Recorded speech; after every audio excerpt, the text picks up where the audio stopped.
Simon & Schuster Audio presents How to Win Friends and Influence People by Dale Carnegie.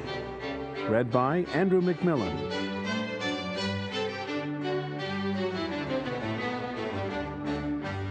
How this book was written and why. During the first 35 years of the 20th century, the publishing houses of America printed more than 1/5 different books. Most of them were deadly dull, and many were financial failures. Many, did I say?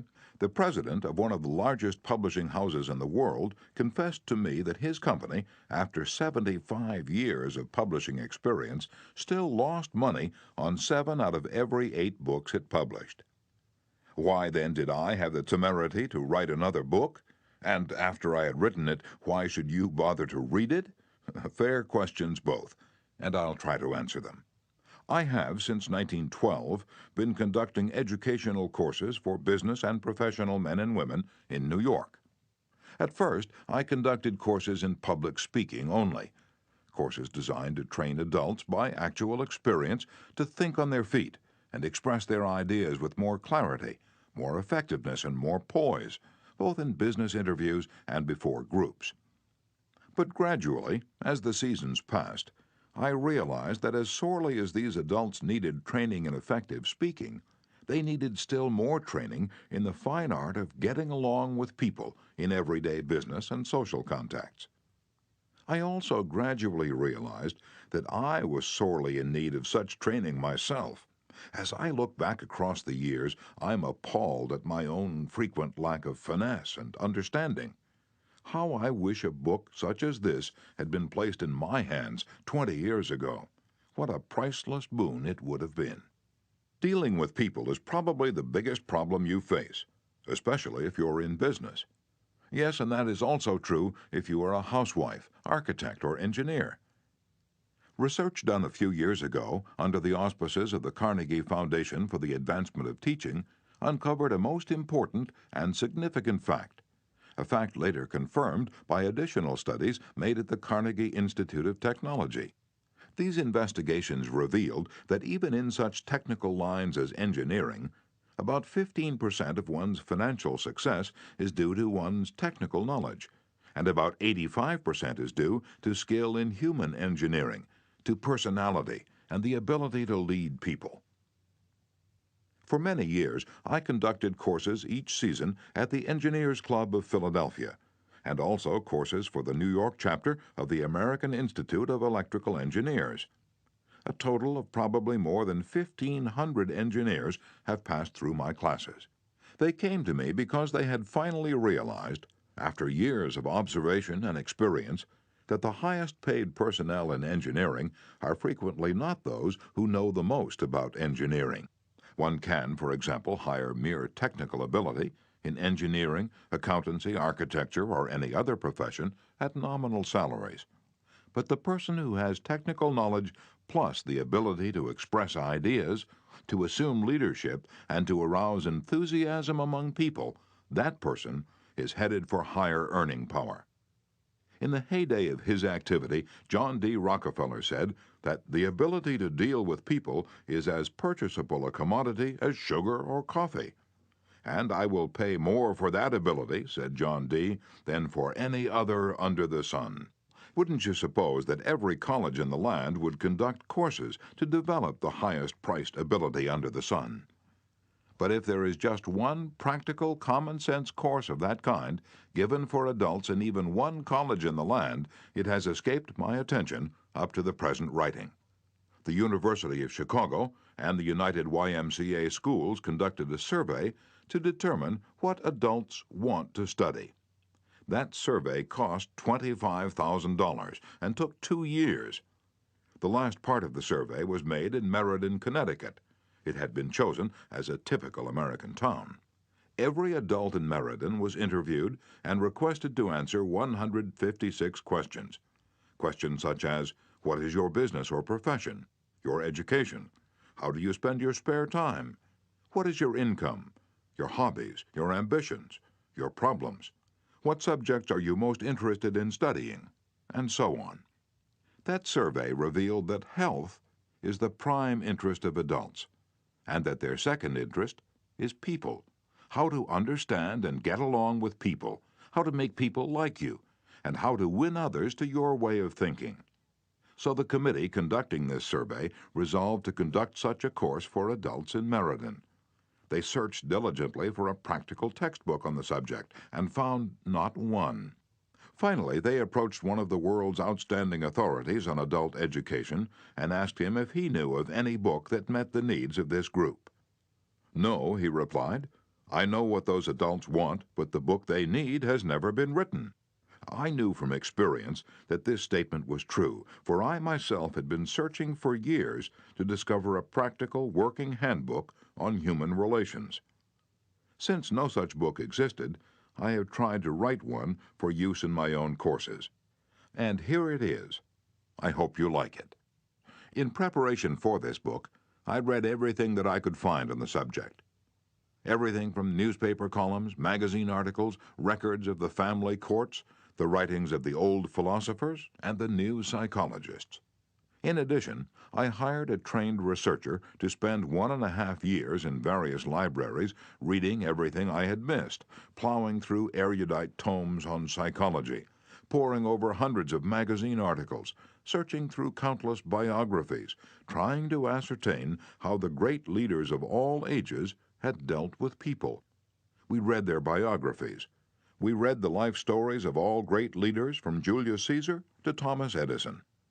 I recall that we read over 100 biographies of Theodore Roosevelt alone. We were determined to spare no time, no expense, to discover every practical idea that anyone had ever used throughout the ages for winning friends and influencing people.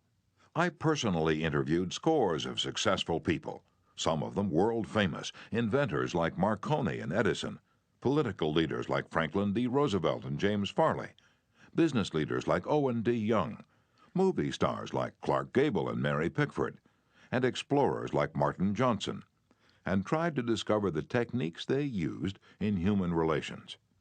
From all this material, I prepared a short talk.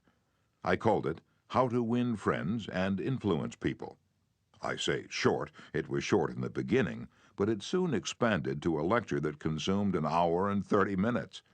For years I gave this talk each season to the adults in the Carnegie Institute courses in New York. I gave the talk and urged the listeners to go out and test it in their business and social contacts and then come back to class and speak about their experiences and the results they had achieved. What an interesting assignment. These men and women, hungry for self-improvement, were fascinated by the idea of working in a new kind of laboratory, the first and only laboratory of human relationships for adults that had ever existed. This book wasn't written in the usual sense of the word. It grew as a child grows. It grew and developed out of that laboratory, out of the experiences of thousands of adults. Years ago, we started with a set of rules printed on a card no larger than a postcard. The next season, we printed a larger card, then a leaflet, then a series of booklets, each one expanding in size and scope. After 15 years of experiment and research came this book. The rules we have set down here are not mere theories or guesswork. They work like magic. Incredible as it sounds, I have seen the application of these principles literally revolutionize the lives of many people. To illustrate, a man with 314 employees joined one of these courses. For years, he had driven and criticized and condemned his employees without stint or discretion. Kindness, words of appreciation and encouragement were alien to his lips. After studying the principles discussed in this book, this employer sharply altered his philosophy of life. His organization is now inspired with a new loyalty, a new enthusiasm, a new spirit of teamwork. 314 enemies have been turned into 314 friends. As he proudly said in a speech before the class, "When I used to walk through my establishment, no one greeted me. My employees actually looked the other way when they saw me approaching. But now, they are all my friends, and even the janitor calls me by my first name."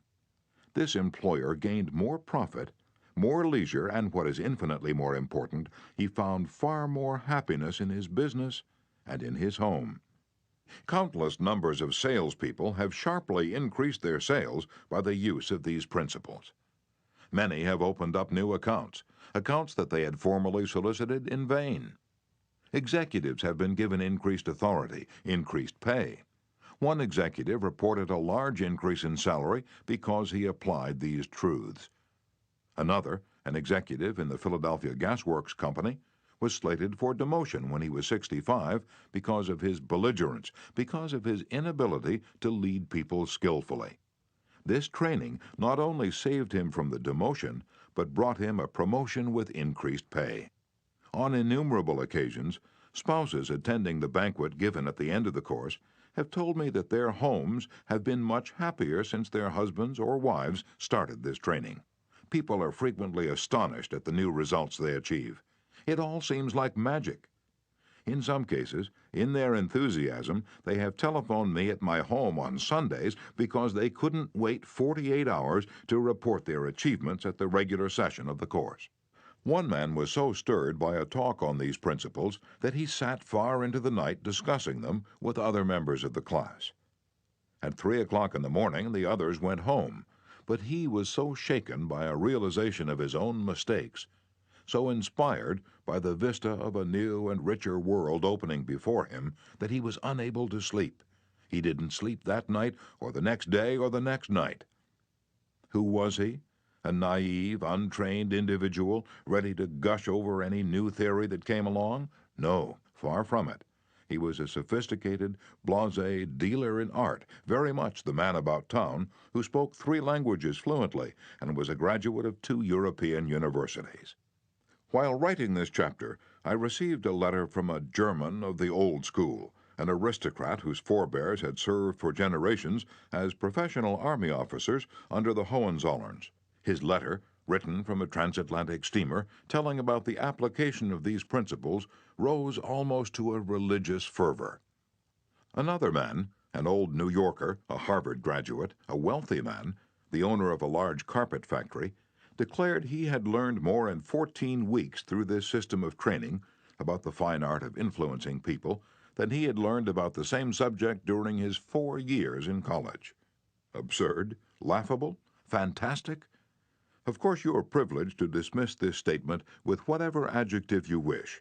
I am merely reporting, without comment, a declaration made by a conservative and eminently successful Harvard graduate in a public address to approximately 600 people at the Yale Club in New York on the evening of Thursday, February 23, 1933.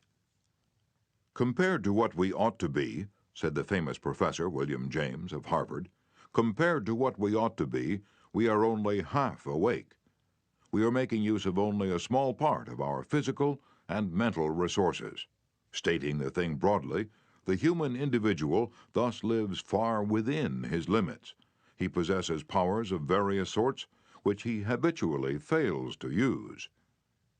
Those powers which you habitually fail to use. The sole purpose of this book is to help you discover, develop, and profit by those dormant and unused assets. Education, said Dr. John G. Hibben, former president of Princeton University, is the ability to meet life's situations. If by the time you have finished listening to the first 3 chapters of this book, if you aren't then a little better equipped to meet life's situations, then I shall consider this book to be a total failure so far as you are concerned. For the great aim of education, said Herbert Spencer, is not knowledge, but action. And this is an action book. How to Win Friends and Influence People by Dale Carnegie. Part 1. Fundamental Techniques in Handling People. Chapter 1. If you want to gather honey, don't kick over the beehive. On May 7, 1931, the most sensational manhunt New York City had ever known had come to its climax. After weeks of search, Two-Gun Crowley, the killer, the gunman who didn't smoke or drink, was at bay, trapped in his sweetheart's apartment on West End Avenue. 150 policemen and detectives laid siege to his top-floor hideaway. They chopped holes in the roof. They tried to smoke out Crowley, the cop killer, with tear gas. Then they mounted their machine guns on surrounding buildings, and for more than an hour, one of New York's fine residential areas reverberated with the crack of pistol fire and the rat-tat-tat of machine guns. Crowley, crouching behind an overstuffed chair, fired incessantly at the police. 10,000 excited people watched the battle. Nothing like it had ever been seen before on the sidewalks of New York. When Crowley was captured, Police Commissioner E.P. Mulrooney declared that the two-gun desperado was one of the most dangerous criminals ever encountered in the history of New York. "He will kill," said the commissioner, "at the drop of a feather." But how did two-gun Crowley regard himself? We know because while the police were firing into his apartment, he wrote a letter addressed "To whom it may concern," and as he wrote, the blood flowing from his wounds left a crimson trail on the paper. In this letter, Crowley said, "Under my coat is a weary heart, but a kind one, one that would do nobody any harm." A short time before this, Crowley had been having a necking party with his girlfriend on a country road out on Long Island. Suddenly, a policeman walked up to the car and said, "Let me see your license." Without saying a word, Crowley drew his gun and cut the policeman down with a shower of lead. As the dying officer fell, Crowley leaped out of the car, grabbed the officer's revolver, and fired another bullet into the prostrate body. And that was the killer who said, "Under my coat is a weary heart, but a kind one, one that would do nobody any harm." Crowley was sentenced to the electric chair. When he arrived at the death house in Sing Sing, did he say, "This is what I get for killing people"? No, he said, "This is what I get for defending myself." The point of the story is this. Two-Gun Crowley didn't blame himself for anything. Is that an unusual attitude among criminals? If you think so, listen to this. "I have spent the best years of my life giving people the lighter pleasures, helping them have a good time, and all I get is abuse, the existence of a hunted man." That's Al Capone speaking. Yes, America's most notorious public enemy, the most sinister gang leader who ever shot up Chicago. Capone didn't condemn himself. He actually regarded himself as a public benefactor, an unappreciated and misunderstood public benefactor. And so did Dutch Schultz before he crumpled up under gangster bullets in Newark.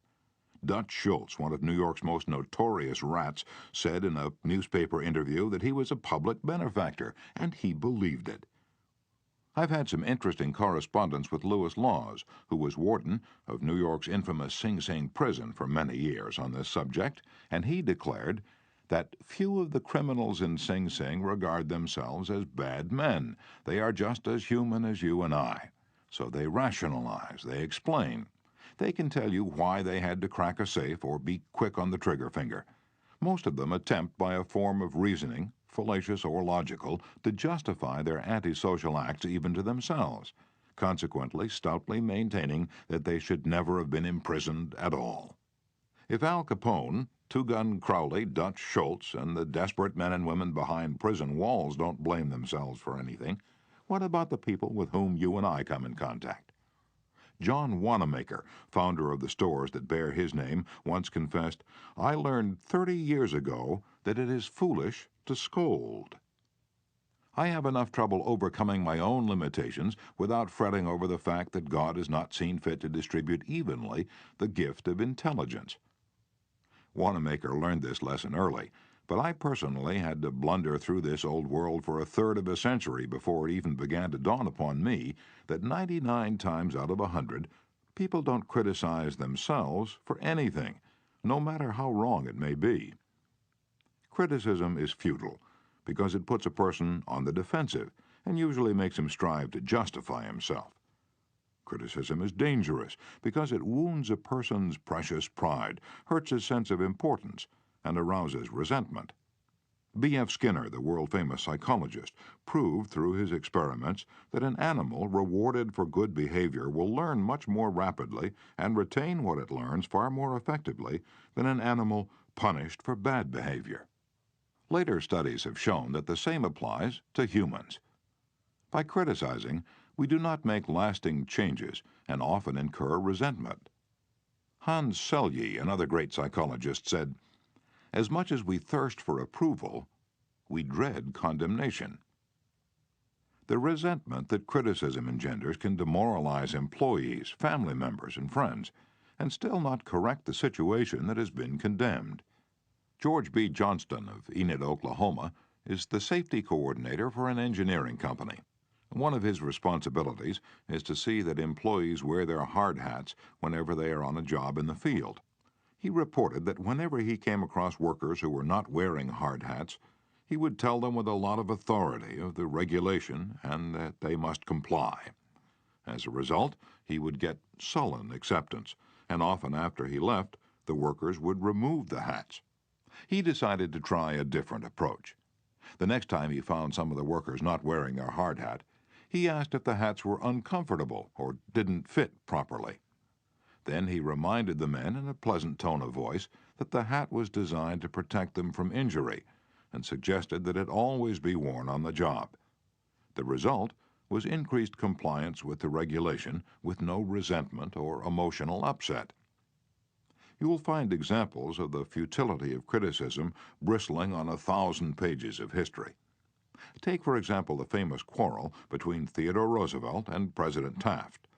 A quarrel that split the Republican Party, put Woodrow Wilson in the White House, and wrote bold, luminous lines across the First World War and altered the flow of history. Now let's review the facts quickly. When Theodore Roosevelt stepped out of the White House in 1908, he supported Taft, who was elected president. Then Theodore Roosevelt went off to Africa to shoot lions. When he returned, he exploded.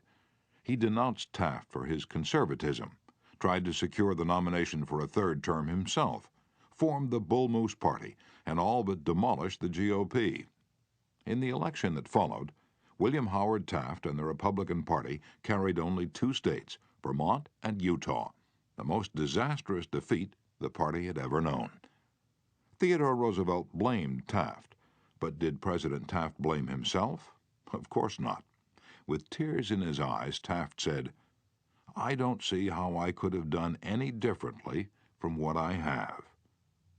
Who was to blame, Roosevelt or Taft? Frankly, I don't know, and I don't care. The point I'm trying to make is that all of Theodore Roosevelt's criticism didn't persuade Taft that he was wrong.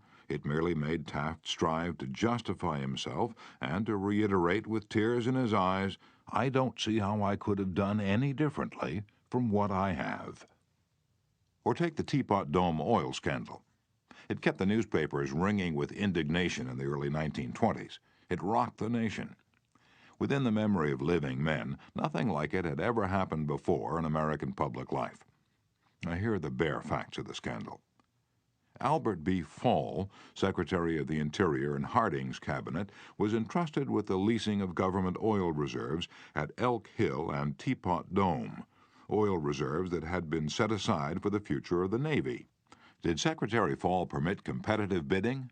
No, sir.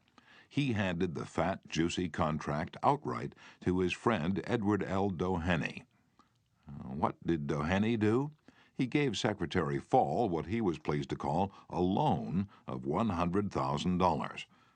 Then, in a high-handed manner, Secretary Fall ordered United States Marines into the district to drive off competitors whose adjacent wells were sapping oil out of the Elk Hill reserves.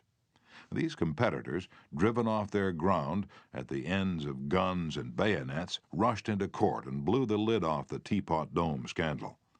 A stench arose so vile that it ruined the Harding administration, nauseated an entire nation, threatened to wreck the Republican Party, and put Albert B. Fall behind prison bars. Fall was condemned viciously, condemned as few men in public life have ever been. Did he repent? Never.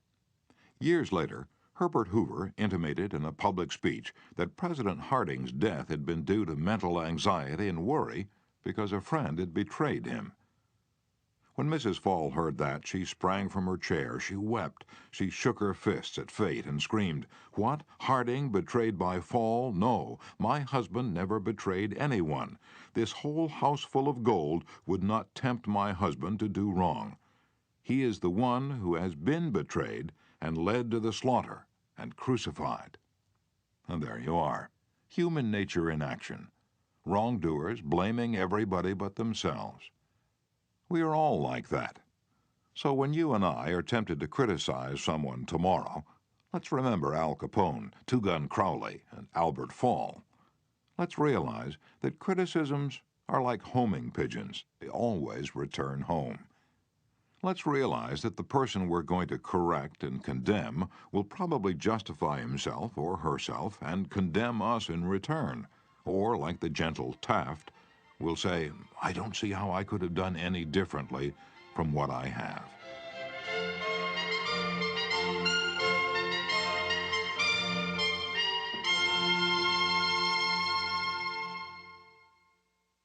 On the morning of April 15th, 1865, Abraham Lincoln lay dying in a hall bedroom of a cheap lodging house directly across the street from Ford's Theater, where John Wilkes Booth had shot him. Lincoln's long body lay stretched diagonally across a sagging bed that was too short for him. A cheap reproduction of Rosa Bonheur's famous painting, The Horse Fair, hung above the bed, and a dismal gas jet flickered yellow light. As Lincoln lay dying, Secretary of War Stanton said, "There lies the most perfect ruler of men that the world has ever seen." What was the secret of Lincoln's success in dealing with people? I studied the life of Abraham Lincoln for 10 years and devoted all of 3 years to writing and rewriting a book entitled Lincoln the Unknown. I believe I have made as detailed and exhaustive a study of Lincoln's personality and home life as it is possible for any being to make. I made a special study of Lincoln's method of dealing with people. Did he indulge in criticism? Oh, yes. As a young man in the Pigeon Creek Valley of Indiana, he not only criticized, but he wrote letters and poems ridiculing people and dropped these letters on the country roads where they were sure to be found. One of these letters aroused resentments that burned for a lifetime. Even after Lincoln had become a practicing lawyer in Springfield, Illinois, he attacked his opponents openly in letters published in the newspapers. But he did this just once too often. In the autumn of 1842, he ridiculed a vain, pugnacious politician by the name of James Shields. Lincoln lampooned him through an anonymous letter published in the Springfield Journal. The town roared with laughter. Shields, sensitive and proud, boiled with indignation. He found out who wrote the letter, leapt on his horse, started after Lincoln, and challenged him to fight a duel. Lincoln didn't want to fight. He was opposed to dueling, but he couldn't get out of it and save his honor. He was given the choice of weapons. Since he had very long arms, he chose cavalry broadswords and took lessons in sword fighting from a West Point graduate. And on the appointed day, he and Shields met on a sandbar in the Mississippi River, prepared to fight to the death. But at the last minute, their seconds interrupted and stopped the duel. And that was the most lurid personal incident in Lincoln's life. It taught him an invaluable lesson in the art of dealing with people. Never again did he write an insulting letter. Never again did he ridicule anyone. And from that time on, he almost never criticized anybody for anything. Time after time during the Civil War, Lincoln put a new general at the head of the Army of the Potomac, and each one in turn, McClellan, Pope, Burnside, Hooker, Meade, blundered tragically and drove Lincoln to pacing the floor in despair. Half the nation savagely condemned these incompetent generals, but Lincoln, with malice toward none and charity for all, held his peace. One of his favorite quotations was, "Judge not, that ye be not judged." And when Mrs. Lincoln and others spoke harshly of the Southern people, Lincoln replied, "Don't criticize them. They are just what we would be under similar circumstances." Yet if any man ever had occasion to criticize, surely it was Lincoln. Let's take just one illustration. The Battle of Gettysburg was fought during the first 3 days of July, 1863. During the night of July 4th, Lee began to retreat southward while storm clouds deluged the country with rain. When Lee reached the Potomac with his defeated army, he found a swollen, impassable river in front of him and a victorious Union army behind him. Lee was in a trap. He couldn't escape. Lincoln saw that. Here was a golden, heaven-sent opportunity, the opportunity to capture Lee's army and end the war immediately.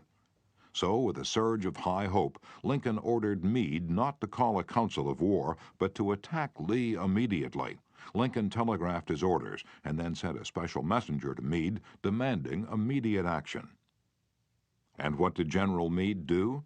He did the very opposite of what he was told to do. He called a council of war in direct violation of Lincoln's orders. He hesitated. He procrastinated. He telegraphed all manner of excuses. He refused point blank to attack Lee. Finally, the waters receded and Lee escaped over the Potomac with his forces. Lincoln was furious. "What does this mean?" Lincoln cried to his son Robert. "Great God, what does this mean? We had them within our grasp, and had only to stretch forth our hands, and they were ours. Yet nothing that I could say or do could make the army move. Under the circumstances, almost any general could have defeated Lee. If I had gone up there, I could have whipped him myself." In bitter disappointment, Lincoln sat down and wrote Meade this letter. And remember, at this period of his life, Lincoln was extremely conservative and restrained in his phraseology, so this letter, coming from Lincoln in 1863, was tantamount to the severest rebuke. My dear General, I do not believe you appreciate the magnitude of the misfortune involved in Lee's escape. He was within our easy grasp, and to have closed upon him would, in connection with our other late successes, have ended the war. As it is, the war will be prolonged indefinitely.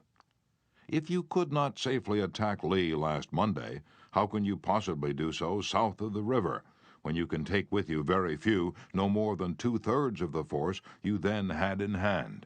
It would be unreasonable to expect, and I do not expect, that you can now effect much. Your golden opportunity is gone, and I am distressed immeasurably because of it. What do you suppose Meade did when he read the letter? Meade never saw that letter. Lincoln never mailed it. It was found among his papers after his death. My guess is, and this is only a guess, that after writing that letter, Lincoln looked out of the window and said to himself, "Just a minute. Maybe I ought not to be so hasty. It is easy enough for me to sit here in the quiet of the White House and order Meade to attack. But if I had been up at Gettysburg, and if I had seen as much blood as Meade had seen during the last week, and if my ears had been pierced with the screams and the shrieks of the wounded and dying, maybe I wouldn't have been so anxious to attack either. If I had Meade's timid temperament, perhaps I would have done just what he had done. Anyhow, it is water under the bridge now. If I send this letter, it will relieve my feelings, but it will make Meade try to justify himself. It will make him condemn me. It will arouse hard feelings, impair all his further usefulness as a commander, and perhaps force him to resign from the army." So, as I've already said, Lincoln put the letter aside, for he'd learned by bitter experience that sharp criticisms and rebukes almost invariably end in futility. Theodore Roosevelt said that when he, as president, was confronted with a perplexing problem, he used to lean back and look up at a large painting of Lincoln, which hung above his desk in the White House, and ask himself, "What would Lincoln do if he were in my shoes? How would he solve this problem?" The next time we're tempted to admonish somebody, let's pull a $5 bill out of our pocket, look at Lincoln's picture on the bill, and ask, how would Lincoln handle this problem if he had it? Mark Twain lost his temper occasionally and wrote letters that turned the paper brown. For example, he once wrote to a man who'd aroused his ire, "The thing for you is a burial permit. You have only to speak and I will see that you get it." On another occasion, he wrote to an editor about a proofreader's attempts to improve my spelling and punctuation. He ordered, "Set the matter according to my copy hereafter and see that the proofreader retains his suggestions in the mush of his decayed brain." The writing of these stinging letters made Mark Twain feel better. They allowed him to blow off steam, and the letters didn't do any real harm because Mark's wife secretly lifted them out of the mail, and they were never sent. Do you know someone you'd like to change and regulate and improve? Good, that's fine. I'm all in favor of it. But why not begin on yourself? From a purely selfish standpoint, that's a lot more profitable than trying to improve others. Yes, and a lot less dangerous. Don't complain about the snow on your neighbor's roof, said Confucius, when your own doorstep is unclean. When I was still young and trying hard to impress people, I wrote a foolish letter to Richard Harding Davis, an author who once loomed large on the literary horizon of America. I was preparing a magazine article about authors. I asked Davis to tell me about his method of work. A few weeks earlier, I'd received a letter from someone with this notation at the bottom: dictated but not read. I was quite impressed. I felt that the writer must be very big and busy and important. I wasn't the slightest bit busy, but I was eager to make an impression on Richard Harding Davis, so I ended my short note with the words, dictated but not read. He never troubled to answer the letter. He simply returned it to me with this scribbled across the bottom: your bad manners are exceeded only by your bad manners. True, I had blundered, and perhaps I deserved this rebuke, but being human, I resented it. I resented it so sharply that when I read of the death of Richard Harding Davis 10 years later, the one thought that still persisted in my mind, I'm ashamed to admit, was the hurt that he had given me. If you and I want to stir up a resentment tomorrow that may rankle across the decades and endure until death, just let us indulge in a little stinging criticism, no matter how certain we are that it is justified. When dealing with people, let us remember, we are not dealing with creatures of logic. We are dealing with creatures of emotion, creatures bristling with prejudices and motivated by pride and vanity. Bitter criticism caused the sensitive Thomas Hardy, one of the finest novelists ever to enrich English literature, to give up forever the writing of fiction. Criticism drove Thomas Chatterton, the English poet, to suicide. Benjamin Franklin, tactless in his youth, became so diplomatic, so adroit at handling people, that he was made American ambassador to France. The secret of his success? I will speak ill of no man, he said, and speak all the good I know of everybody. Any fool can criticize, condemn, and complain, and most fools do. But it takes character and self-control to be understanding and forgiving. A great man shows his greatness, said Carlyle, by the way he treats little men. Bob Hoover, a famous test pilot and frequent performer at air shows, was returning to his home in Los Angeles from an air show in San Diego. As described in the magazine Flight Operations, at 300 feet in the air, both engines suddenly stopped. By deft maneuvering, he managed to land the plane, but it was badly damaged, although nobody was hurt. Hoover's first act after the emergency landing was to inspect the airplane's fuel. Just as he suspected, the World War II propeller plane he'd been flying had been fueled with jet fuel rather than gasoline. Upon returning to the airport, he asked to see the mechanic who had serviced his airplane.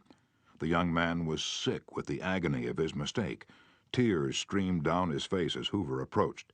He had just caused the loss of a very expensive plane and could have caused the loss of 3 lives as well.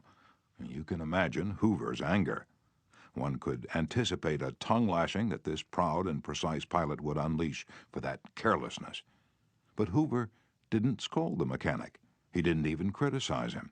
Instead, he put his big arm around the man's shoulder and said, "To show you I'm sure that you'll never do this again, I want you to service my F-51 tomorrow."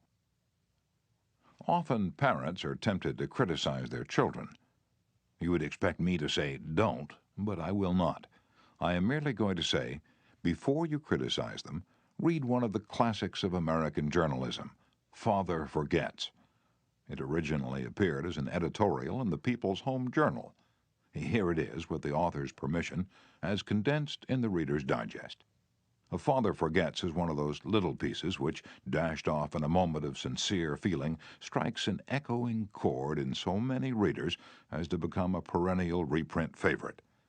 Since its first appearance, Father Forgets has been reproduced, writes the author, W. Livingston Larned, in hundreds of magazines and house organs, and in newspapers all over the country.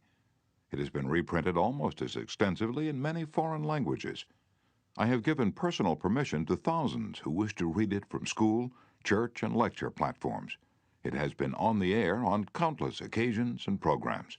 Oddly enough, college periodicals have used it, and high school magazines. Sometimes a little piece seems mysteriously to click. This one certainly did. Father Forgets by W. Livingston Larned. Listen, son. I'm saying this as you lie asleep. One little paw curled under your cheek, and the blonde curls stickily wet on your damp forehead. I have stolen into your room alone. Just a few minutes ago, as I sat reading my paper in the library, a stifling wave of remorse swept over me. Guiltily, I came to your bedside. These are the things I was thinking, son. I had been cross to you. I scolded you as you were dressing for school because you gave your face merely a dab with a towel. I took you to task for not cleaning your shoes. I called out angrily when you threw some of your things on the floor. At breakfast I found fault, too. You spilled things. You gulped down your food. You put your elbows on the table. You spread butter too thick on your bread. And as you started off to play and I made for my train, you turned and waved a hand and called, "Goodbye, Daddy." And I frowned and said in reply, "Hold your shoulders back." Then it began all over again in the late afternoon. As I came up the road, I spied you down on your knees, playing marbles. There were holes in your stockings. I humiliated you before your boyfriends by marching you ahead of me to the house.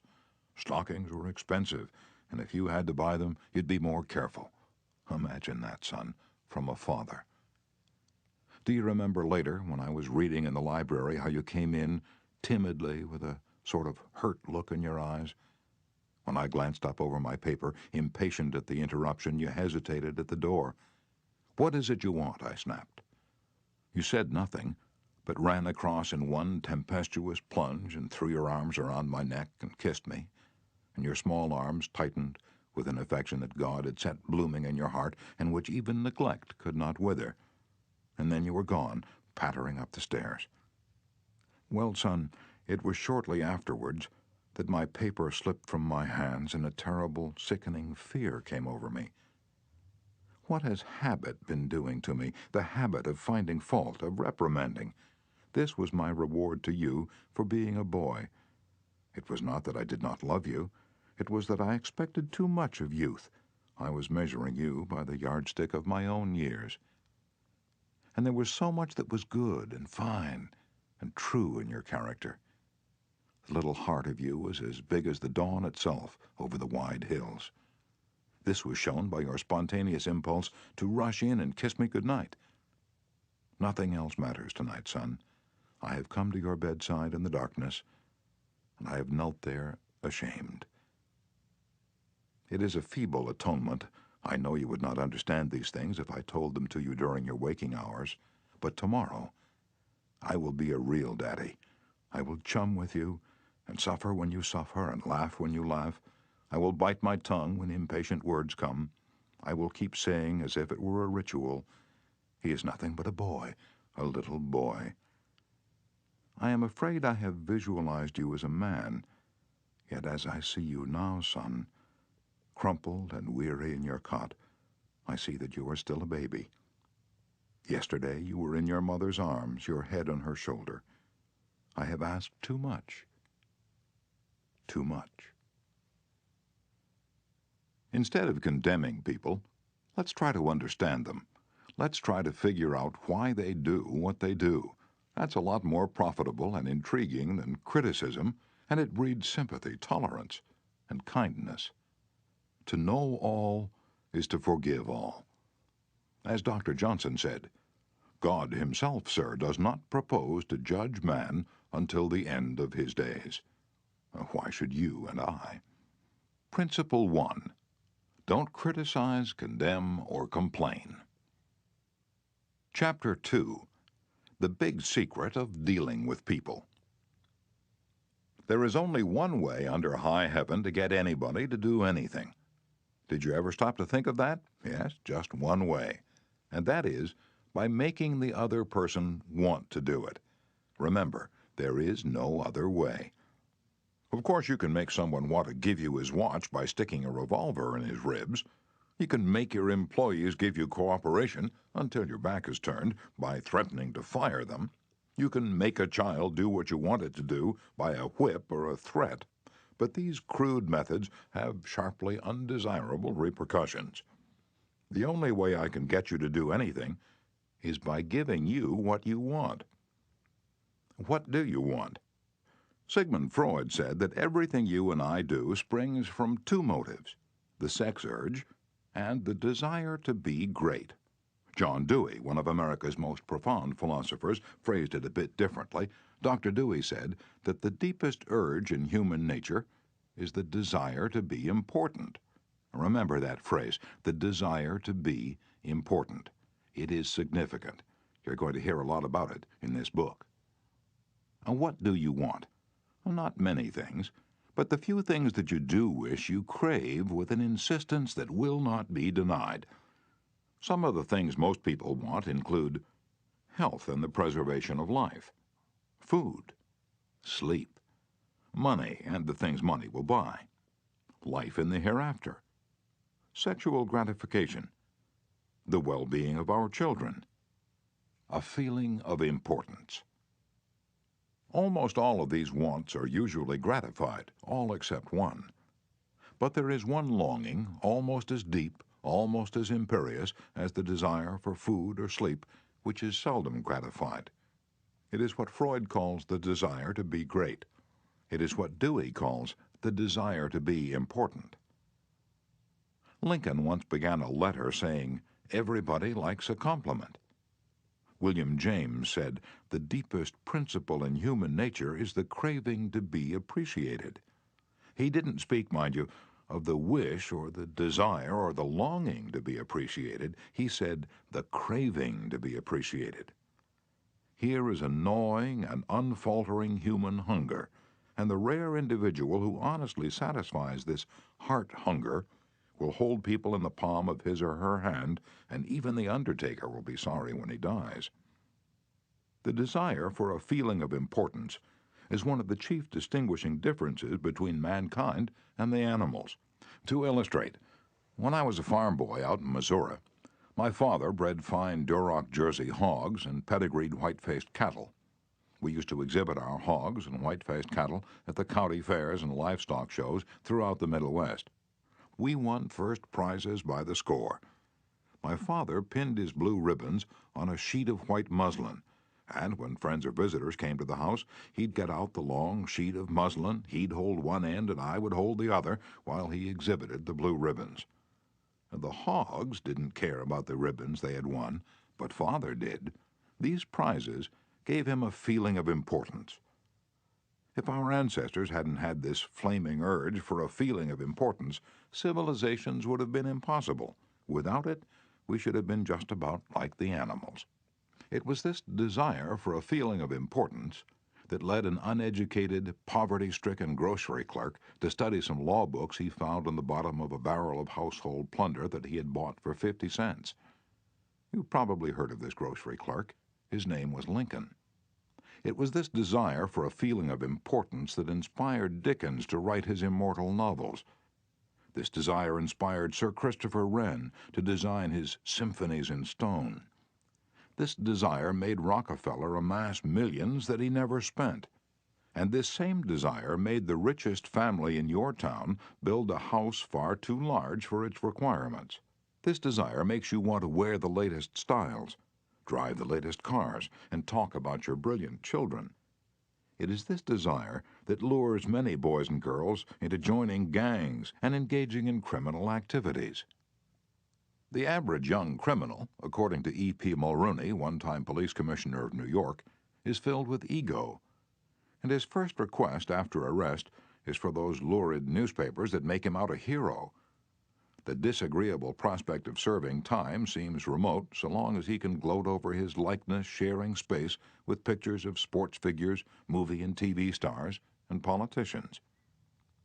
If you tell me how you get your feeling of importance, I'll tell you what you are. That determines your character. This is the most significant thing about you. For example, John D. Rockefeller got his feeling of importance by giving money to erect a modern hospital in Peking, China, to care for millions of poor people whom he had never seen and never would see. Dillinger, on the other hand, got his feeling of importance by being a bandit, a bank robber, and a killer. When the FBI agents were hunting him, he dashed into a farmhouse up in Minnesota and said, "I'm Dillinger." He was proud of the fact that he was public enemy number one. "I'm not going to hurt you, but I'm Dillinger," he said. Yes, the one significant difference between Dillinger and Rockefeller is how they got their feeling of importance. History sparkles with amusing examples of famous people struggling for a feeling of importance. Even George Washington wanted to be called His Mightiness, the President of the United States. And Columbus pleaded for the title Admiral of the Ocean and Viceroy of India. Catherine the Great refused to open letters that were not addressed to Her Imperial Majesty. And Mrs. Lincoln, in the White House, turned upon Mrs. Grant like a tigress and shouted, "How dare you be seated in my presence until I invite you?" Our millionaires helped finance Admiral Byrd's expedition to the Antarctic in 1928 with the understanding that ranges of icy mountains would be named after them. And Victor Hugo aspired to have nothing less than the city of Paris renamed in his honor. Even Shakespeare, mightiest of the mighty, tried to add luster to his name by procuring a coat of arms for his family.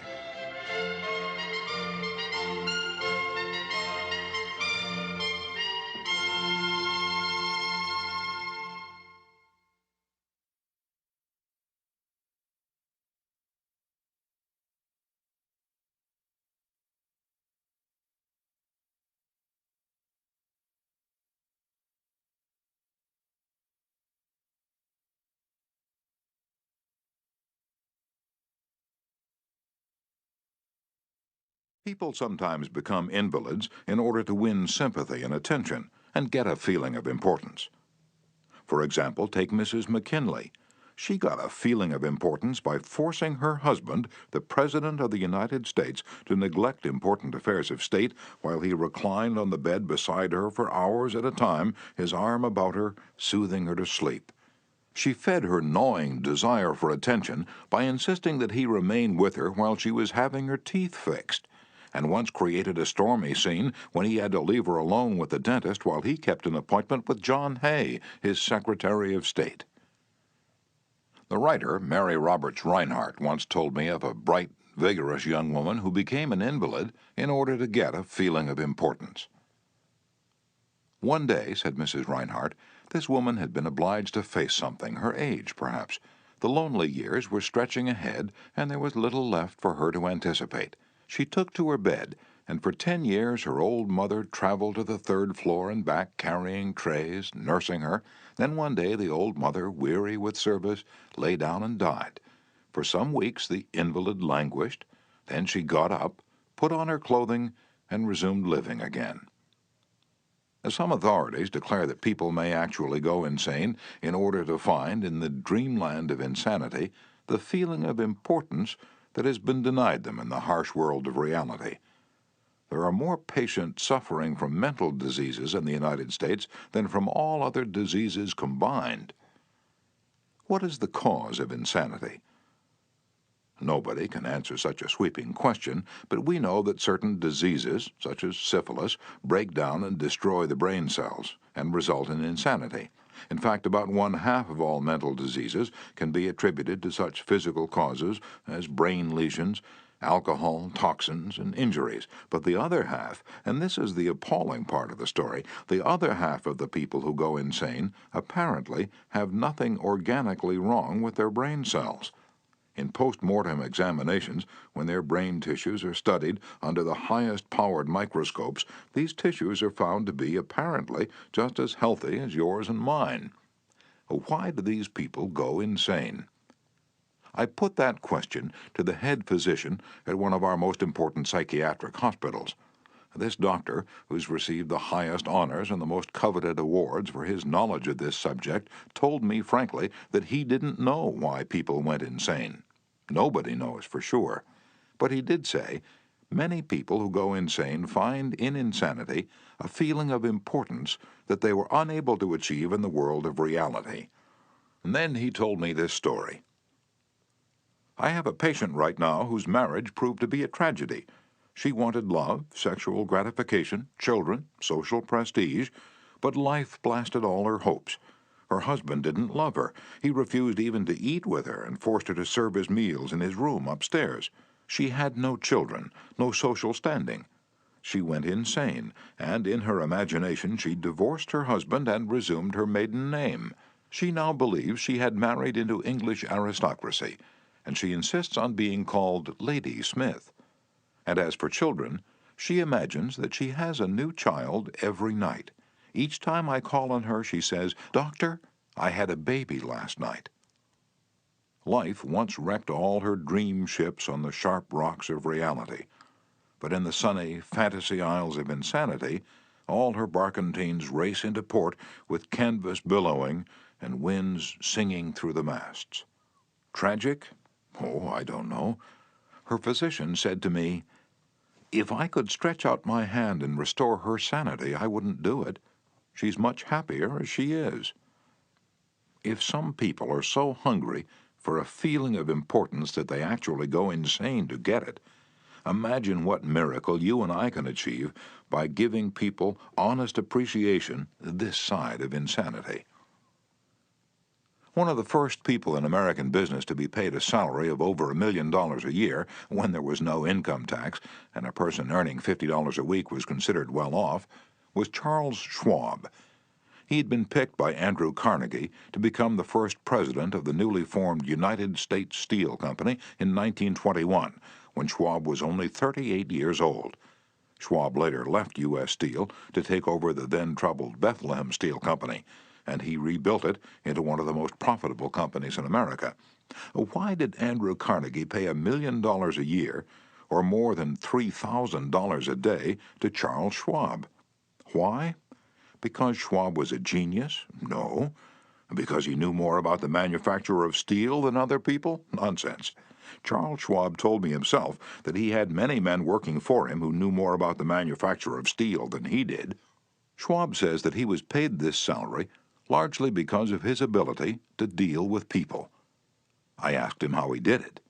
Here is his secret, set down in his own words, words that ought to be cast in eternal bronze and hung in every home and school, every shop and office in the land, words that children ought to memorize, instead of wasting their time memorizing the conjugation of Latin verbs or the amount of annual rainfall in Brazil, words that will all but transform your life and mine if we will only live by them.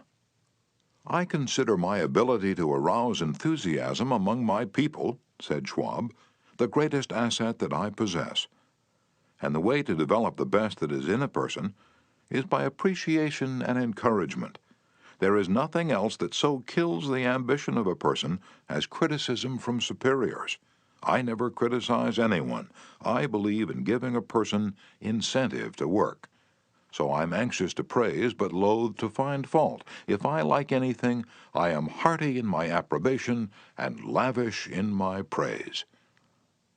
And that is what Schwab did. But what do average people do? The exact opposite. If they don't like a thing, they bawl out their subordinates. If they do like it, they say nothing. As the old couplet says, "Once I did bad, and that I heard ever. Twice I did good, but that I heard never." In my wide association in life, meeting with many and great people in various parts of the world, Schwab declared, I have yet to find the person, however great or exalted his station, who did not do better work and put forth greater effort under a spirit of approval than he would ever do under a spirit of criticism. That, he said, frankly, was one of the outstanding reasons for the phenomenal success of Andrew Carnegie. Carnegie praised his associates publicly as well as privately. Carnegie wanted to praise his assistants, even on his tombstone. He wrote an epitaph for himself which read, Here lies one who knew how to get around him men who were cleverer than himself. Sincere appreciation was one of the secrets of the first John D. Rockefeller's success in handling men. For example, when one of his partners, Edward T. Bedford, lost $1 million for the firm by a bad buy in South America, John D. might have criticized. But he knew Bedford had done his best, and the incident was closed. So Rockefeller found something to praise. He congratulated Bedford because he'd been able to save 60% of the money he'd invested. "That's splendid," said Rockefeller. "We don't always do as well as that upstairs." I have among my clippings a story that I know never happened, but it illustrates a truth, so I'll repeat it. According to this silly story, a farm woman, at the end of a heavy day's work, set before her menfolks a heaping pile of hay. When they indignantly demanded whether she'd gone crazy, she replied, "Well, how did I know you'd notice? I've been cooking for you men for the last 20 years, and in all that time I ain't heard no word to let me know you wasn't just eating hay." And when a study was made a few years ago on runaway wives, what do you think was discovered to be the main reason wives ran away? It was lack of appreciation. And I'd bet that a similar study made of runaway husbands would come out the same way. We often take our spouses so much for granted that we never let them know we appreciate them. A member of one of our classes told of a request made by his wife. She and a group of other women in her church were involved in a self-improvement program. She asked her husband to help her by listing 6 things he believed she could do to become a better wife. He reported to the class, "I was surprised by such a request. Frankly, it would have been easy for me to list 6 things I would like to change about her. My heavens, she could have listed 1,000 things she'd like to change about me. But I didn't. I said to her, 'Let me think about it and give you an answer in the morning.' The next morning, I got up very early and called the florist and had them send 6 red roses to my wife with a note saying, 'I can't think of 6 things I would like to change about you. I love you the way you are.' When I arrived at home that evening, who do you think greeted me at the door? That's right, my wife. She was almost in tears. Needless to say, I was extremely glad I had not criticized her as she'd requested. The following Sunday at church, after she reported the results of her assignment, several women with whom she'd been studying came up to me and said that was the most considerate thing I've ever heard. It was then that I realized the power of appreciation. Florin Ziegfeld, the most spectacular producer who ever dazzled Broadway, gained his reputation by his subtle ability to glorify the American girl. Time after time he took drab little creatures that no one ever looked at twice and transformed them on the stage into glamorous visions of mystery and seduction. And knowing the value of appreciation and confidence, he made women feel beautiful by the sheer power of his gallantry and consideration. He was practical.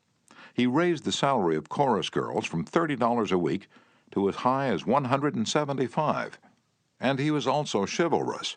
On opening night at the Follies, he sent telegrams to the stars in the cast, and he deluged every chorus girl in the show with American Beauty roses.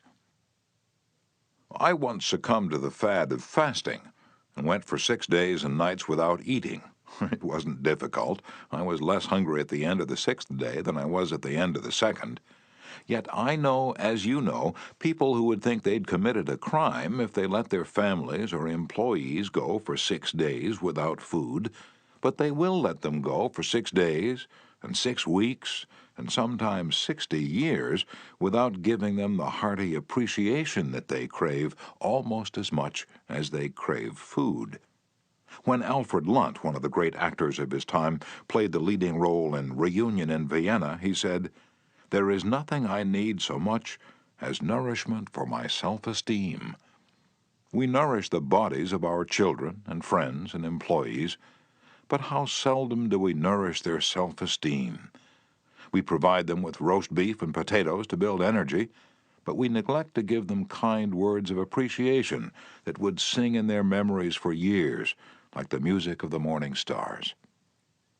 Paul Harvey, in one of his radio broadcasts, The Rest of the Story, told how showing sincere appreciation can change a person's life. He reported that years ago a teacher in Detroit asked Stevie Morris to help her find a mouse that was lost in the classroom.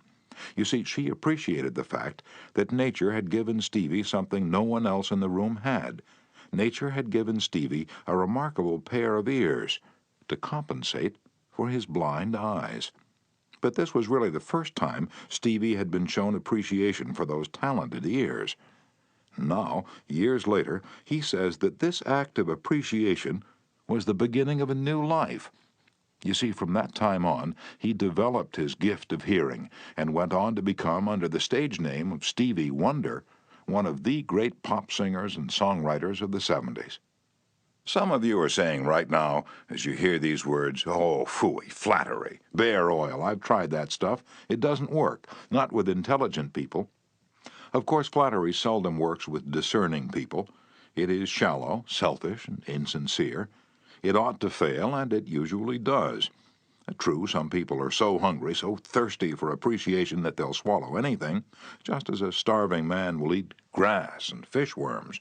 Even Queen Victoria was susceptible to flattery. Prime Minister Benjamin Disraeli confessed that he put it on thick in dealing with the Queen. To use his exact words, he said, "spread it on with a trowel." But Disraeli was one of the most polished, deft, and adroit men who ever ruled the far-flung British Empire. He was a genius in his line. What would work for him wouldn't necessarily work for you and me. In the long run, flattery will do you more harm than good. Flattery is counterfeit, and like counterfeit money, it will eventually get you into trouble if you pass it to someone else. The difference between appreciation and flattery, that's simple. One is sincere, the other is insincere. One comes from the heart out, the other from the teeth out. One is unselfish, the other selfish. One is universally admired, the other universally condemned. I recently saw a bust of Mexican hero General Alvaro Obregón in the Chapultepec Palace in Mexico City. Below the bust are carved these wise words from General Obregón's philosophy. "Don't be afraid of enemies who attack you. Be afraid of the friends who flatter you." No, I'm not suggesting flattery. Far from it. I'm talking about a new way of life. Now let me repeat. I am talking about a new way of life. King George V had a set of 6 maxims displayed on the walls of his study in Buckingham Palace.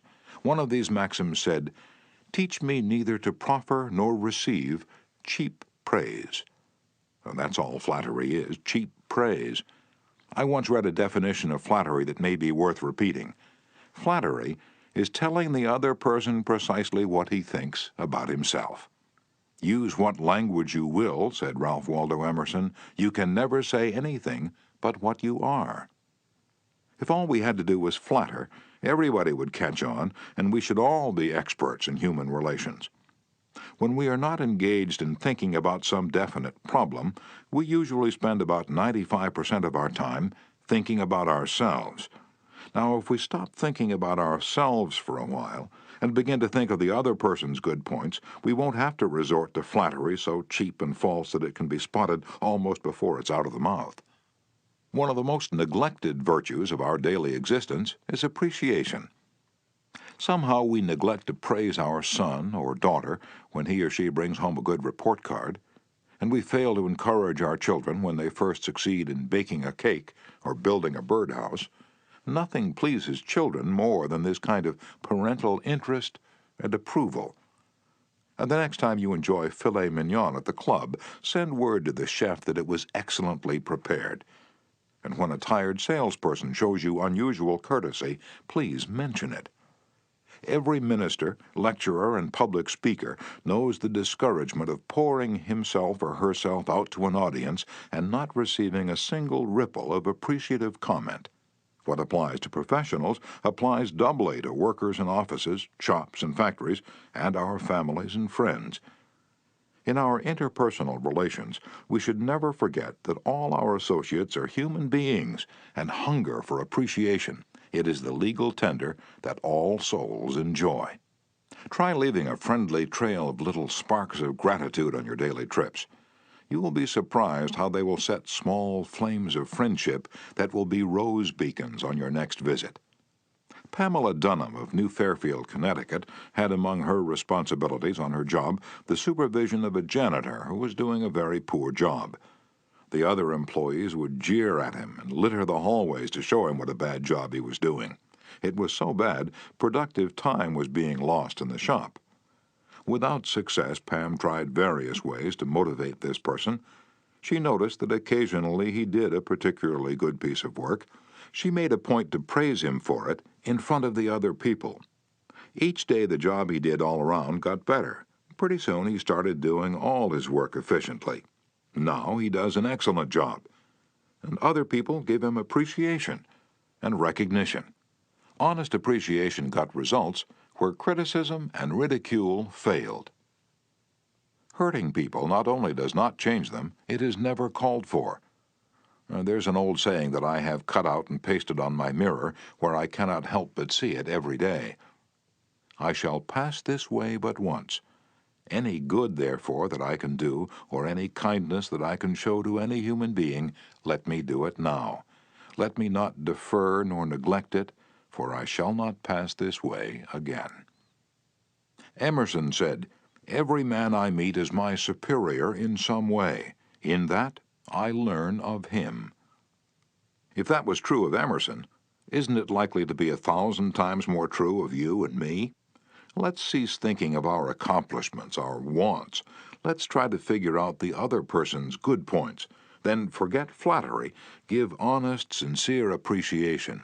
Be hearty in your approbation and lavish in your praise, and people will cherish your words and treasure them and repeat them over a lifetime. Repeat them years after you have forgotten them. Principle 2. Give honest, sincere appreciation. Chapter 3. He who can do this has the whole world with him. He who cannot walks a lonely way. I often went fishing up in Maine during the summer. Personally, I'm very fond of strawberries and cream, but I found that for some strange reason fish prefer worms. So when I went fishing, I didn't think about what I wanted. I thought about what they wanted. I didn't bait the hook with strawberries and cream. Rather, I dangled a worm or a grasshopper in front of the fish and said, "Wouldn't you like to have that?" Why not use the same common sense when fishing for people? That is what Lloyd George, Great Britain's Prime Minister during World War I, did. When someone asked him how he managed to stay in power after the other wartime leaders, Wilson, Orlando, and Clemenceau, had been forgotten, he replied that if his staying on top might be attributed to any one thing, it would be to his having learned that it was necessary to bait the hook to suit the fish. Why talk about what we want? That's childish, absurd. Of course you're interested in what you want. You are eternally interested in it, but no one else is. The rest of us are just like you. We are interested in what we want. So the only way on earth to influence other people is to talk about what they want and show them how to get it. Remember that tomorrow when you're trying to get somebody to do something. If, for example, you don't want your children to smoke, don't preach at them and don't talk about what you want, but show them that cigarettes may keep them from making the basketball team or winning the 100-yard dash.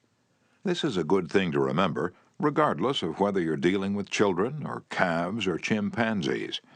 For example, one day Ralph Waldo Emerson and his son tried to get a calf into the barn.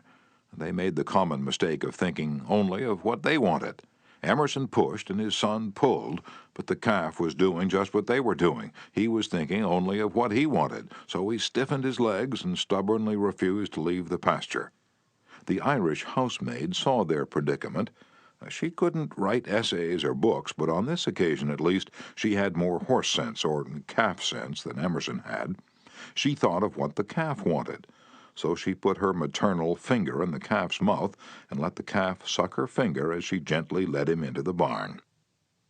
Every act you have ever performed since the day you were born was performed because you wanted something.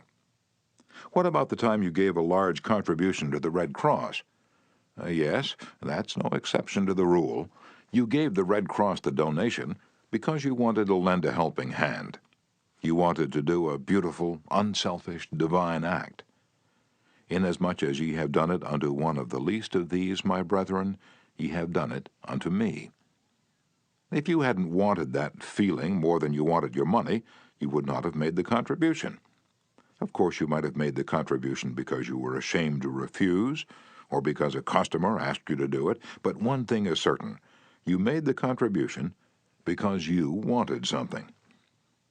Harry A. Overstreet, in his illuminating book, Influencing Human Behavior, said, "Action springs out of what we fundamentally desire, and the best piece of advice which can be given to would-be persuaders, whether in business, in the home, in the school, in politics, is first arouse in the other person an eager want.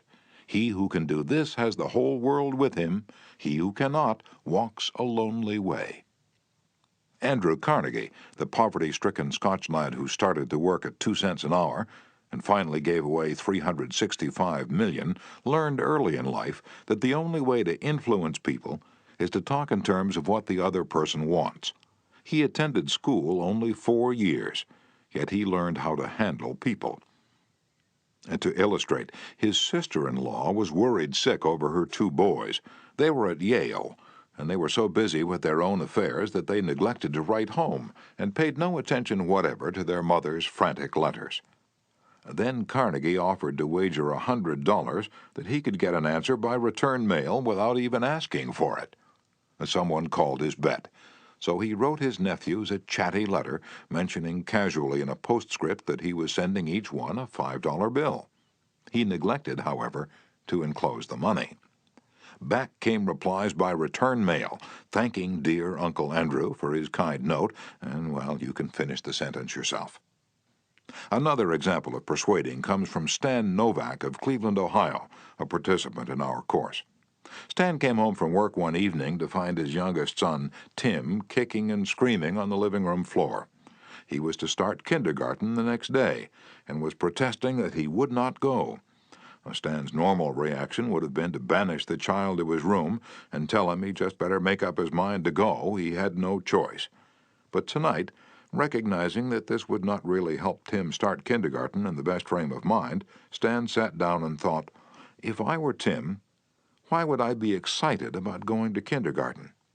He and his wife made a list of all the fun things Tim would do, such as finger painting, singing songs, making new friends. Then they put them into action. We all started finger painting on the kitchen table, my wife Lil, my other son Bob, and myself, all having fun. Soon Tim was peeping around the corner. Next he was begging to participate. "Oh, no, you have to go to kindergarten first to learn how to finger paint." With all the enthusiasm I could muster, I went through the list, talking in terms that he could understand, telling him of all the fun he would have in kindergarten. The next morning, I thought I was the first one up. I went downstairs and found Tim sitting sound asleep in the living room chair. "What are you doing here?" I asked. "I'm waiting to go to kindergarten. I don't want to be late." The enthusiasm of our entire family had aroused in Tim an eager want that no amount of discussion or threat could possibly have accomplished. Tomorrow you may want to persuade somebody to do something. Before you speak, pause and ask yourself, how can I make this person want to do it? That question will stop us from rushing into a situation heedlessly with futile chatter about our desires.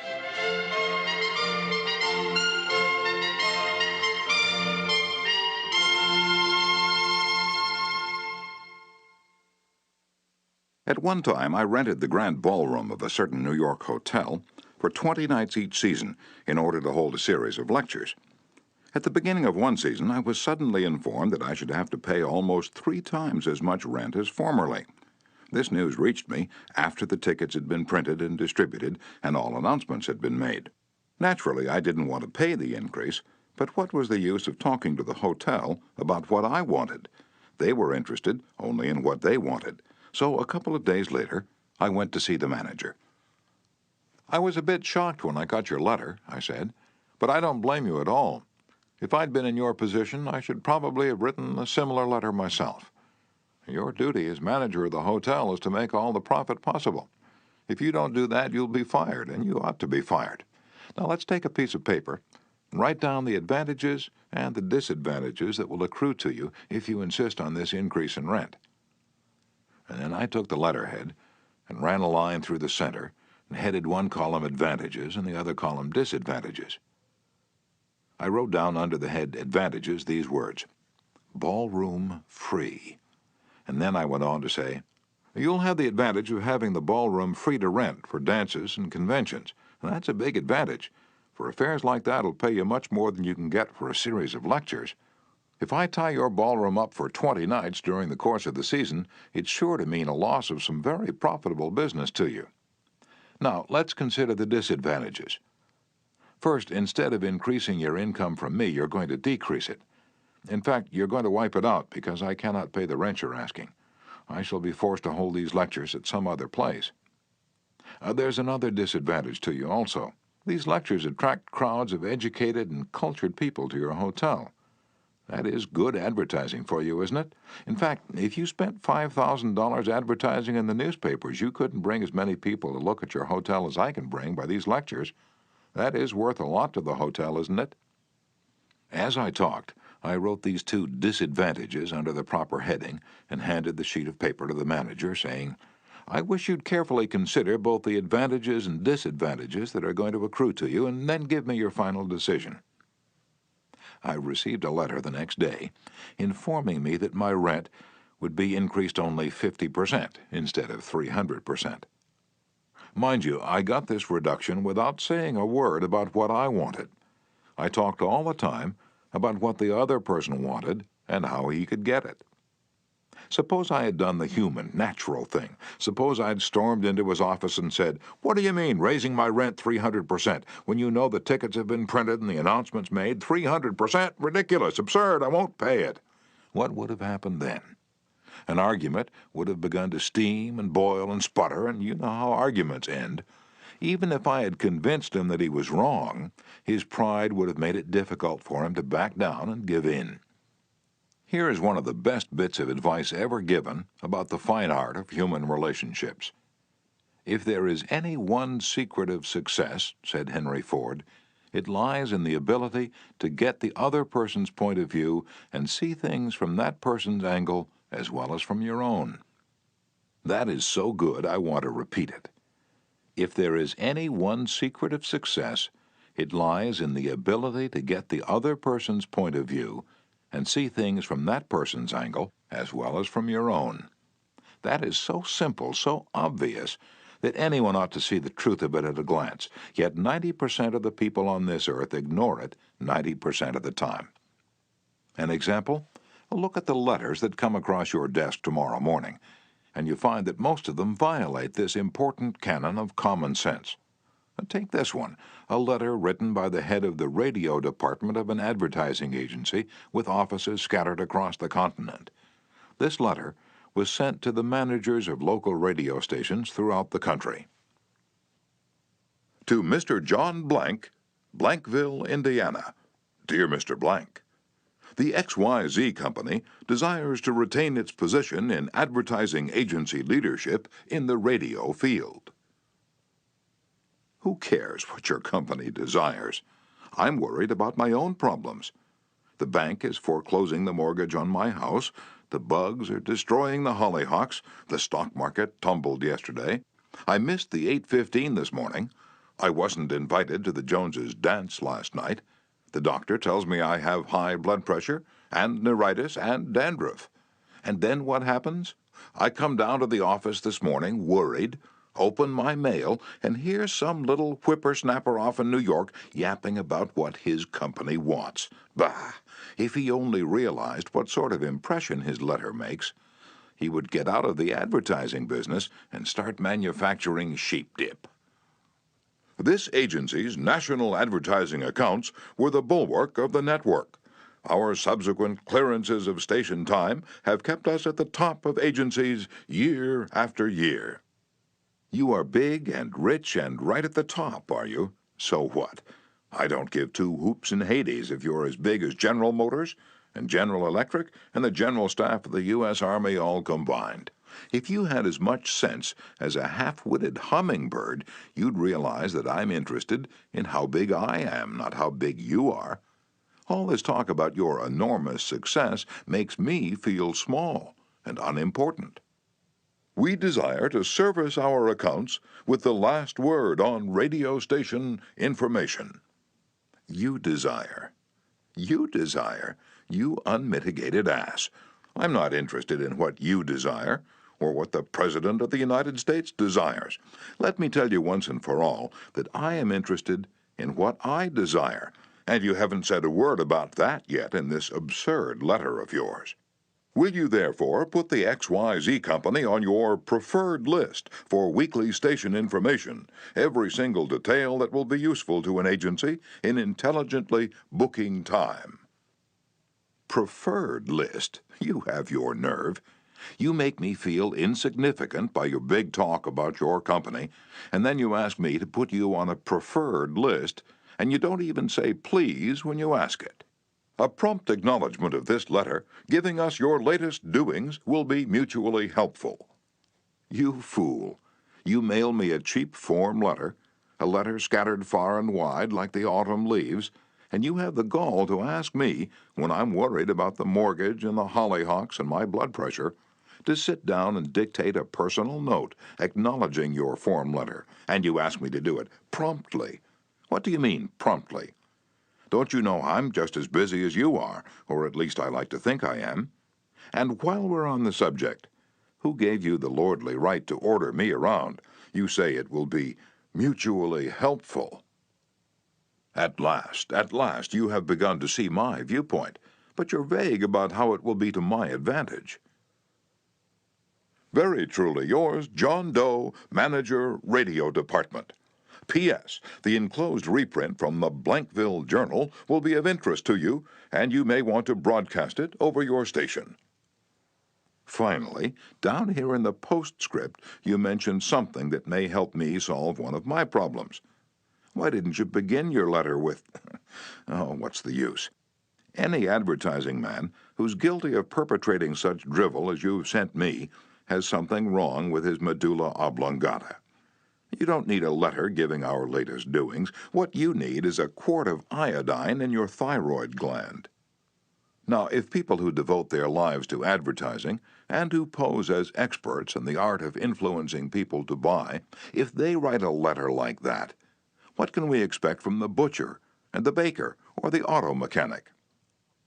Here's another letter, written by the superintendent of a large freight terminal to a student of this course, Edward Vermillion. What effect did this letter have on the man to whom it was addressed? Let me read it to you, and then I'll tell you. A. Zarega's Sons, Incorporated, 28 Front Street, Brooklyn, New York, 11201. Attention, Mr. Edward Vermillion. Gentlemen, the operations at our outbound rail receiving station are handicapped because a material percentage of the total business is delivered us in the late afternoon. This condition results in congestion, overtime on the part of our forces, delays to trucks, and in some cases delays to freight. On November 10th, we received from your company a lot of 510 pieces, which reached here at 4:20 p.m.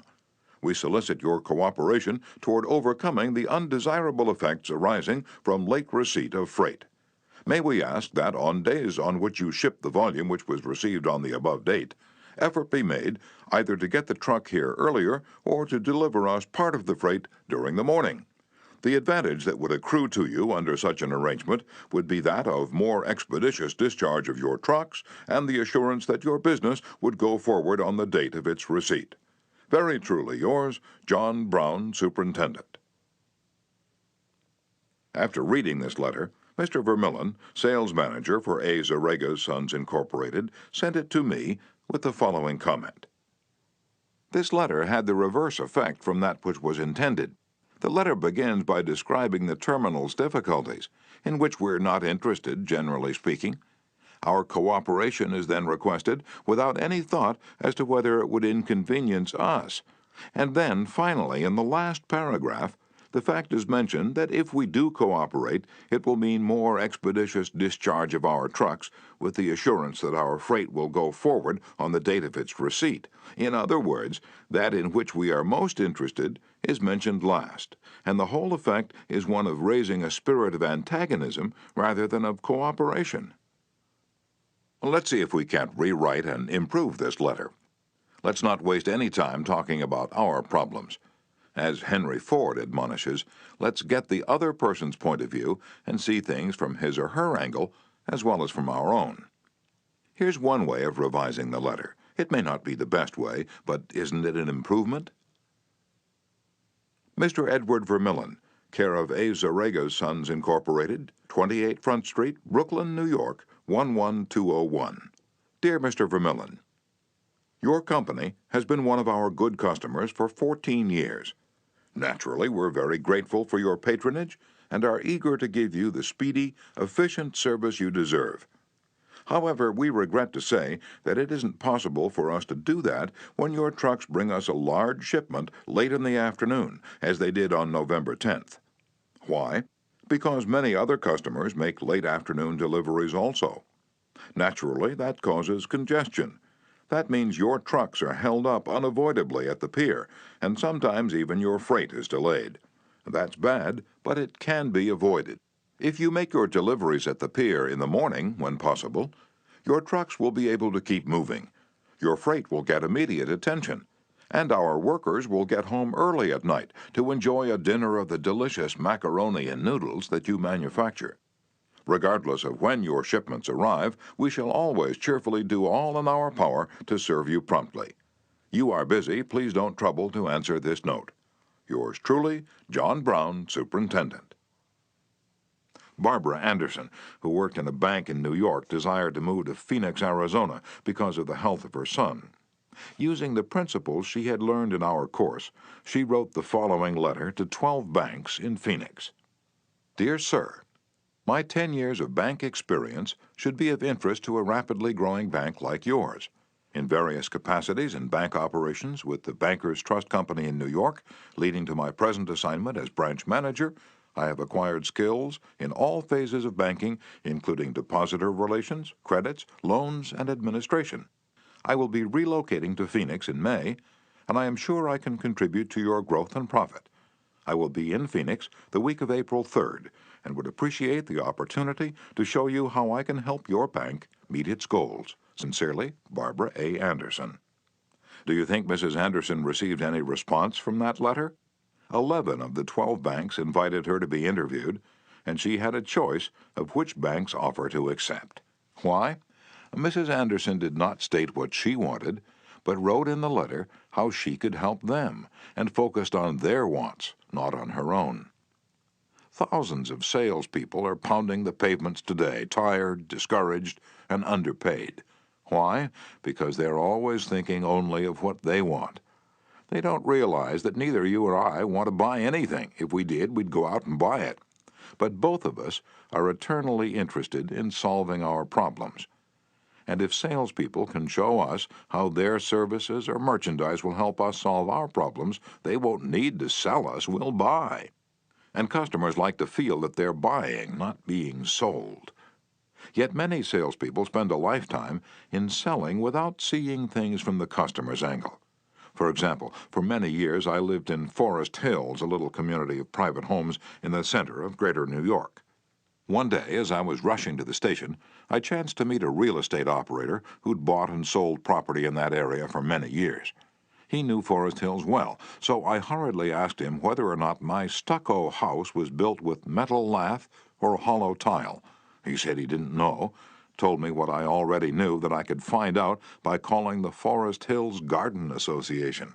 The following morning, I received a letter from him. Did he give me the information I wanted? He could have gotten it in 60 seconds by a telephone call, but he didn't. He told me again that I could get it by telephoning, and then asked me to let him handle my insurance. He was not interested in helping me. He was interested only in helping himself. J. Howard Lucas of Birmingham, Alabama, tells how 2 salespeople from the same company handled the same type of situation. He reported, Several years ago, I was on the management team of a small company. Headquartered near us was the district office of a large insurance company. Their agents were assigned territories, and our company was assigned to two agents, whom I shall refer to as Carl and John. One morning, Carl dropped by our office and casually mentioned that his company had just introduced a new life insurance policy for executives and thought we might be interested later on, and he'd get back to us when he had more information on it. The same day, John saw us on the sidewalk while returning from a coffee break, and he shouted, "Hey, Luke, hold up, I have some great news for you fellows." He hurried over and very excitedly told us about an executive life insurance policy his company had introduced that very day. It was the same policy that Carl had casually mentioned. He wanted us to have one of the first issued. He gave us a few important facts about the coverage and ended saying, "The policy's so new I'm going to have someone from the home office come out tomorrow and explain it. Now, in the meantime, let's get the application signed and on the way so he can have more information to work with." His enthusiasm aroused in us an eager want for this policy, even though we still did not have details. When they were made available to us, they confirmed John's initial understanding of the policy, and he not only sold each of us a policy, but later doubled our coverage. Carl could have had those sales, but he made no effort to arouse in us any desire for the policies. The world is full of people who are grabbing and self-seeking, so the rare individual who unselfishly tries to serve others has an enormous advantage. He has little competition. Owen D. Young, a noted lawyer and one of America's great business leaders, once said, "People who can put themselves in the place of other people, who can understand the workings of their minds, need never worry about what the future has in store for them." If you get just one thing out of this book, an increased tendency to think always in terms of other people's point of view and see things from their angle, if you get just that one thing, it may easily prove to be one of the building blocks of your career. Looking at the other person's point of view and arousing in him an eager want for something is not to be construed as manipulating that person so that he will do something that is only for your benefit and his detriment. Each party should gain from the negotiation. In the letters to Mr. Vermillion, both the sender and the receiver of the correspondence gained by implementing what was suggested. Both the bank and Mrs. Anderson won by her letter in that the bank obtained a valuable employee and Mrs. Anderson a suitable job. And in the example of John's sale of insurance to Mr. Lucas, both gained through this transaction. Another example in which everybody gains through this principle of arousing an eager want comes from Michael E. Whidden of Warwick, Rhode Island, who's a territory salesman for the Shell Oil Company. Mike wanted to become the #1 salesperson in his district, but one service station was holding him back.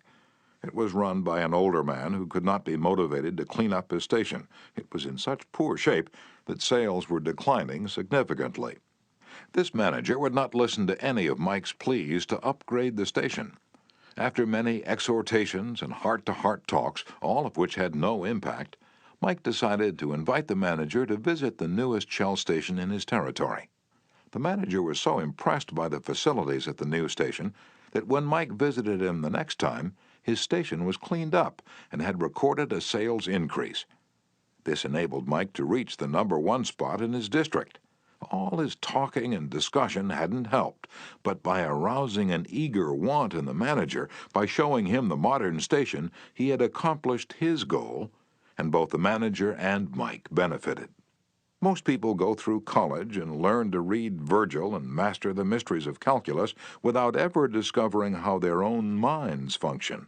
For instance, I once gave a course in effective speaking for the young college graduates who were entering the employ of the Carrier Corporation, the large air conditioner manufacturer. One of the participants wanted to persuade the others to play basketball in their free time, and this is about what he said. "I want you to come out and play basketball. I like to play basketball. The last few times I've been down to the gymnasium, there haven't been enough people to get up a game. 2 or 3 of us got to throwing the ball around the other night, and I got a black eye.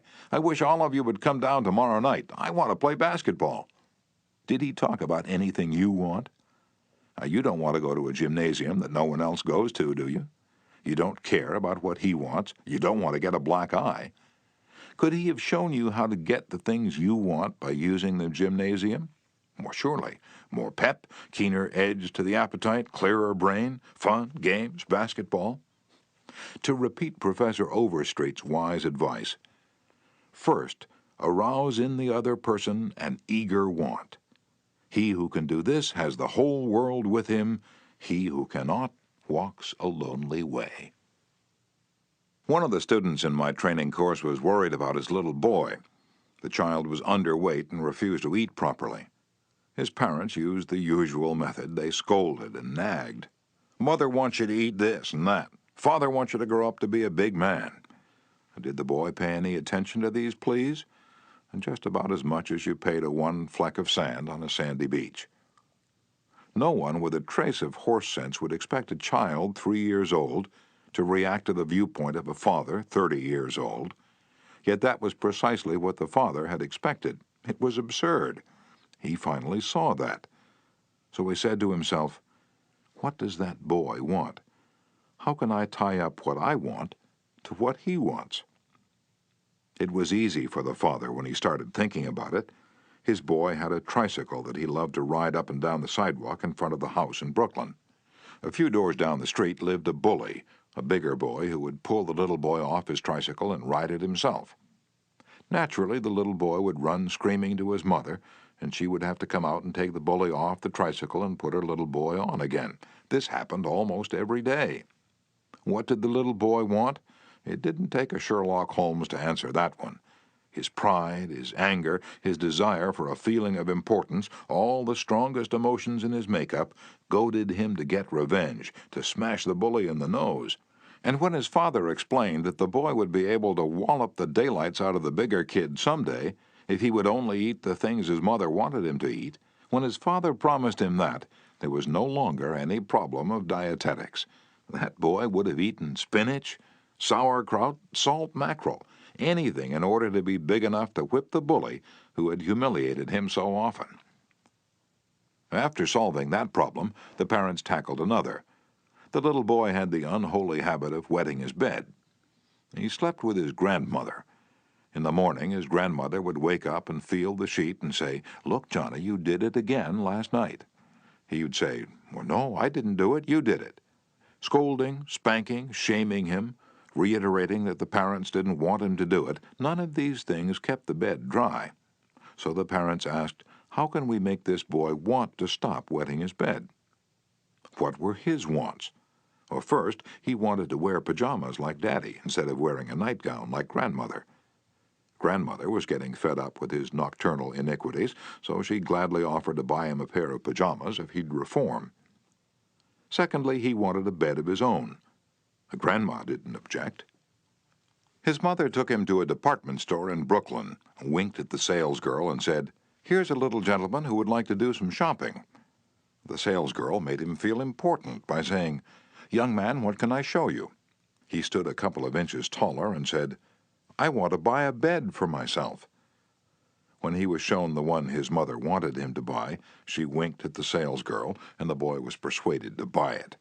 The bed was delivered the next day, and that night, when Father came home, the little boy ran to the door, shouting, "Daddy, Daddy, come upstairs and see my bed that I bought." The father, looking at the bed, obeyed Charles Schwab's injunction. He was hearty in his approbation and lavish in his praise.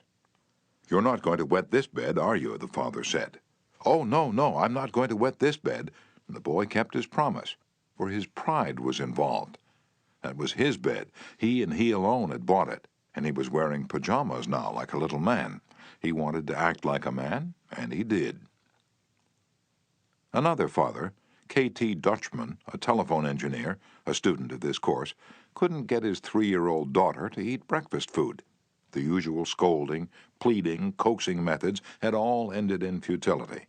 So the parents asked themselves, how can we make her want to do it?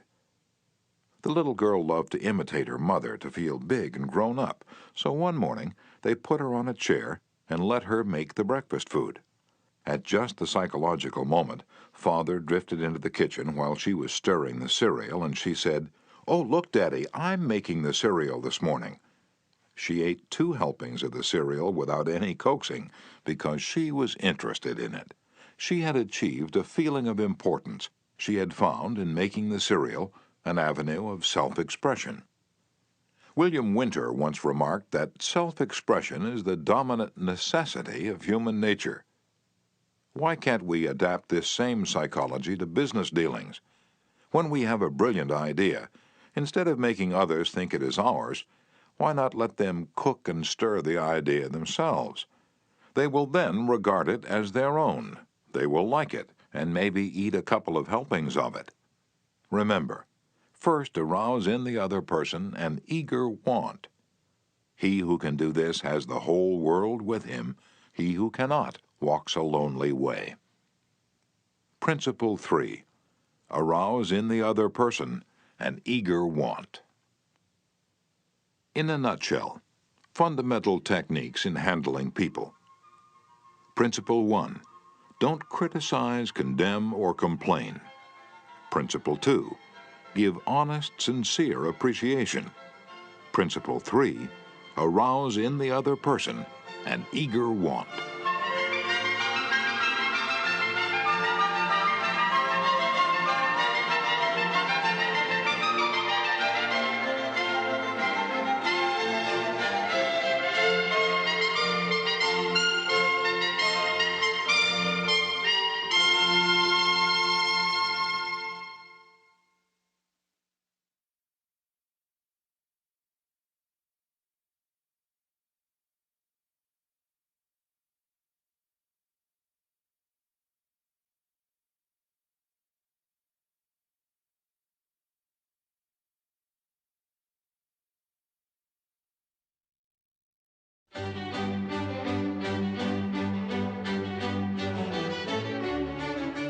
Part 2. 6 Ways to Make People Like You. Chapter 1. Do this and you'll be welcome anywhere. Why read this book to find out how to win friends? Why not study the technique of one of the greatest winner of friends the world has ever known? Who is he? You may meet him tomorrow coming down the street. When you get within 10 feet of him, he will begin to wag his tail. If you stop and pat him, he'll almost jump out of his skin to show you how much he likes you. And you know that behind this show of affection on his part, there are no ulterior motives. He doesn't want to sell you any real estate, and he doesn't want to marry you. Did you ever stop to think that a dog is the only animal that doesn't have to work for a living? A hen has to lay eggs, a cow has to give milk, a canary has to sing, but a dog makes his living by giving you nothing but love. When I was 5 years old, my father bought a little yellow-haired pup for 50 cents. He was the light and joy of my childhood. Every afternoon about 4:30, he would sit in the front yard with his beautiful eyes staring steadfastly at the path, and as soon as he heard my voice or saw me swinging my dinner pail through the buckbrush, he was off like a shot, racing breathlessly up the hill to greet me with leaps of joy and barks of sheer ecstasy. Tippy was my constant companion for 5 years. Then, one tragic night, I shall never forget it, he was killed within 10 feet of my head, killed by lightning. Tippy's death was the tragedy of my boyhood. You never read a book on psychology, Tippy. You didn't need to. You knew by some divine instinct that you can make more friends in 2 months by becoming genuinely interested in other people than you can in 2 years by trying to get other people interested in you. Let me repeat that.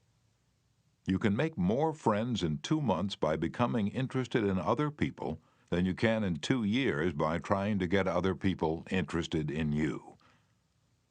Yet I know, and you know, people who blunder through life trying to wigwag other people into becoming interested in them. Of course, it doesn't work. People are not interested in you. They are not interested in me. They are interested in themselves, morning, noon, and after dinner. The New York Telephone Company made a detailed study of telephone conversations to find out which word is the most frequently used. And you've guessed it. It is the personal pronoun I. I. It was used 3,900 times in 500 telephone conversations. I. When you see a group photograph that you're in, whose picture do you look for first? If we merely try to impress people and get people interested in us, we will never have many true, sincere friends. Friends, real friends, are not made that way. Napoleon tried it, and in his last meeting with Josephine, he said, "Josephine, I have been as fortunate as any man ever was on this earth, and yet at this hour you are the only person in the world on whom I can rely." And historians doubt whether he could rely even on her. Alfred Adler, the famous Viennese psychologist, wrote a book entitled "What Life Should Mean to You." In that book, he says, "It is the individual who is not interested in his fellow men who has the greatest difficulties in life and provides the greatest injury to others. It is from among such individuals that all human failures spring." You may read scores of erudite tomes on psychology without coming across a statement more significant for you and me. Adler's statement is so rich with meaning that I'm going to repeat it. It is the individual who is not interested in his fellow men who has the greatest difficulties in life and provides the greatest injury to others. It is from among such individuals that all human failures spring. I once took a course in short story writing at New York University, and during that course, the editor of a leading magazine talked to our class. He said he could pick up any one of the dozens of stories that drifted across his desk every day, and after reading a few paragraphs, he could feel whether or not the author liked people. If the author doesn't like people, he said, people won't like his or her stories. This hard-boiled editor stopped twice in the course of his talk on fiction writing and apologized for preaching a sermon. "I am telling you," he said, "the same things your preacher would tell you. But remember, you have to be interested in people if you want to be a successful writer of stories." If that is true of writing fiction, you can be sure it is true of dealing with people face to face. I spent an evening in the dressing room of Howard Thurston the last time he appeared on Broadway. Thurston was the acknowledged dean of magicians. For 40 years, he had traveled all over the world, time and again, creating illusions, mystifying audiences, and making people gasp with astonishment. More than 60 million people had paid admission to his show, and he had made almost $2 million in profit. I asked Mr. Thurston to tell me the secret of his success. His schooling certainly had nothing to do with it, for he ran away from home as a small boy, became a hobo, rode in boxcars, slept in haystacks, begged his food from door to door, and learned to read by looking out of boxcars at signs along the railway. Did he have a superior knowledge of magic? No, he told me hundreds of books had been written about legerdemain, and scores of people knew as much about it as he did. But he had two things that the others didn't have. First, he had the ability to put his personality across the footlights. He was a master showman. He knew human nature. Everything he did, every gesture, every intonation of his voice, every lifting of an eyebrow had been carefully rehearsed in advance, and his actions were timed to split seconds. But in addition to that, Thurston had a genuine interest in people. He told me that many magicians would look at the audience and say to themselves, "Well, there's a bunch of suckers out there, a bunch of hicks. I'll fool them all right." But Thurston's method was totally different. He told me that every time he went on stage, he said to himself, "I'm grateful because these people come to see me. They make it possible for me to make my living in a very agreeable way. I'm going to give them the very best I possibly can." He declared he never stepped in front of the footlights without first saying to himself over and over, "I love my audience. I love my audience." Ridiculous? Absurd? You're privileged to think anything you like. I am merely passing it on to you without comment as a recipe used by one of the most famous magicians of all time.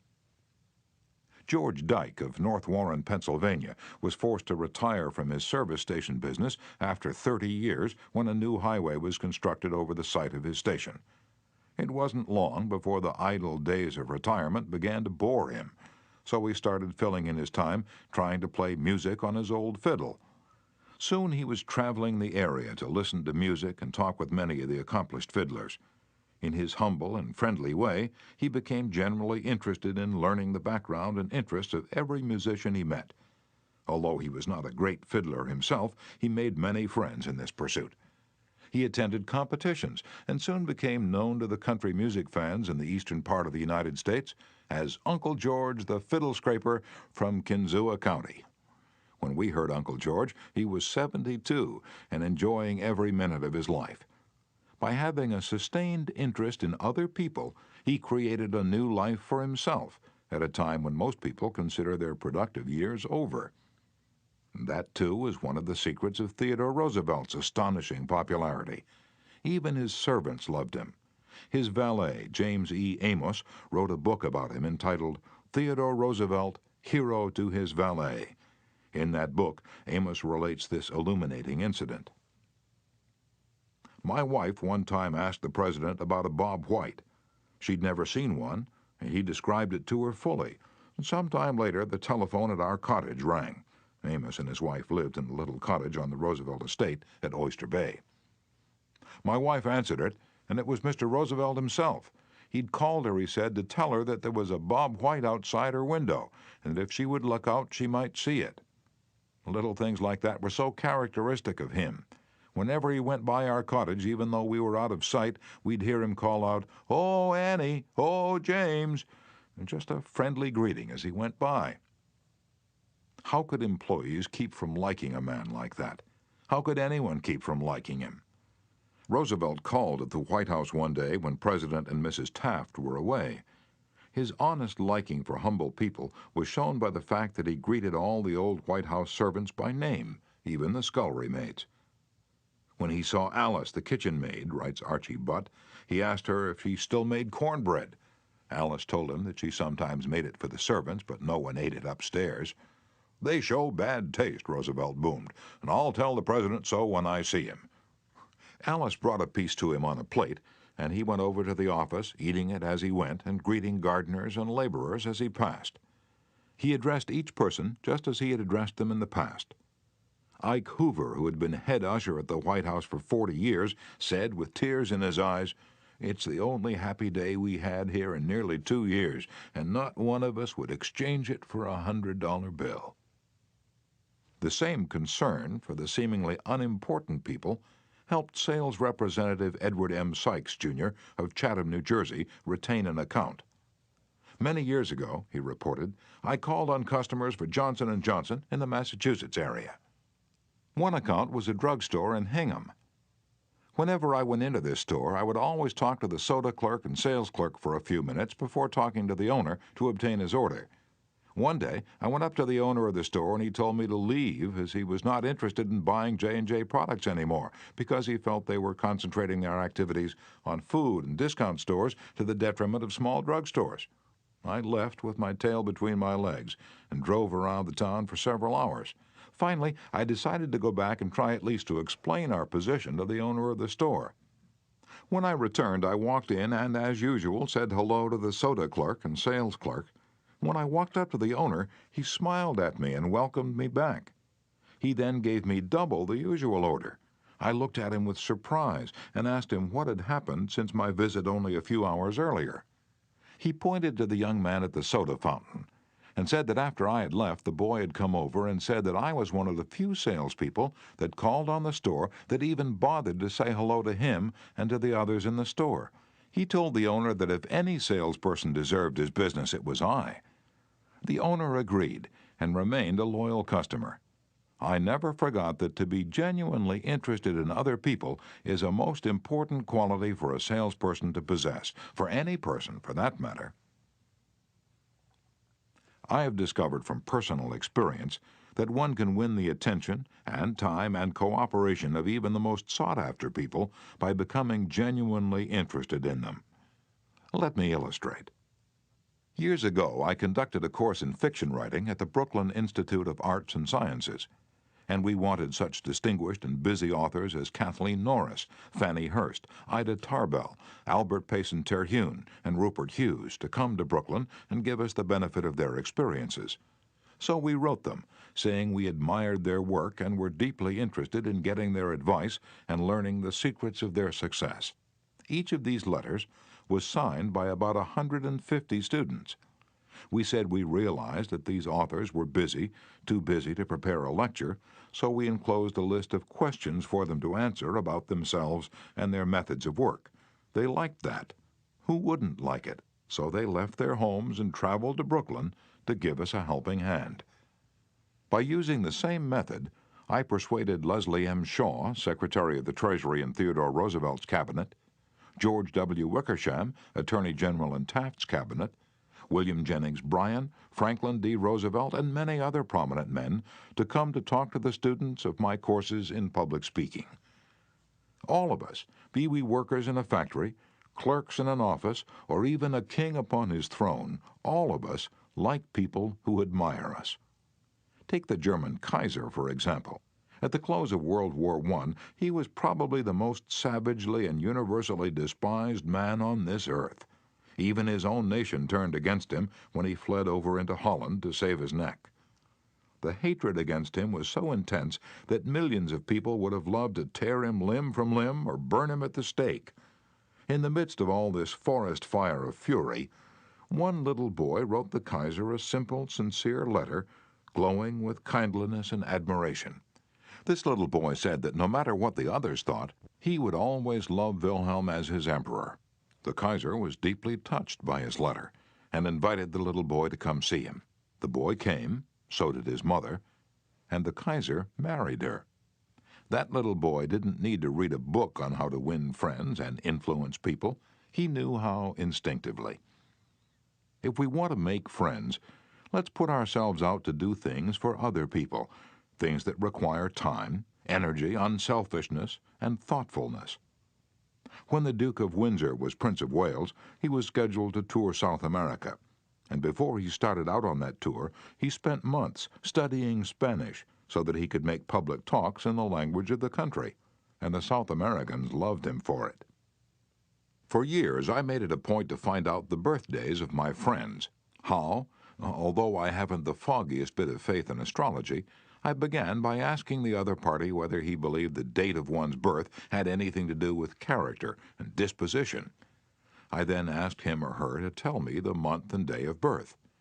If he or she said November 24th, for example, I kept repeating to myself, November 24th, November 24th. The minute my friend's back was turned, I wrote down the name and birthday, and later would transfer it to a birthday book. At the beginning of each year, I had these birthday dates scheduled in my calendar pad so that they came to my attention automatically. When the natal day arrived, there was my letter or telegram. What a hit it made. I was frequently the only person on earth who remembered. If we want to make friends, let's greet people with animation and enthusiasm. When somebody calls you on the telephone, use the same psychology. Say hello in tones that bespeak how pleased you are to have the other person call. Many companies train their telephone operators to greet all callers in a tone of voice that radiates interest and enthusiasm. The caller feels the company is concerned about them. Let's remember that when we answer the telephone tomorrow. Showing a genuine interest in others not only wins friends for you, but may develop in its customers a loyalty to your company. In an issue of the publication of the National Bank of North America of New York, the following letter from Madeline Rosedale, a depositor, was published. I would like you to know how much I appreciate your staff. Everyone is so courteous, polite, and helpful. What a pleasure it is, after waiting on a long line, to have the teller greet you pleasantly. Last year, my mother was hospitalized for 5 months. Frequently, I went to Marie Petrosello, a teller. She was concerned about my mother and inquired about her progress. Is there any doubt that Mrs. Rosedale will continue to use this bank? Charles R. Walters, of one of the large banks in New York City, was assigned to prepare a confidential report on a certain corporation. He knew of only one person who possessed the facts he needed so urgently. As Mr. Walters was ushered into the president's office, a young woman stuck her head through a door and told the president that she didn't have any stamps for him that day. I'm collecting stamps for my 12-year-old son, the president explained to Mr. Walters. Mr. Walters stated his mission and began asking questions. The president was vague, general, nebulous. He didn't want to talk, and apparently nothing could persuade him to talk. The interview was brief and barren. Frankly, I didn't know what to do, Mr. Walters said, as he related this story to the class. Then I remembered what his secretary had said to him. Stamps, a 12-year-old son. I also recalled that the foreign department of our bank collected stamps, stamps taken from letters pouring in from every continent washed by the 7 seas. The next afternoon, I called on this man and sent in word that I had some stamps for his boy. Was I ushered in with enthusiasm? Yes, sir. He couldn't have shaken my hand with more enthusiasm if he'd been running for Congress. He radiated smiles and goodwill. "Oh, my George will love this one," he kept saying as he fondled the stamps. "Look at this. This is a treasure." And we spent half an hour talking stamps and looking at the picture of his boy, and then he devoted more than an hour of his time to giving me every bit of information I wanted without my even suggesting that he do it. He told me all he knew, and then he called in his subordinates and questioned them. He telephoned some of his associates. He loaded me down with facts, figures, reports, and correspondence. In the parlance of newspaper reporters, I had a scoop. Here's another illustration. C.M. Napoli, Jr. of Philadelphia had tried for years to sell fuel to a large chain store organization, but the chain store company continued to purchase its fuel from an out-of-town dealer and haul it right past the door of Napoli's office. Mr. Napoli made a speech one night before one of my classes, pouring out his hot wrath upon chain stores, branding them as a curse to the nation, and still he wondered why he couldn't sell them. I suggested that he try different tactics. To put it briefly, this is what happened. We staged a debate between members of the course on whether the spread of the chain store is doing the country more harm than good. Napoli, at my suggestion, took the negative side. He agreed to defend the chain stores, and then went straight to an executive of the chain store organization that he despised and said, "I am not here to try to sell fuel. I've come to ask you to do me a favor." He then told about his debate and said, "I've come to you for help because I can't think of anyone else who would be more capable of giving me the facts I want. I'm anxious to win this debate, and I'll deeply appreciate whatever help you can give me." And here's the rest of the story in Mr. Napoli's own words. "I asked this man for precisely 1 minute of his time. It was with that understanding that he consented to see me. After I'd stated my case, he motioned me to the chair and talked to me for exactly 1 hour and 47 minutes. He called in another executive who'd written a book on chain stores. He wrote to the National Chain Store Association and secured for me a copy of a debate on the subject. He feels that the chain store is rendering a real service to humanity. He's proud of what he's doing for hundreds of communities. His eyes fairly glowed as he talked, and I must confess that he opened my eyes to things I'd never even dreamed of. He changed my whole mental attitude. As I was leaving, he walked with me to the door, put his arm around my shoulder, wished me well in my debate, and asked me to stop in and see him again and let him know how I made out. The last words he said to me were, 'Please see me again later in the spring. I should like to place an order with you for fuel.' To me, that was almost a miracle. Here he was offering to buy fuel without my even suggesting it. I had made more headway in 2 hours by becoming genuinely interested in him and his problems than I could have made in 10 years trying to get him interested in me and my product." You didn't discover a new truth, Mr. Napoli. For a long time ago, 100 years before Christ was born, a famous old Roman poet, Publilius Cyrus, remarked, "We are interested in others when they are interested in us." A show of interest, as with every other principle of human relations, must be sincere. It must pay off not only for the person showing the interest, but for the person receiving the attention. It is a two-way street. Both parties benefit. Martin Ginsburg, who took our course in Long Island, New York, reported how the special interest a nurse took in him profoundly affected his life. "It was Thanksgiving Day. I was 10 years old.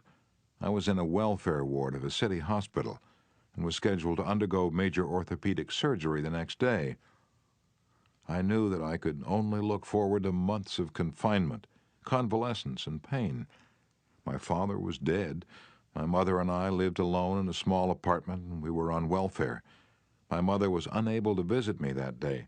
As the day went on, I became overwhelmed with a feeling of loneliness, despair, fear. I knew my mother was home alone worrying about me, not having anyone to be with, not having anyone to eat with, not even having enough money to afford a Thanksgiving Day dinner. And the tears welled up in my eyes, and I stuck my head under the pillow and pulled the covers over it. I cried silently, but oh, so bitterly, so much that my body was racked with pain. A young student nurse heard my sobbing and came over to me. She took the covers off my face and started wiping my tears. She told me how lonely she was having to work that day, not being able to be with her family. She asked me whether I'd have dinner with her. She brought 2 trays of food, sliced turkey, mashed potatoes, cranberry sauce, and ice cream for dessert. She talked to me and tried to calm my fears. Even though she was scheduled to go off duty at 4 p.m., she stayed on her own time until almost 11 p.m. She played games with me, talked to me, and stayed with me until I finally fell asleep. Many Thanksgivings have come and gone since I was 10, but one never passes without me remembering that particular one and my feelings of frustration, fear, loneliness, and the warmth and tenderness of the stranger that somehow made it all bearable. If you want others to like you, if you want to develop real friendships, if you want to help others at the same time as you help yourself, keep this principle in mind. Principle 1. Become genuinely interested in other people.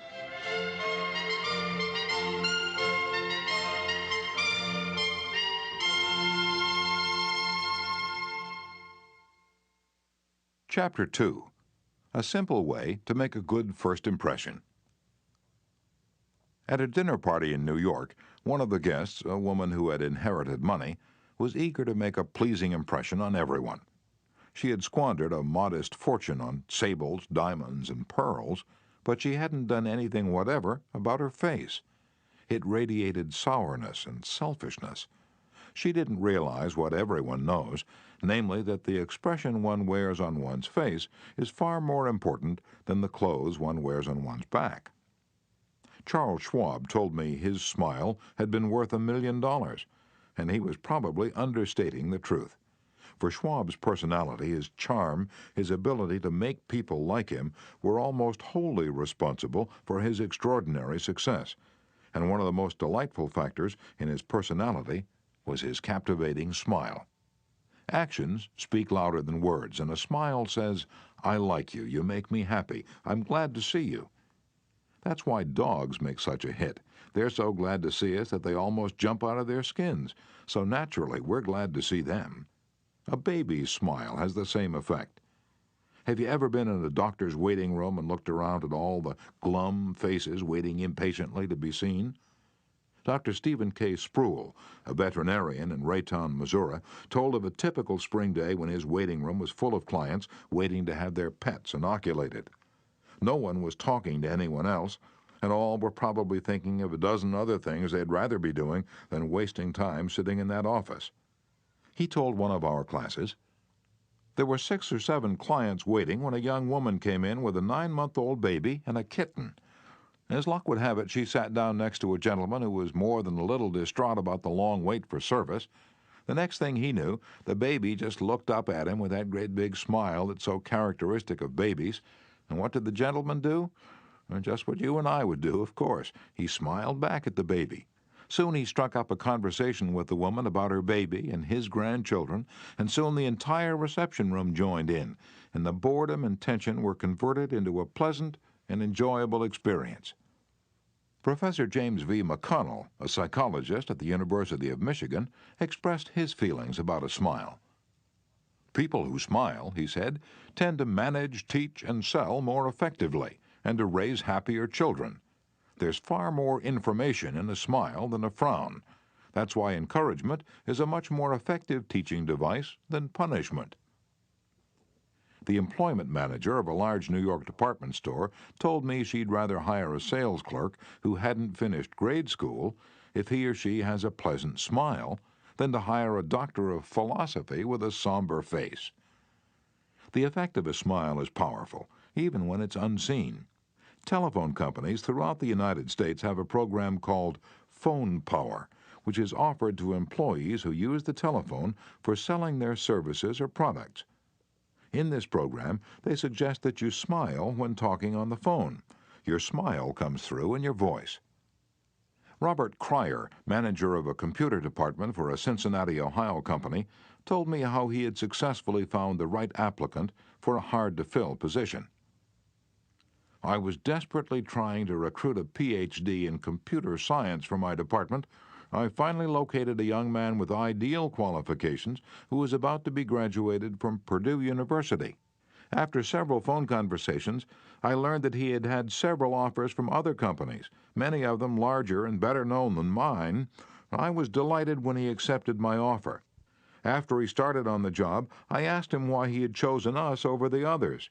He paused for a moment, and then he said, "I think it was because managers in the other companies spoke on the phone in a cold, businesslike manner, which made me feel like just another business transaction.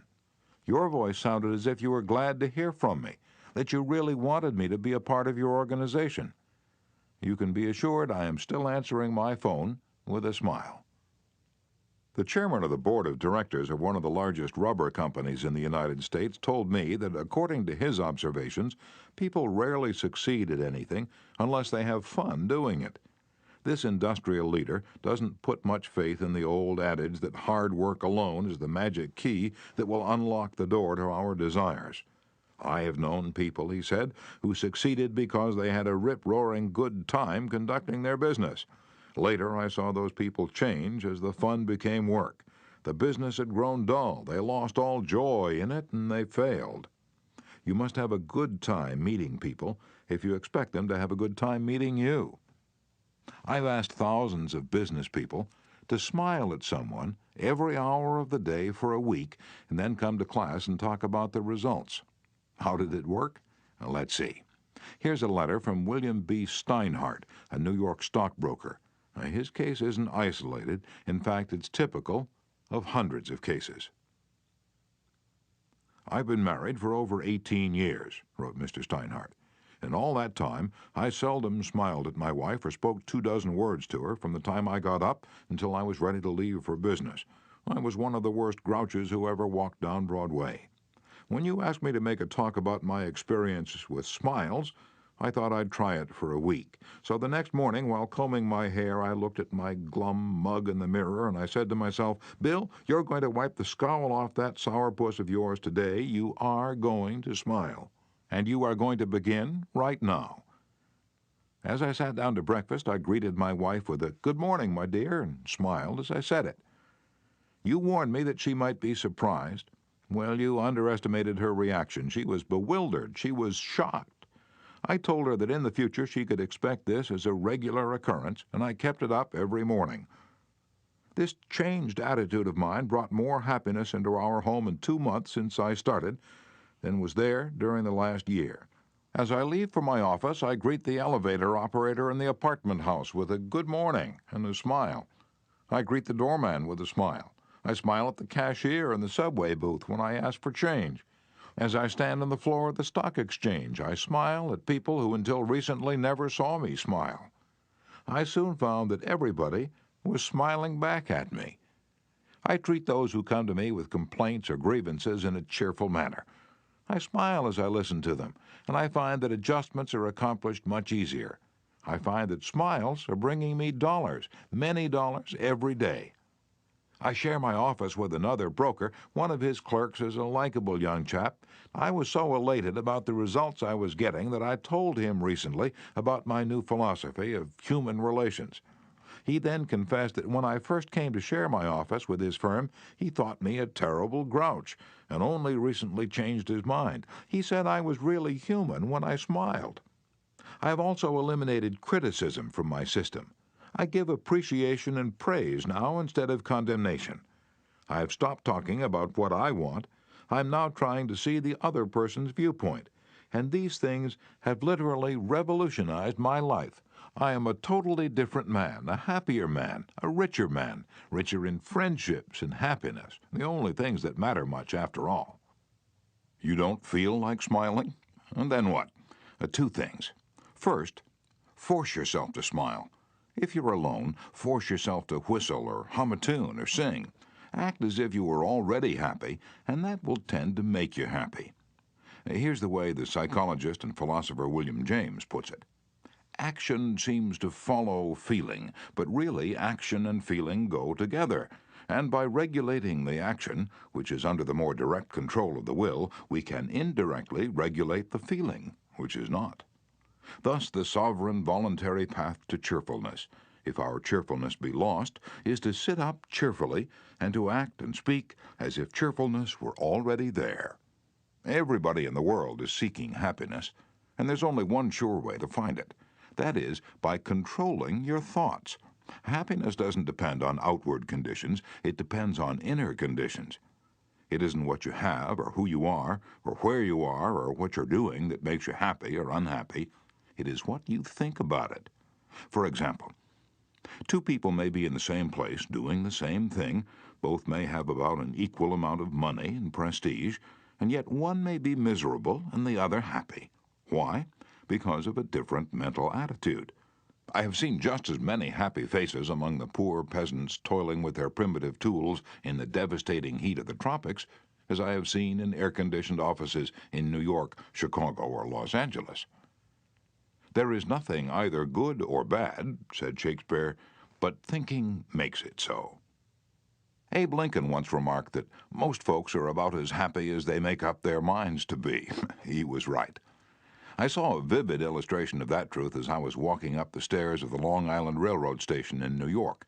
Directly in front of me, 30 or 40 crippled boys on canes and crutches were struggling up the stairs. One boy had to be carried up. I was astonished at their laughter and gaiety. I spoke about it to one of the men in charge of the boys. "Oh, yes," he said, "when a boy realizes that he's going to be a cripple for life, he's shocked at first, but after he gets over the shock, he usually resigns himself to his fate and then becomes as happy as normal boys." I felt like taking my hat off to those boys. They taught me a lesson I hope I shall never forget. Working all by oneself in a closed-off room in an office not only is lonely, but it denies one the opportunity of making friends with other employees in the company. Senora Maria Gonzalez of Guadalajara, Mexico, had such a job. She envied the shared comradeship of other people in the company as she heard their chatter and laughter. As she passed them in the hall during the first weeks of her employment, she shyly looked the other way. After a few weeks, she said to herself, "Maria, you can't expect these women to come to you. You have to go out and meet them." The next time she walked to the water cooler, she put on her brightest smile and said, "Hi, how are you today?" to each of the people she met. The effect was immediate. Smiles and hellos were returned. The hallway seemed brighter, the job friendlier. Acquaintanceships developed, and some ripened into friendships. Her job and her life became more pleasant and interesting. Peruse this bit of sage advice from the essayist and publisher Elbert Hubbard, but remember, perusing it won't do you any good unless you apply it. Whenever you go out of doors, draw the chin in, carry the crown of the head high, and fill the lungs to the utmost. Drink in the sunshine, greet your friends with a smile, and put soul into every handclasp. Do not fear being misunderstood, and do not waste a minute thinking about your enemies. Try to fix firmly in your mind what you would like to do, and then, without veering off direction, you will move straight to the goal. Keep your mind on the great and splendid things you would like to do, and then, as the days go gliding away, you will find yourself unconsciously seizing upon the opportunities that are required for the fulfillment of your desire, just as the coral insect takes from the running tide the element it needs. Picture in your mind the able, earnest, useful person you desire to be, and the thought you hold is hourly transforming you into that particular individual. Thought is supreme. Preserve a right mental attitude, the attitude of courage, frankness, and good cheer. To think rightly is to create.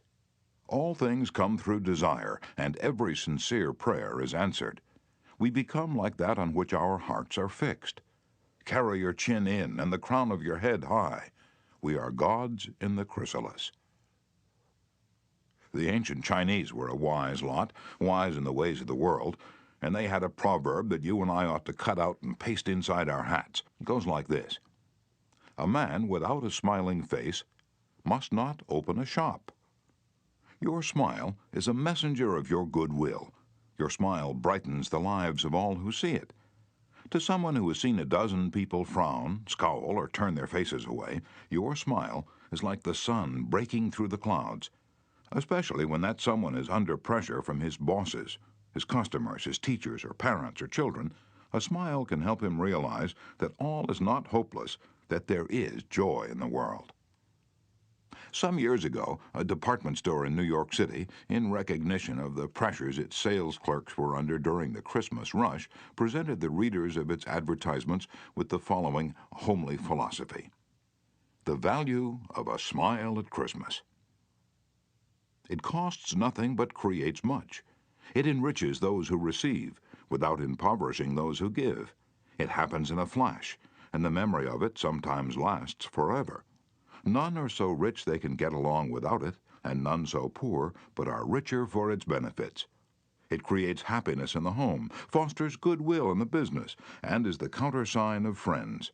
It is rest to the weary, daylight to the discouraged, sunshine to the sad, and nature's best antidote for trouble. Yet it cannot be bought, begged, borrowed, or stolen, for it is something that is no earthly good to anybody until it is given away. And if, in the last-minute rush of Christmas buying, some of our salespeople should be too tired to give you a smile, may we ask you to leave one of yours? For nobody needs a smile so much as those who have none left to give. Principle 2. Smile. Chapter 3. If you don't do this, you are headed for trouble. Back in 1898, a tragic thing happened in Rockland County, New York. A child had died, and on this particular day the neighbors were preparing to go to the funeral. Jim Farley went out to the barn to hitch up his horse. The ground was covered with snow, the air was cold and snappy, the horse hadn't been exercised for days, and as he was led out to the watering trough, he wheeled playfully, kicked both his heels high in the air, and killed Jim Farley. So the little village of Stony Point had 2 funerals that week instead of 1. Jim Farley left behind him a widow and 3 boys, and a few $100s in insurance. His oldest boy, Jim, was 10, and he went to work in a brickyard, wheeling sand and pouring it in the molds and turning the bricks on edge to be dried by the sun.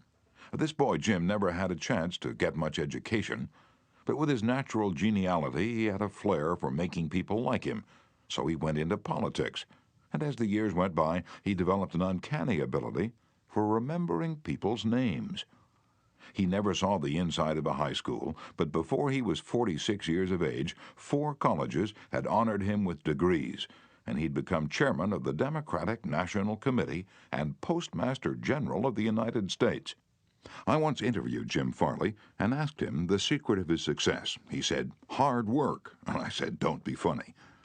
He then asked me what I thought was the reason for his success. I replied, "I understand you can call 10,000 people by their first names." "No, you're wrong," he said. "I can call 50,000 people by their first names."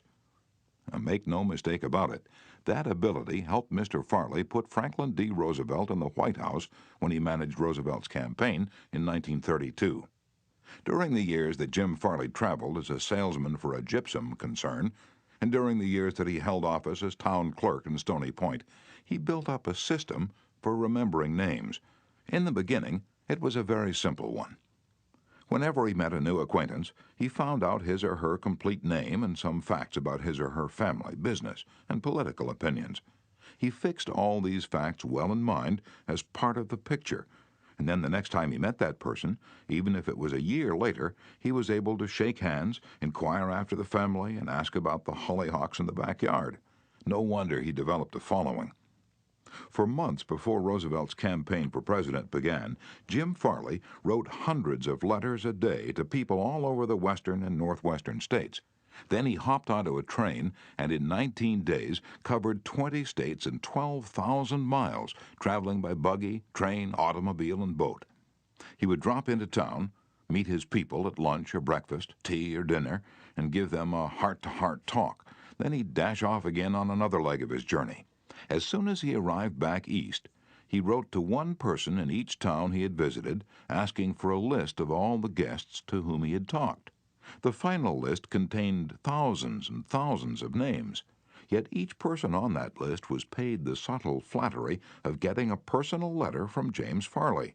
These letters began, "Dear Bill," or "Dear Jane," and they were always signed Jim.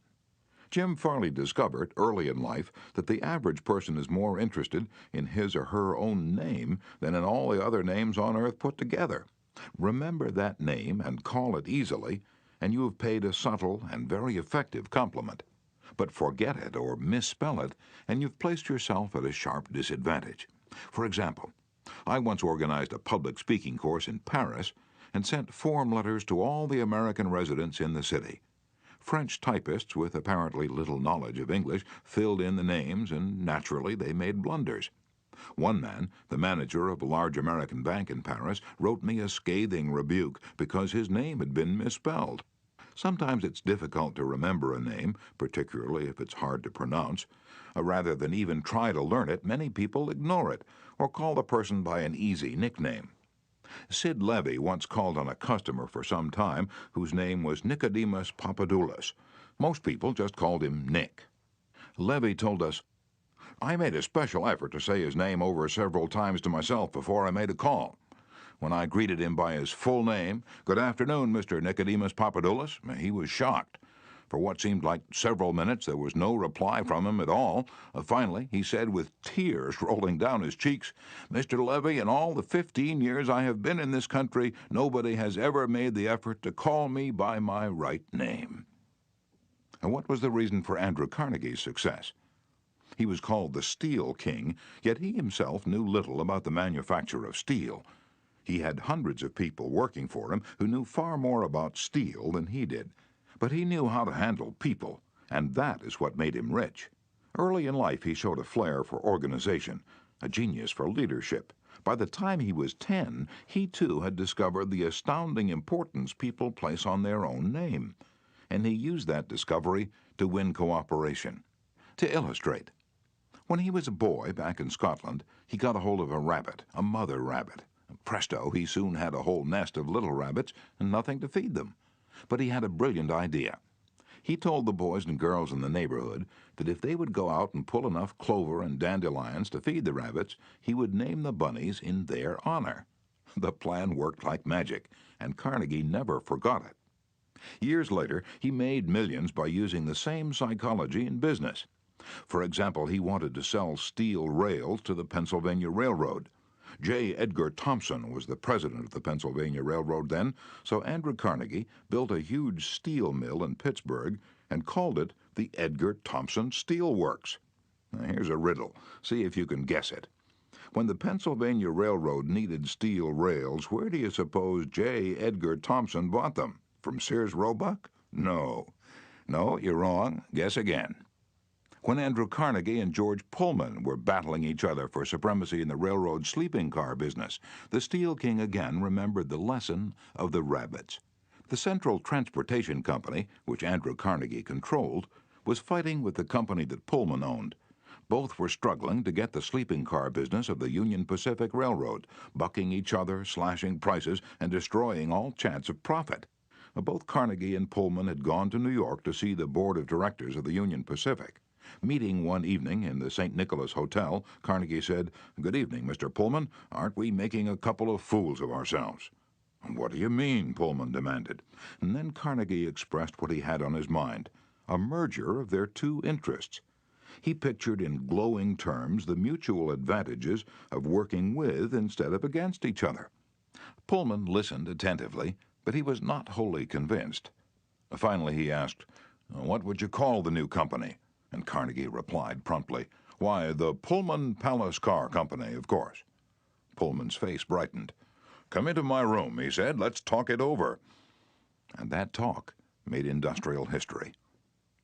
This policy of remembering and honoring the names of his friends and business associates was one of the secrets of Andrew Carnegie's leadership. He was proud of the fact that he could call many of his factory workers by their first names, and he boasted that while he was personally in charge, no strike ever disturbed his flaming steel mills. Benton Love, chairman of Texas Commerce Bank Shares, believes that the bigger a corporation gets, the colder it becomes. One way to warm it up, he said, is to remember people's names. The executive who tells me he can't remember names is at the same time telling me he can't remember a significant part of his business and is operating on quicksand. Karen Kirsch of Rancho Palos Verdes, California, a flight attendant for TWA, made it a practice to learn the names of as many passengers in her cabin as possible and use the name when serving them. This resulted in many compliments in her service, expressed both to her directly and to the airline. One passenger wrote, "I haven't flown TWA for some time, but I'm going to start flying nothing but TWA from now on. You make me feel that your airline has become a very personalized airline, and that's important to me."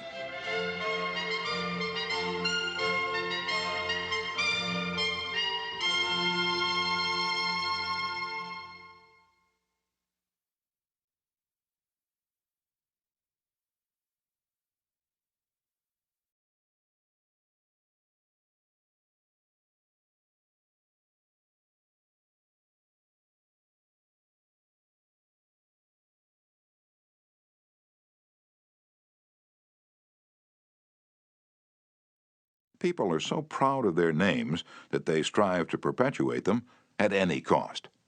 Even blustering, hard-boiled old P.T. Barnum, the greatest showman of his time, disappointed because he had no sons to carry on his name, offered his grandson, C.H. Seeley, $25,000 if he would call himself Barnum Seeley. For many centuries, nobles and magnates supported artists, musicians, and authors so that their creative works would be dedicated to them. Libraries and museums owe their richest collections to people who cannot bear to think that their names might perish from the memory of the race. The New York Public Library has its Astor and Lenox collections. The Metropolitan Museum perpetuates the name of Benjamin Altman and J.P. Morgan. And nearly every church is beautified by stained glass windows commemorating the names of their donors. Many of the buildings on the campuses of most universities bear the names of donors who contributed large sums of money for this honor. Most people don't remember names for the simple reason that they don't take the time and energy necessary to concentrate and repeat and fix names indelibly in their minds. They make excuses for themselves. They're too busy. But they were probably no busier than Franklin D. Roosevelt, and he took time to remember and recall even the names of mechanics with whom he came into contact. To illustrate, the Chrysler organization built a special car for Mr. Roosevelt, who could not use a standard car because his legs were paralyzed. W.F. Chamberlain and a mechanic delivered it to the White House. I have in front of me a letter from Mr. Chamberlain relating his experiences. "I taught President Roosevelt how to handle a car with a lot of unusual gadgets, but he taught me a lot about the fine art of handling people. When I called at the White House," Mr. Chamberlain writes, "the President was extremely pleasant and cheerful. He called me by name, made me feel very comfortable, and particularly impressed me with the fact that he was vitally interested in the things I had to show him and tell him. The car was so designed that it could be operated entirely by hand. A crowd gathered round to look at the car, and he remarked, 'I think it's marvelous. All you have to do is touch a button and it moves away, and you can drive it without effort. I think it's grand. I don't know what makes it go. I'd love to have the time to tear it down and see how it works.' When Mr. Roosevelt's friends and associates admired the machine, he said in their presence, 'Mr. Chamberlain, I certainly appreciate all the time and effort you've spent in developing this car. It's a mighty fine job.' He admired the radiator, the special rear vision mirror and clock, the special spotlight, the kind of upholstery, the sitting position of the driver's seat, the special suitcases in the trunk with his monogram on each suitcase. In other words, he took notice of every detail to which he knew I had given considerable thought. He made a point of bringing these various pieces of equipment to the attention of Mrs. Roosevelt, Miss Perkins, the Secretary of Labor, and his secretary. He even brought the old White House porter into the picture by saying, 'George, you want to take particularly good care of these suitcases.' When the driving lesson was finished, the President turned to me and he said, 'Well, Mr. Chamberlain, I've been keeping the Federal Reserve Board waiting 30 minutes. I guess I had better get back to work.' I took a mechanic with me to the White House. He was introduced to Roosevelt when he first arrived. He didn't talk to the president, and Roosevelt heard his name only once. He was a shy chap, and he kept in the background, but before leaving us, the president looked for the mechanic, shook his hand, called him by name, and thanked him for coming to Washington. And there was nothing perfunctory about his thanks. He meant what he said. I could feel that. A few days after returning to New York, I got an autographed photograph of President Roosevelt and a little note of thanks, again expressing his appreciation for my assistance. How he found time to do it is a mystery to me. Franklin D. Roosevelt knew that one of the simplest, most obvious, and most important ways of gaining goodwill was by remembering names and making people feel important. Yet how many of us do it? Half the time we are introduced to a stranger, we chat for a few minutes and can't even remember his or her name by the time we say goodbye. One of the first lessons a politician learns is this: to recall a voter's name is statesmanship, to forget it is oblivion. And the ability to remember names is almost as important in business and social contacts as it is in politics. Napoleon III, Emperor of France and nephew of the great Napoleon, boasted that in spite of all his royal duties, he could remember the name of every person he met. His technique? Simple. If he didn't hear the name distinctly, he said, "So sorry I didn't get the name clearly." And then, if it was an unusual name, he would say, "How is it spelled?" During the conversation, he took the trouble to repeat the name several times and tried to associate it in his mind with the person's features, expression, and general appearance. If the person was someone of importance, Napoleon went to even further pains. As soon as His Royal Highness was alone, he wrote the name down on a piece of paper, looked at it, concentrated on it, fixed it securely in his mind. And then he tore up the paper. In this way, he gained an eye impression of the name as well as an ear impression. All this takes time, but good manners, said Emerson, are made up of petty sacrifices. The importance of remembering and using names is not just the prerogative of kings and corporate executives. It works for all of us. Ken Nottingham, an employee of General Motors in Indiana, usually had lunch at the company cafeteria. He noticed that the woman who worked behind the counter always had a scowl on her face. She had been making sandwiches for about 2 hours, and I was just another sandwich to her. I told her what I wanted. She weighed out the ham on a little scale, and then she gave me 1 leaf of lettuce, a few potato chips, and handed them to me. The next day I went through the same line, same woman, same scowl. The only difference was I noticed her name tag. I smiled. I said, "Hello, Eunice." Then I told her what I wanted. Well, she forgot the scale, piled on the ham, gave me 3 leaves of lettuce, and heaped on the potato chips until they fell off the plate. We should be aware of the magic contained in a name and realize this single item is wholly and completely owned by the person with whom we are dealing, and nobody else. The name sets the individual apart. It makes him or her unique among all others. The information we are imparting, or the request we are making, takes on a special importance when we approach the situation with the name of the individual. From the waitress to the senior executive, the name will work magic as we deal with others. Principle 3. Remember that a person's name is to that person the sweetest and most important sound in any language. Chapter 4. An easy way to become a good conversationalist. Some time ago, I attended a bridge party. I don't play bridge, and there was a woman there who didn't play bridge either, and she had discovered that I had once been Lowell Thomas's manager before he went on the radio, and that I'd traveled in Europe a great deal while helping him prepare the illustrated travel talks he was then delivering. So she said, "Oh, Mr. Carnegie, I do want you to tell me about all the wonderful places you've visited and the sights you've seen." As we sat down on the sofa, she remarked that she and her husband had recently returned from a trip to Africa. "Africa?" I exclaimed. "How interesting. I've always wanted to see Africa, but I never got there except for a 24-hour stay once in Algiers. Tell me, did you visit the big game country, yes? How fortunate. I envy you. Do tell me about Africa." And that kept her talking for 45 minutes. She never again asked me where I had been or what I'd seen. She didn't want to hear me talk about my travels. All she wanted was an interested listener, so she could expand her ego and tell about where she had been. Was she unusual? No, many people are like that. For example, I met a distinguished botanist at a dinner party given by a New York book publisher. I'd never talked with a botanist before, and I found him fascinating. I literally sat on the edge of my chair and listened while he spoke of exotic plants and experiments in developing new forms of plant life and indoor gardens, and even told me astonishing facts about the humble potato. I had a small indoor garden of my own, and he was good enough to tell me how to solve some of my problems. As I said, we were at a dinner party. There must have been a dozen other guests, but I violated all of the canons of courtesy, ignored everyone else, and talked for hours to the botanist. Midnight came. I said good night to everyone and departed. The botanist then turned to our host and paid me several flattering compliments. I was most stimulating, I was this and I was that, and he ended by saying I was a most interesting conversationalist. An interesting conversationalist? Why, I had said hardly anything at all. I couldn't have said anything if I'd wanted to without changing the subject, for I didn't know any more about botany than I knew about the anatomy of a penguin. But I had done this. I had listened intently. I had listened because I was genuinely interested, and he felt it. Naturally, that pleased him. That kind of listening is one of the highest compliments we can pay anyone.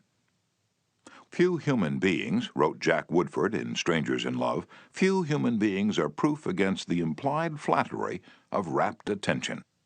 I went even further than giving him rapt attention. I was hearty in my approbation and lavish in my praise. I told him that I had been immensely entertained and instructed, and I had. I told him I wished I had his knowledge, and I did. I told him that I should love to wander the fields with him, and I have. I told him I must see him again, and I did. And so I had him thinking of me as a good conversationalist, when in reality I had been merely a good listener, and had encouraged him to talk. What is the secret, the mystery of a successful business interview?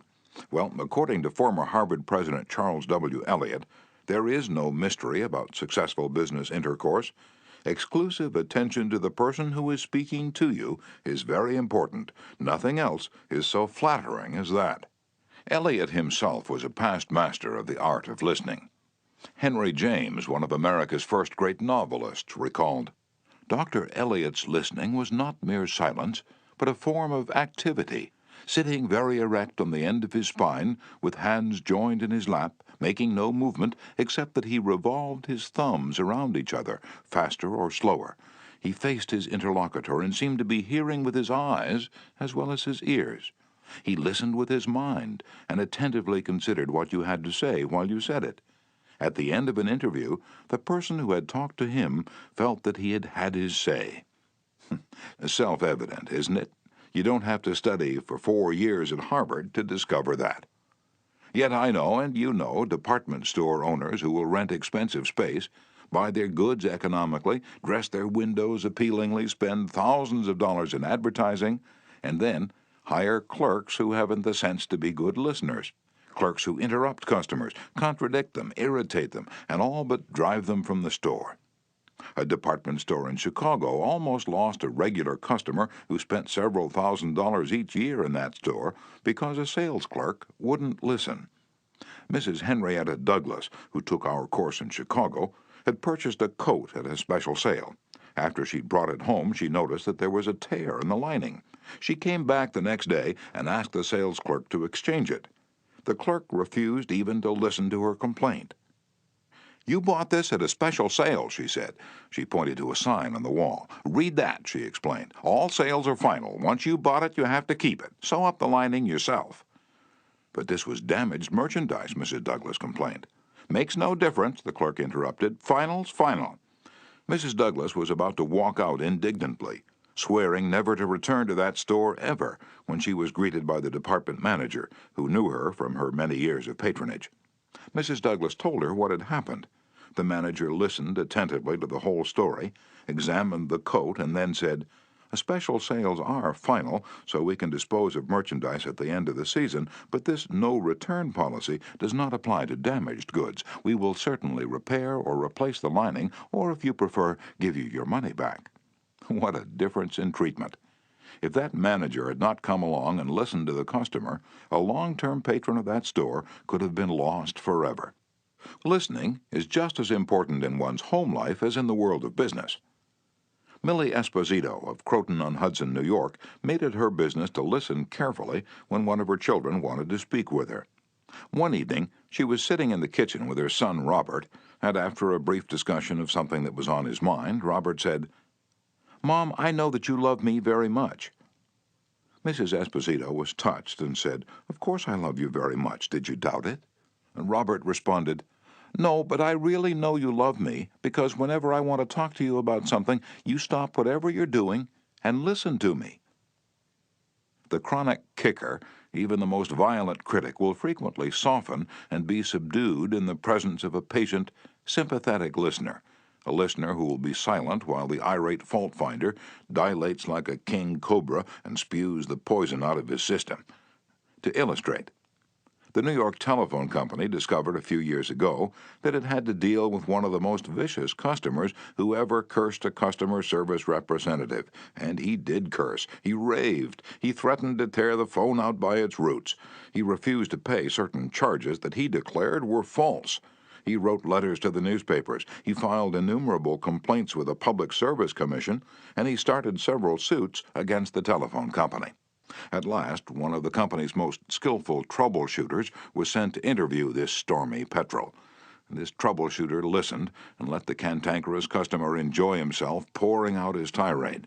The telephone representative listened and said yes and sympathized with his grievance.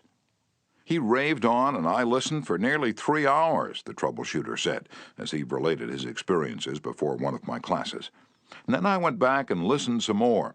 I interviewed him 4 times, and before the 4th visit was over, I had become a charter member of an organization he was starting. He called it the Telephone Subscribers Protective Association. I'm still a member of this organization, and so far as I know, I'm the only member in the world today besides Mr. Smith." I listened and sympathized with him on every point that he'd made during these interviews. He never had a telephone representative talk with him that way before, and he became almost friendly. The point on which I went to see him was not even mentioned on the first visit, nor was it mentioned on the 2nd or 3rd, but upon the 4th interview, I closed the case completely. He paid all his bills in full, and for the first time in the history of his difficulties with the telephone company, voluntarily withdrew his complaints from the Public Service Commission. Doubtless Mr. Smith had considered himself a holy crusader, defending public rights against callous exploitation. But in reality, what he'd really wanted was a feeling of importance. He got this feeling of importance, at first, by kicking and complaining. But as soon as he got his feeling of importance from a representative of the company, his imagined grievances vanished into thin air. One morning years ago, an angry customer stormed into the office of Julian F. Detmer, founder of the Detmer Woolen Company, which later became the world's largest distributor of woolens to the tailoring trade. "This man owed us a small sum of money," Mr. Detmer explained to me. "The customer denied it, but we knew he was wrong, so our credit department had insisted that he pay. After getting a number of letters from our credit department, he packed his grip, made a trip to Chicago, and hurried into my office to inform me not only that he was not going to pay that bill, but that he was never going to buy another dollar's worth of goods from the Detmer Woolen Company." I listened patiently to all he had to say. I was tempted to interrupt, but I realized that would be bad policy, so I let him talk himself out. When he finally simmered down and got in a receptive mood, I said quietly, "I want to thank you for coming to Chicago to tell me about this. You've done me a great favor, for if our credit department has annoyed you, it may annoy other good customers, and that would be just too bad. Believe me, I'm far more eager to hear this than you are to tell it." That was the last thing in the world he expected me to say. I think he was a trifle disappointed, because he'd come to Chicago to tell me a thing or two, and here I was thanking him instead of scrapping with him. I assured him we would wipe the charge off the books and forget it, because he was a very careful man with only one account to look after, while our clerks had to look after thousands. Therefore, he was less likely to be wrong than we were. I told him that I understood exactly how he felt, and if I were in his shoes I should undoubtedly feel precisely as he did. Since he wasn't going to buy from us anymore, I recommended some other woolen houses. In the past, we'd usually lunch together when he came to Chicago, so I invited him to have lunch with me this day. He accepted reluctantly, but when we came back to the office, he placed a larger order than ever before. He returned home in a softened mood, and, wanting to be just as fair with us as we'd been with him, looked over his bills, found one that had been mislaid, and sent us a check with his apologies.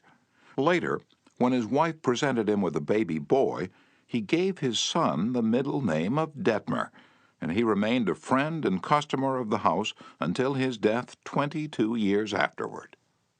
Years ago, a poor Dutch immigrant boy washed the windows of a bakery shop after school to help support his family. His people were so poor that in addition he used to go out in the street with a basket every day and collect stray bits of coal that had fallen in the gutter where the coal wagons had delivered fuel. That boy, Edward Bach, never got more than 6 years of schooling in his life, yet eventually he made himself one of the most successful magazine editors in the history of American journalism. How did he do it? That is a long story, but how he got his start can be told briefly. He got his start by using the principles advocated in this chapter. He left school when he was 13 and became an office boy for Western Union, but he didn't for one moment give up the idea of an education. Instead, he started to educate himself. He saved his car fares and went without lunch until he had enough money to buy an encyclopedia of American biography. And then he did an unheard-of thing. He read the lives of famous people and wrote them, asking for additional information about their childhoods. He was a good listener. He asked famous people to tell him more about themselves. He wrote General James A. Garfield, who was then running for president, and asked if it was true that he was once a tow boy on a canal, and Garfield replied. He wrote General Grant asking about a certain battle, and Grant drew a map for him and invited this 14-year-old boy to dinner and spent the evening talking to him.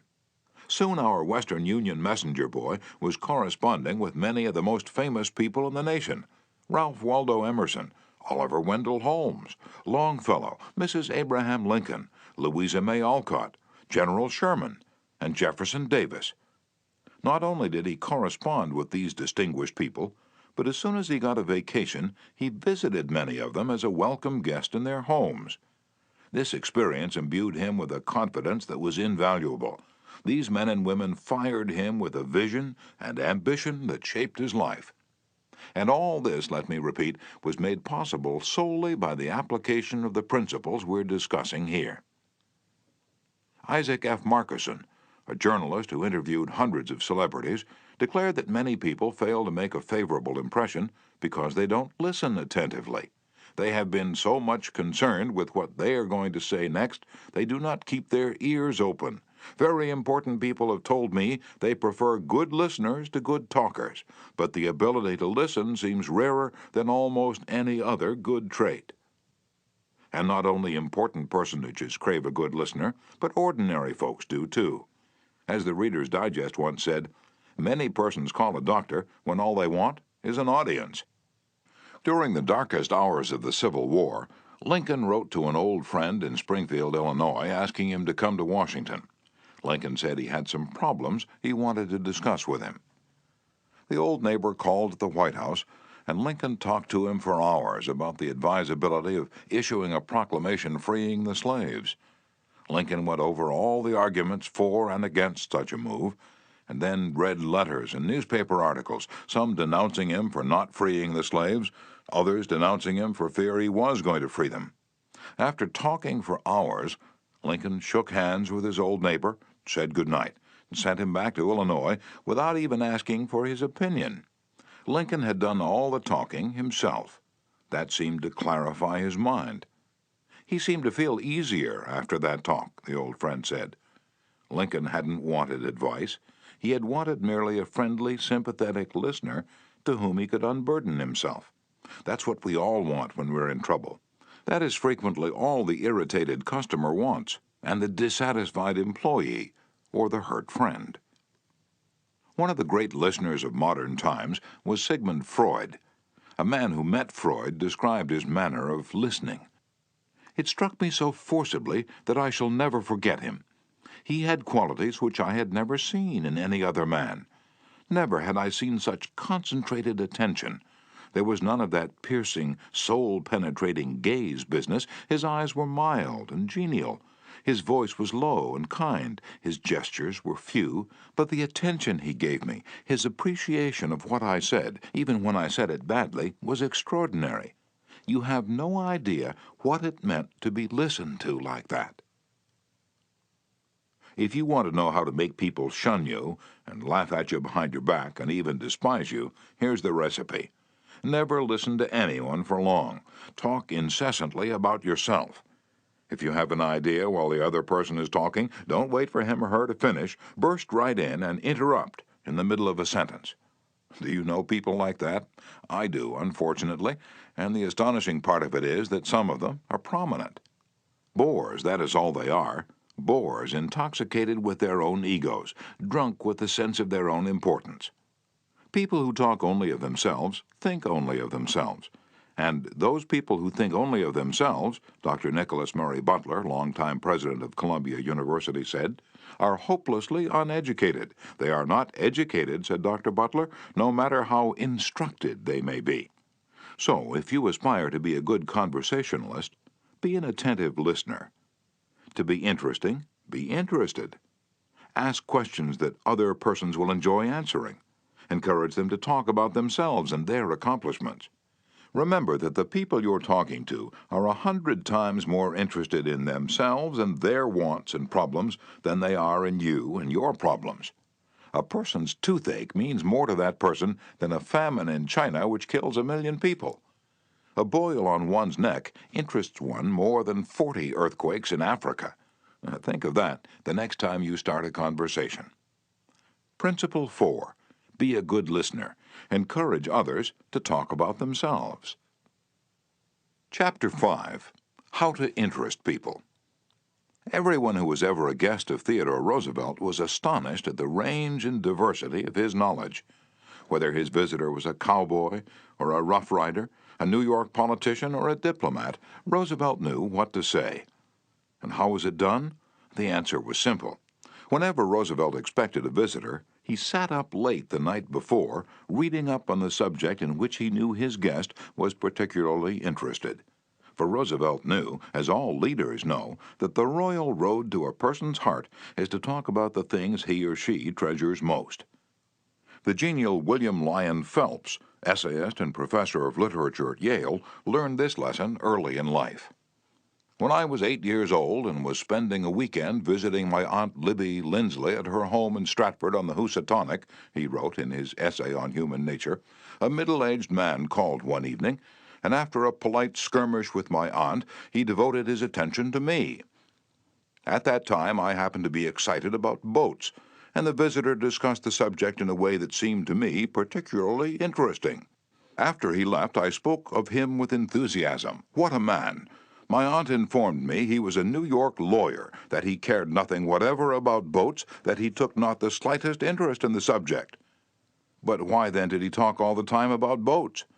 Because he is a gentleman. He saw you were interested in boats, and he talked about the things he knew would interest and please you. He made himself agreeable. And William Lyon Phelps added, I never forgot my aunt's remark. As I write this chapter, I have before me a letter from Edward L. Challiff, who was active in Boy Scout work. One day I found I needed a favor, writes Mr. Challiff. A big Scout jamboree was coming off in Europe, and I wanted the president of one of the largest corporations in America to pay the expenses of one of my boys for the trip. Fortunately, just before I went down to see this man, I heard that he had drawn a check for $1 million, and that after it was canceled, he had it framed. So the first thing I did when I entered his office was to ask to see the check, a check for $1 million. I told him I never knew that anybody had ever written such a check, and that I wanted to tell my boys I'd actually seen a check for $1 million. He gladly showed it to me. I admired it and asked him to tell me all about how it happened to be drawn. You notice, don't you, that Mr. Challiff didn't begin by talking about the Boy Scouts, or the jamboree in Europe, or what it was he wanted. He talked in terms of what interested the other man. And here's the result. Presently, the man I was interviewing said, "Oh, by the way, what was it you wanted to see me about?" So I told him. To my vast surprise, Mr. Chalif continues, he not only granted immediately what I asked for, but much more. I'd asked him to send only one boy to Europe, but he sent 5 boys and myself, gave me a letter of credit for $1,000, and told us to stay in Europe for 7 weeks. He also gave me letters of introduction to his branch presidents, putting them at our service, and he himself met us in Paris and showed us the town. Since then, he's given jobs to some of the boys whose parents were in want, and he's still active in our group. Yet I know if I hadn't found out what he was interested in and got him warmed up first, I wouldn't have found him 1/10 as easy to approach.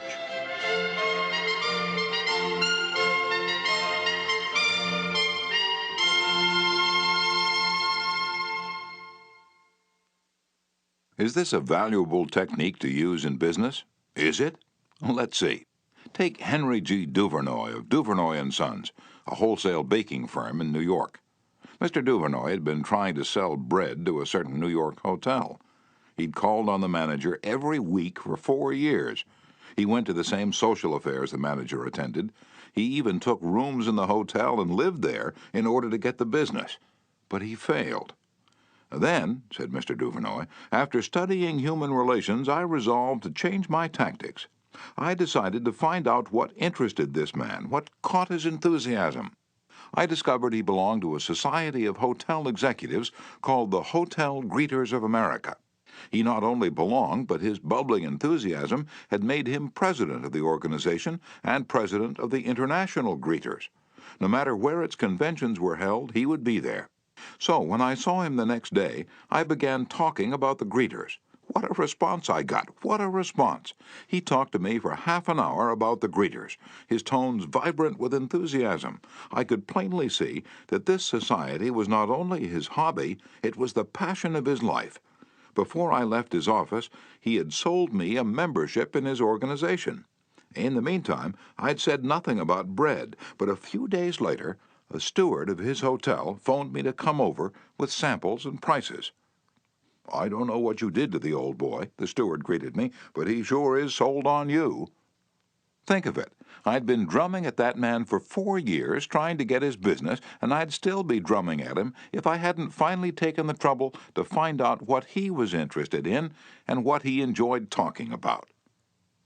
Edward E. Harriman of Hagerstown, Maryland, chose to live in the beautiful Cumberland Valley of Maryland after he completed his military service.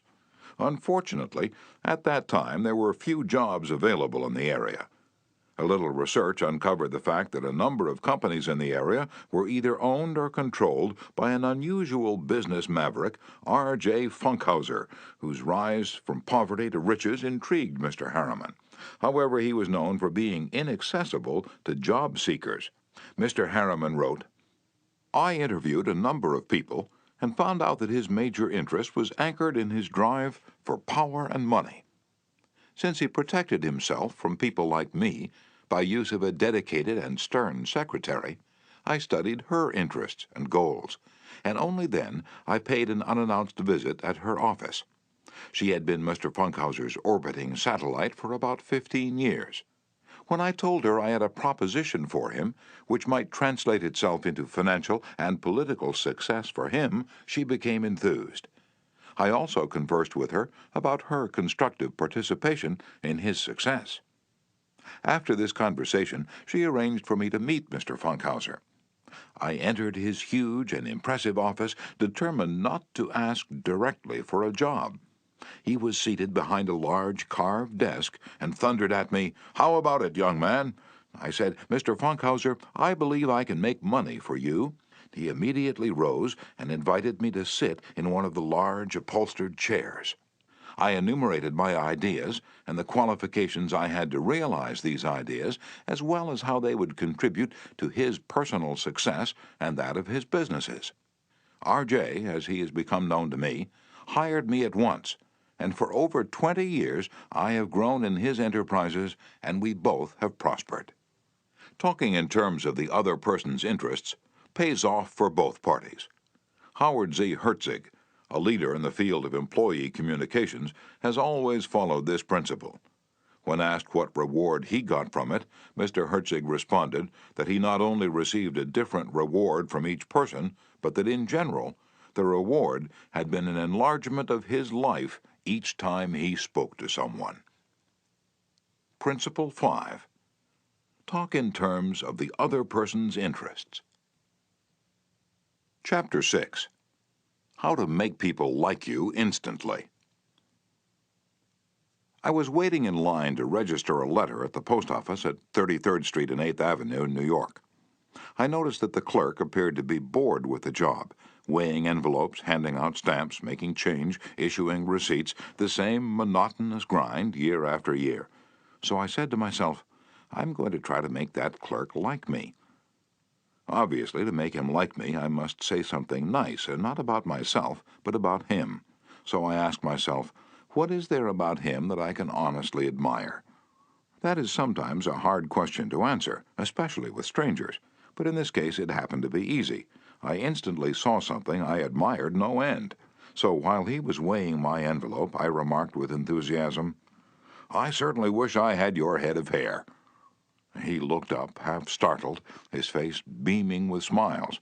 Well, it isn't as good as it used to be, he said modestly. I assured him that although it might have lost some of its pristine glory, nevertheless it was still magnificent. He was immensely pleased. We carried on a pleasant little conversation, and the last thing he said to me was, Many people have admired my hair. I'll bet that person went out to lunch that day walking on air. I'll bet he went home that night and told his wife about it. I'll bet he looked in the mirror and said, It is a beautiful head of hair. I told this story once in public, and a man asked me afterward, What did you want to get out of him? What was I trying to get out of him? What was I trying to get out of him?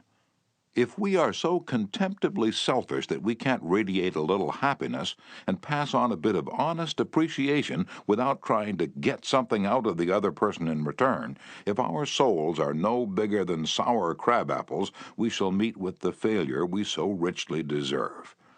Oh yes, I did want something out of that chap. I wanted something priceless, and I got it. I got the feeling that I had done something for him without his being able to do anything whatever in return for me. That's a feeling that flows and sings in your memory long after the incident is past. There's one all-important law of human conduct. If we obey that law, we shall almost never get into trouble. In fact, that law, if obeyed, will bring us countless friends and constant happiness.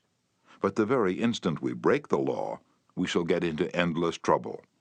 The law is this: always make the other person feel important. John Dewey, as we have already noted, said that the desire to be important is the deepest urge in human nature. And William James said, the deepest principle in human nature is the craving to be appreciated. As I have already pointed out, it is this urge that differentiates us from the animals. It is this urge that has been responsible for civilization itself. Philosophers have been speculating on the rules of human relationships for thousands of years, and out of all that speculation there has evolved only one important precept. It is not new. It is as old as history. Zoroaster taught it to his followers in Persia 2,500 years ago. Confucius preached it in China 24 centuries ago. Lao Tse, the founder of Taoism, taught it to his disciples in the valley of the Han. Buddha preached it on the bank of the holy Ganges 500 years before Christ. The sacred books of Hinduism taught it 1,000 years before that. Jesus taught it among the stony hills of Judea 19 centuries ago. Jesus summed it up in one thought, probably the most important rule in the world. Do unto others as you would have others do unto you. You want the approval of those with whom you come in contact. You want recognition of your true worth. You want a feeling that you are important in your little world. You don't want to listen to cheap, insincere flattery, but you do crave sincere appreciation. You want your friends and associates to be, as Charles Schwab put it, hearty in their approbation and lavish in their praise. All of us want that. So let's obey the golden rule and give unto others what we would have others give unto us. How? When? Where? The answer is all the time, everywhere. David G. Smith of Eau Claire, Wisconsin, told one of our classes how he handled a delicate situation when he was asked to take charge of the refreshment booth at a charity concert. The night of the concert, I arrived at the park and found two elderly ladies in a very bad humor standing next to the refreshment stand. Apparently, each thought that she was in charge of this project. As I stood there pondering what to do, one of the members of the sponsoring committee appeared and handed me a cash box and thanked me for taking over the project. She introduced Rose and Jane as my helpers and then ran off. A great silence ensued. Realizing that the cash box was a symbol of authority of sorts, I gave the box to Rose and explained that I might not be able to keep the money straight and that if she took care of it, I'd feel better. I then suggested to Jane that she show two teenagers who'd been assigned to refreshments how to operate the soda machine, and I asked her to be responsible for that part of the project. The evening was very enjoyable, with Rose happily counting the money, Jane supervising the teenagers, and me enjoying the concert. You don't have to wait until you're ambassador to France or chairman of the clambake committee of your lodge before you use this philosophy of appreciation. You can work magic with it almost every day. If, for example, the waitress brings us mashed potatoes when we have ordered French fries, let's say, "I'm sorry to trouble you, but I prefer French fried." She'll probably reply, "No trouble at all," and will be glad to change the potatoes because we have shown respect for her. Little phrases such as, "I'm sorry to trouble you," "Would you be so kind?" "Won't you please?" "Would you mind?" "Thank you." Little courtesies like these oil the cogs of the monotonous grind of everyday life, and incidentally, they're the hallmarks of good breeding. Let's take another illustration. Hall Caine's novels, The Christian, The Deemster, The Manxman among them, were all bestsellers in the early part of this century. Millions of people read his novels, countless millions. He was the son of a blacksmith.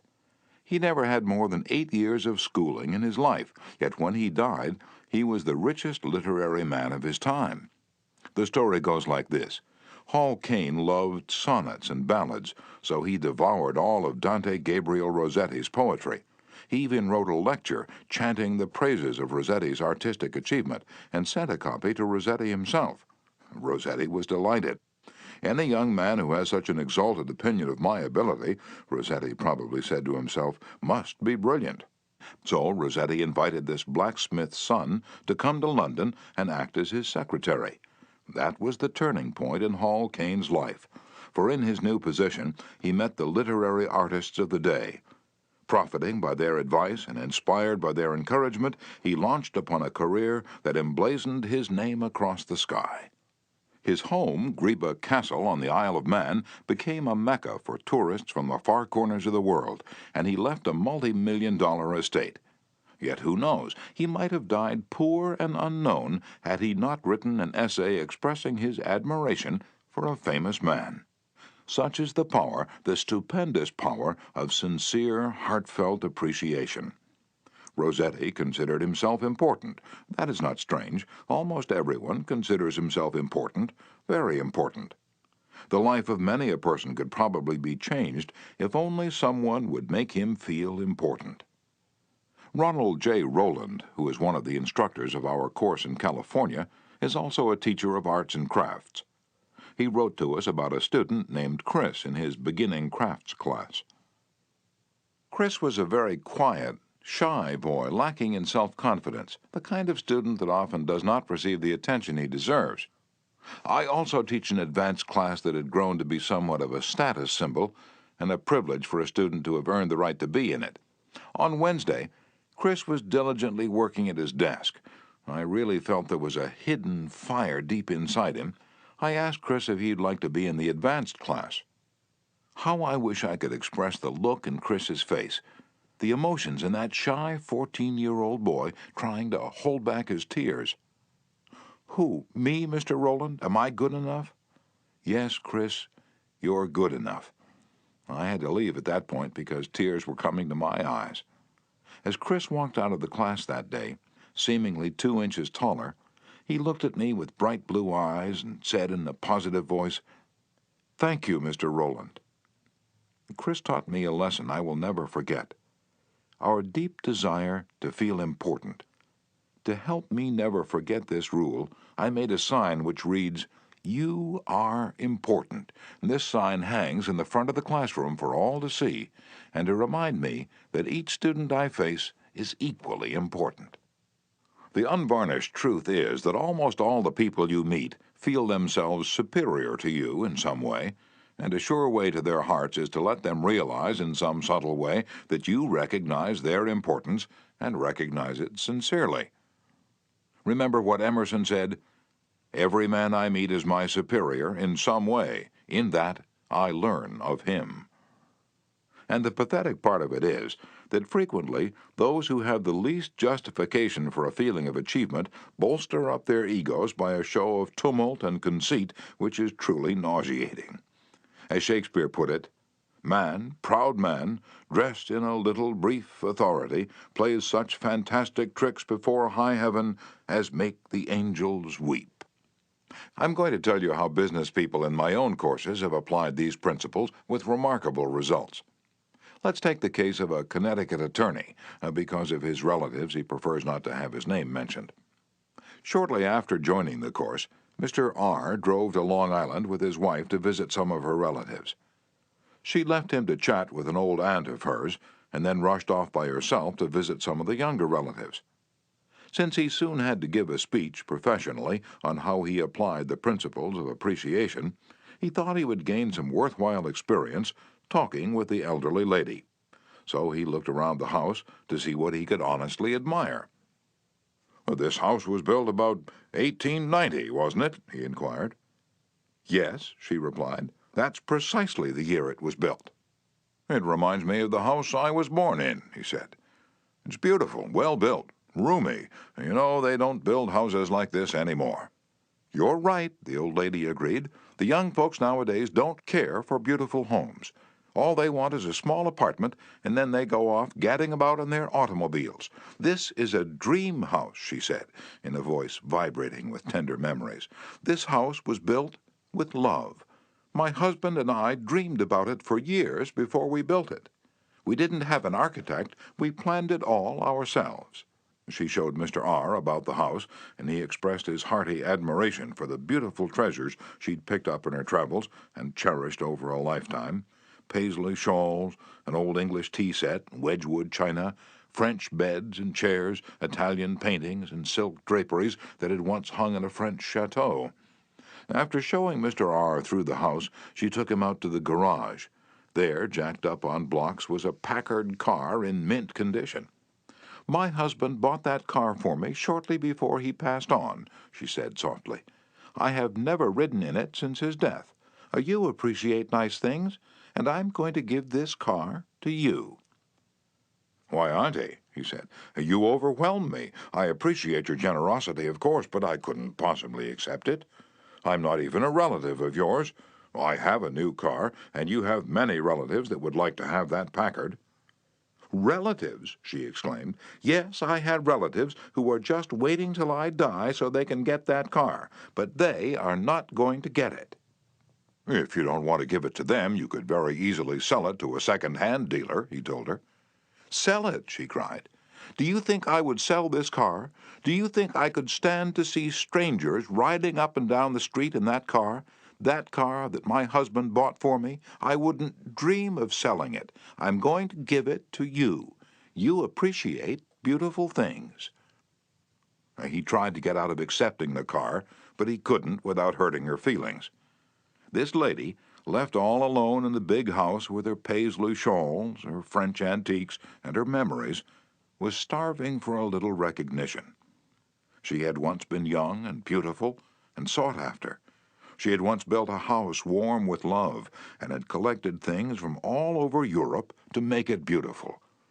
Now, in the isolated loneliness of old age, she craved a little human warmth, a little genuine appreciation, and no one gave it to her.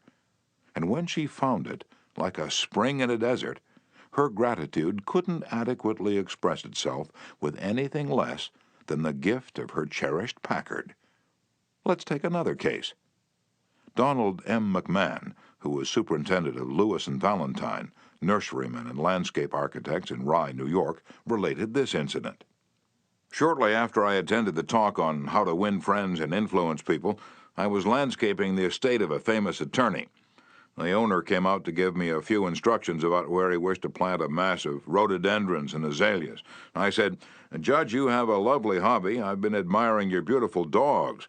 I understand you win a lot of blue ribbons every year at the show at Madison Square Garden." And the effect of this little expression of appreciation was striking. "Yes," the judge replied, "I do have a lot of fun with my dogs. Would you like to see my kennel?" He spent almost an hour showing me his dogs and the prizes they'd won. He even brought out their pedigrees and explained about the bloodlines responsible for such beauty and intelligence.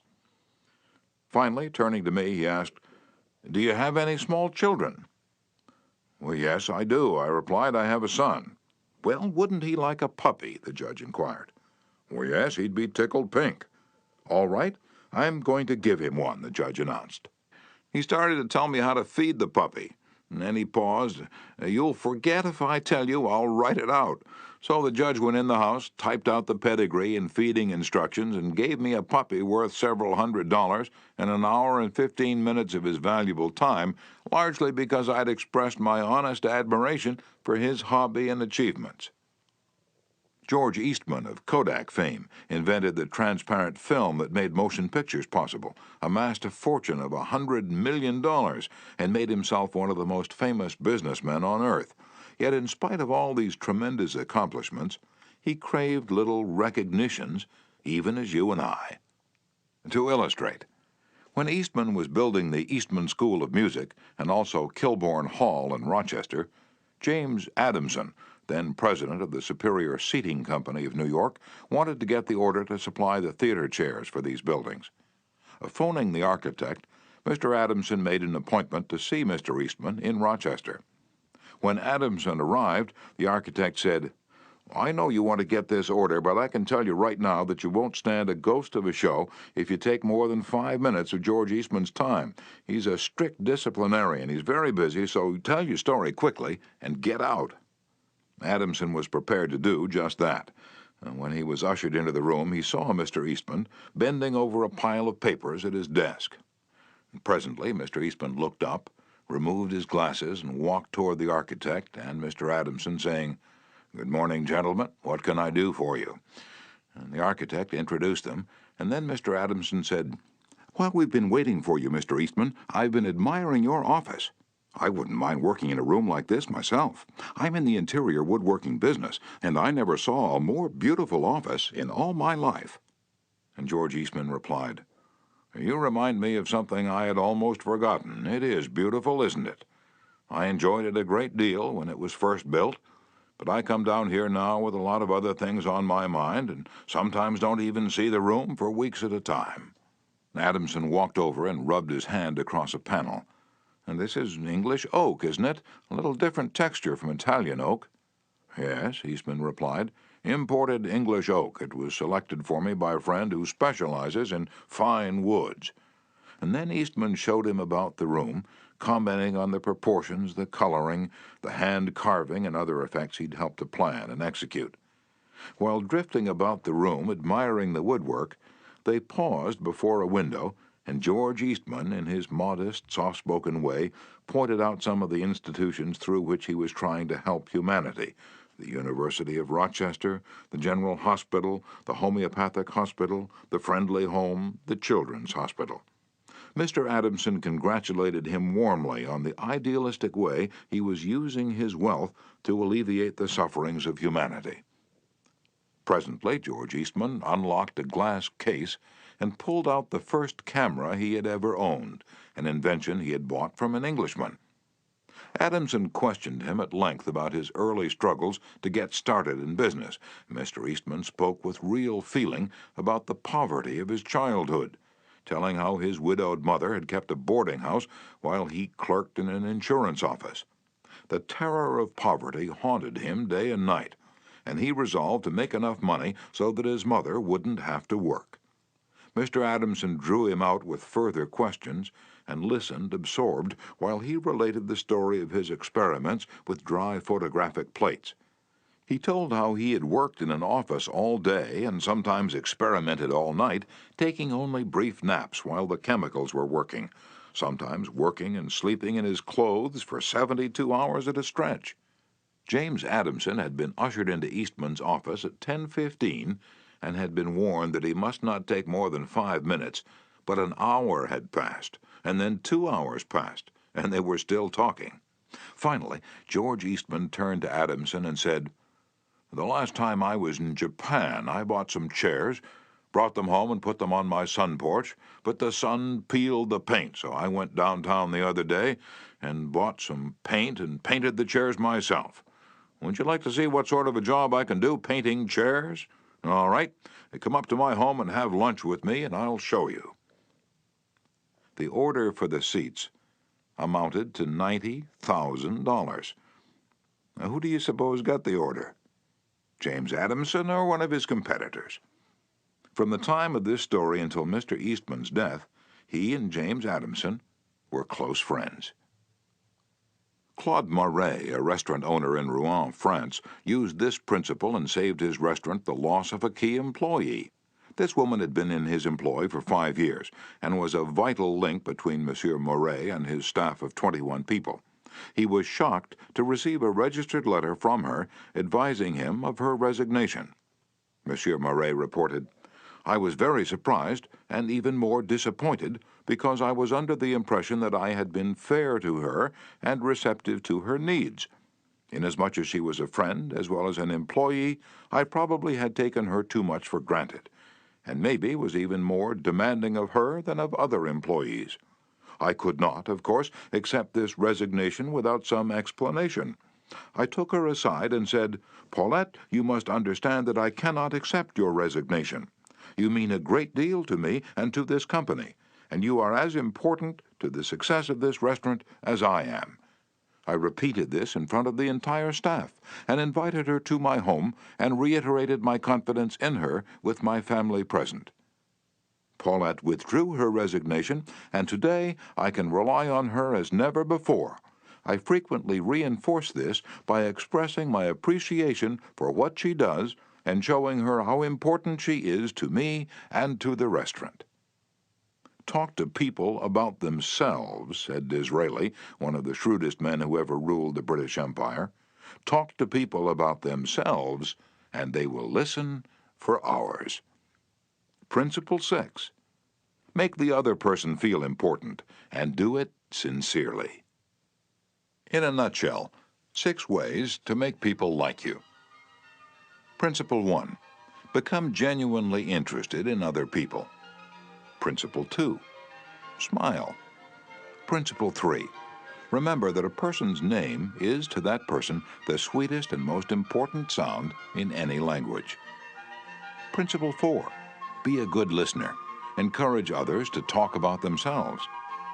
Principle 5. Talk in terms of the other person's interests. Principle 6. Make the other person feel important, and do it sincerely.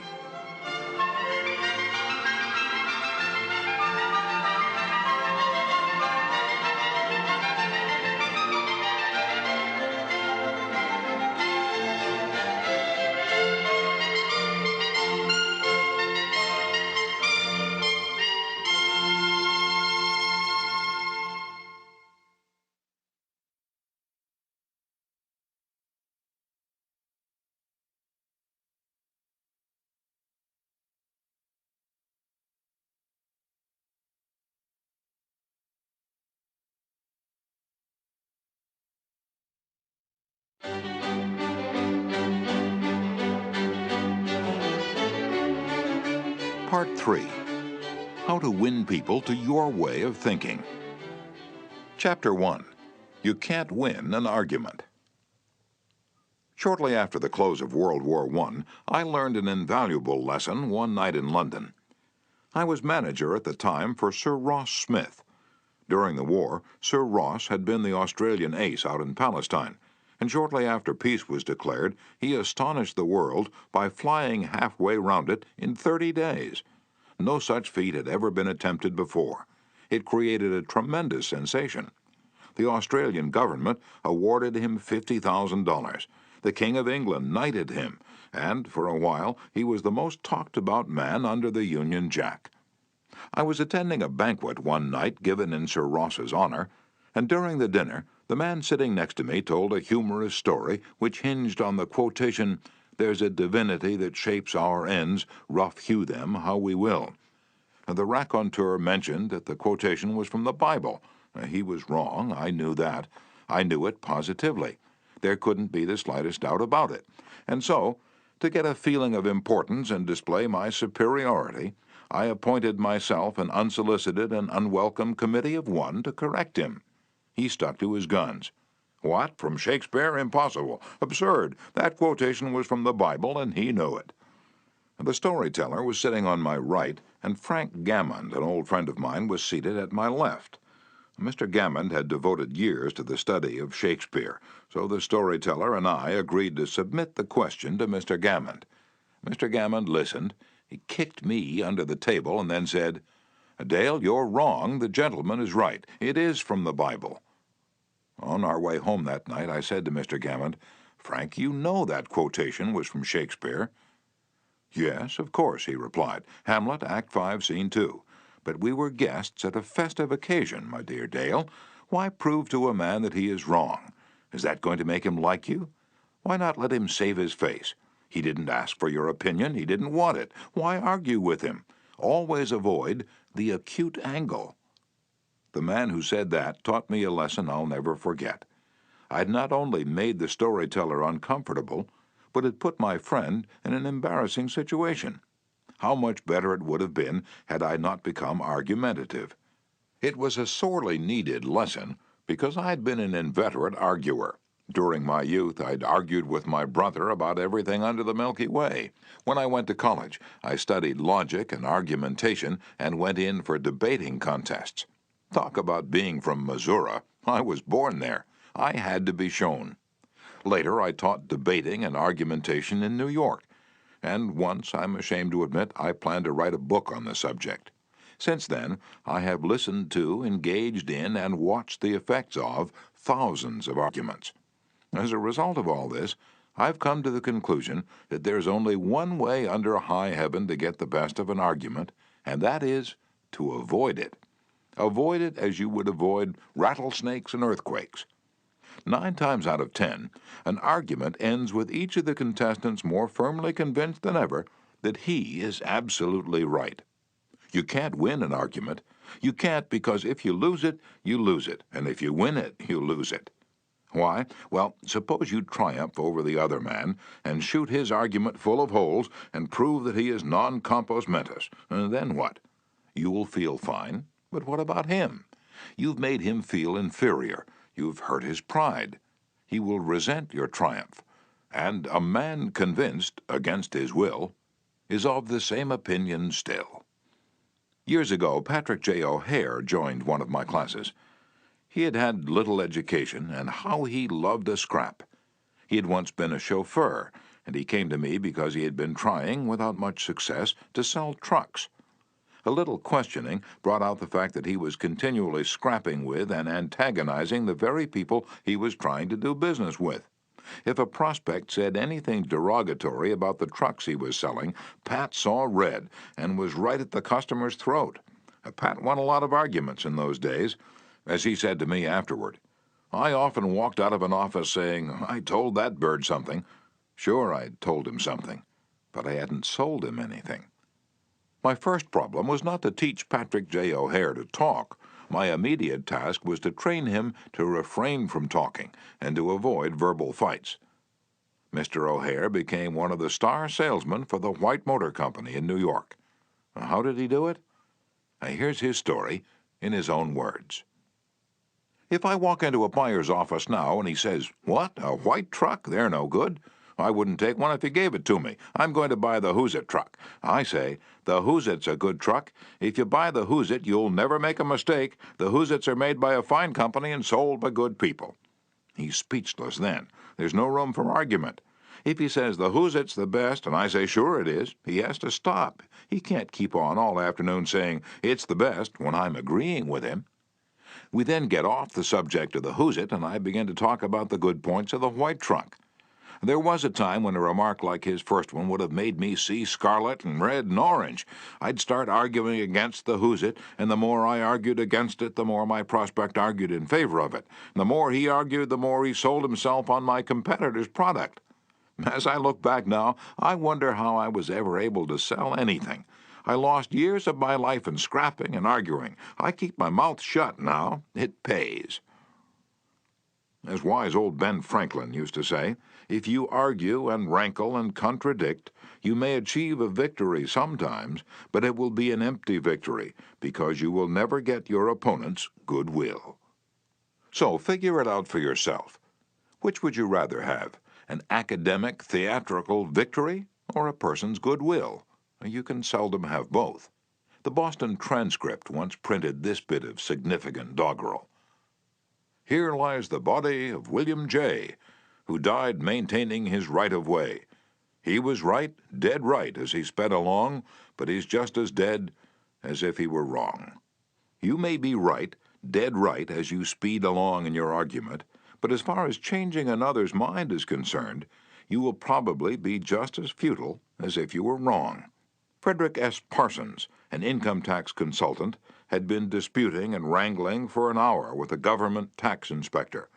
An item of $9,000 was at stake. Mr. Parsons claimed that this $9,000 was in reality a bad debt, that it would never be collected, that it ought not to be taxed. "Bad debt, my eye," retorted the inspector. "It must be taxed." This inspector was cold, arrogant, and stubborn, Mr. Parsons said as he told the story to the class. Reason was wasted, and so were facts. The longer we argued, the more stubborn he became, so I decided to avoid argument, change the subject, and give him appreciation. I said, "I suppose this is a very petty matter in comparison with the really important and difficult decisions you're required to make. I've made a study of taxation myself, but I've had to get my knowledge from books. You're getting yours from the firing line of experience. I sometimes wish I had a job like yours. It would teach me a lot." I meant every word I said. Well, the inspector straightened up in his chair, leaned back, and talked for a long time about his work, telling me of the clever frauds he had uncovered. His tone gradually became friendly, and presently he was telling me about his children. As he left, he advised me that he would consider my problem further and give me his decision in a few days. He called at my office 3 days later and informed me that he had decided to leave the tax return exactly as it was filed. Now, this tax inspector was demonstrating one of the most common of human frailties. He wanted a feeling of importance. And as long as Mr. Parsons argued with him, he got his feeling of importance by loudly asserting his authority. But as soon as his importance was admitted, and the argument stopped, and he was permitted to expand his ego, he became a sympathetic and kindly human being. Buddha said, "Hatred is never ended by hatred, but by love. And a misunderstanding is never ended by an argument, but by tact, diplomacy, conciliation, and a sympathetic desire to see the other person's viewpoint." Lincoln once reprimanded a young Army officer for indulging in a violent controversy with an associate. "No man who is resolved to make the most of himself," said Lincoln, "can spare time for personal contention. Still less can he afford to take the consequences, including the vitiation of his temper and the loss of self-control. Yield larger things to which you show no more than equal rights, and yield lesser ones, though clearly your own. Better give our path to a dog than be bitten by him in contesting for the right. Even killing the dog would not cure the bite." In an article in Bits and Pieces, some suggestions are made on how to keep a disagreement from becoming an argument. Welcome the disagreement. Remember the slogan, "When two partners always agree, one of them is not necessary." If there's some point you haven't thought about, be thankful if it is brought to your attention. Perhaps this disagreement is your opportunity to be corrected before you make a serious mistake. Distrust your first instinctive impression. Our first natural reaction in a disagreeable situation is to be defensive. Be careful. Keep calm and watch out for your first reaction. It may be you at your worst, not your best. Control your temper. Remember, you can measure the size of a person by what makes him or her angry. Listen first. Give your opponents a chance to talk. Let them finish. Do not resist, defend, or debate. This only raises barriers. Try to build bridges of understanding. Don't build higher barriers of misunderstanding. Look for areas of agreement. When you have heard your opponents out, dwell first on the points and areas on which you agree. Be honest. Look for areas where you can admit error and say so.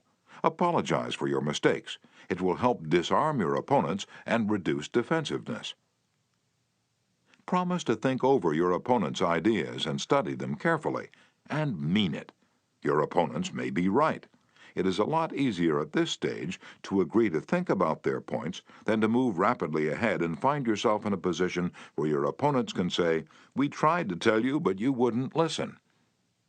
Thank your opponents sincerely for their interest. Anyone who takes the time to disagree with you is interested in the same things you are.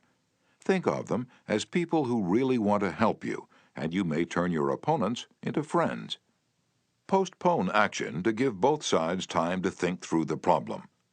Suggest that a new meeting be held later that day or the next day when all the facts may be brought to bear. In preparation for this meeting, ask yourself some hard questions. Could my opponents be right? Partly right? Is there truth or merit in their position or argument? Is my reaction one that will relieve the problem, or will it just relieve any frustration? Will my reaction drive my opponents further away or draw them closer to me? Will my reaction elevate the estimation good people have of me? Will I win or lose? What price will I have to pay if I win? If I am quiet about it, will the disagreement blow over? Is this difficult situation an opportunity for me? Opera tenor Jan Pierce, after he was married nearly 50 years, once said, "My wife and I made a pact a long time ago, and we've kept it no matter how angry we've grown with each other. When one yells, the other should listen, because when two people yell, there is no communication, just noise and bad vibrations." Principle 1. The only way to get the best of an argument is to avoid it. Chapter 2. A sure way of making enemies and how to avoid it. When Theodore Roosevelt was in the White House, he confessed that if he could be right 75% of the time, he would reach the highest measure of his expectation. If that was the highest rating that one of the most distinguished men of the 20th century could hope to obtain, what about you and me? If you can be sure of being right only 55% of the time, you can go down to Wall Street and make $1 million a day.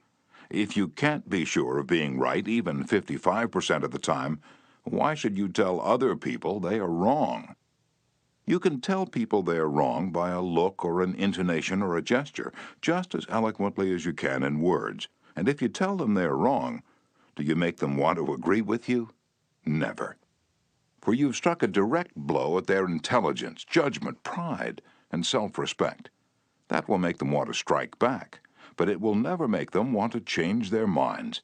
You may hurl at them all the logic of a Plato or an Immanuel Kant, but you will not alter their opinions, for you have hurt their feelings. Never begin by announcing, "I am going to prove so-and-so to you." Now, that's bad. That's tantamount to saying, "I'm smarter than you are. I'm going to tell you a thing or two and make you change your mind."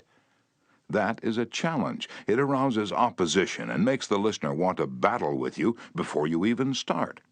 It is difficult, under even the most benign conditions, to change people's minds, so why make it harder? Why handicap yourself? If you're going to prove anything, don't let anybody know it. Do it so subtly, so adroitly, that no one will feel that you are doing it. This was expressed succinctly by Alexander Pope. Men must be taught as if you taught them not, and things unknown proposed as things forgot.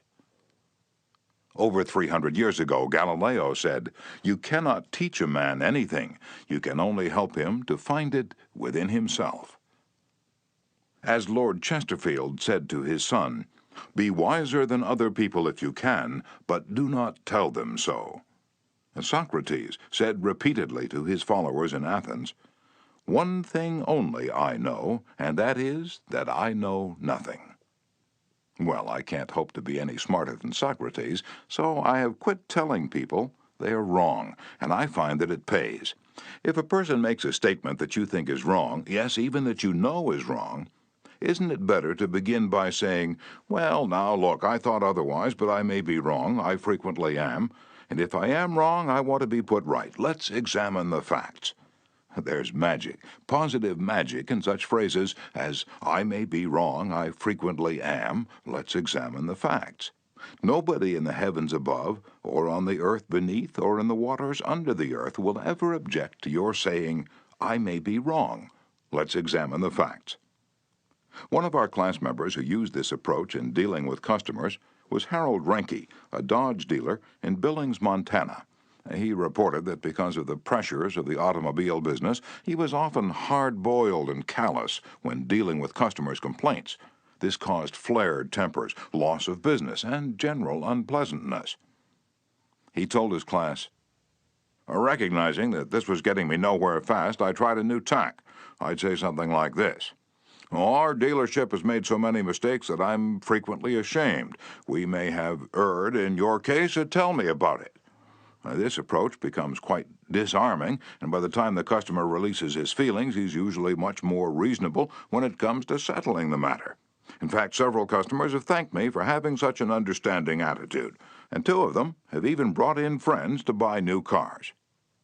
In this highly competitive market, we need more of this type of customer, and I believe that showing respect for all customers' opinions and treating them diplomatically and courteously will help beat the competition. You will never get into trouble by admitting that you may be wrong.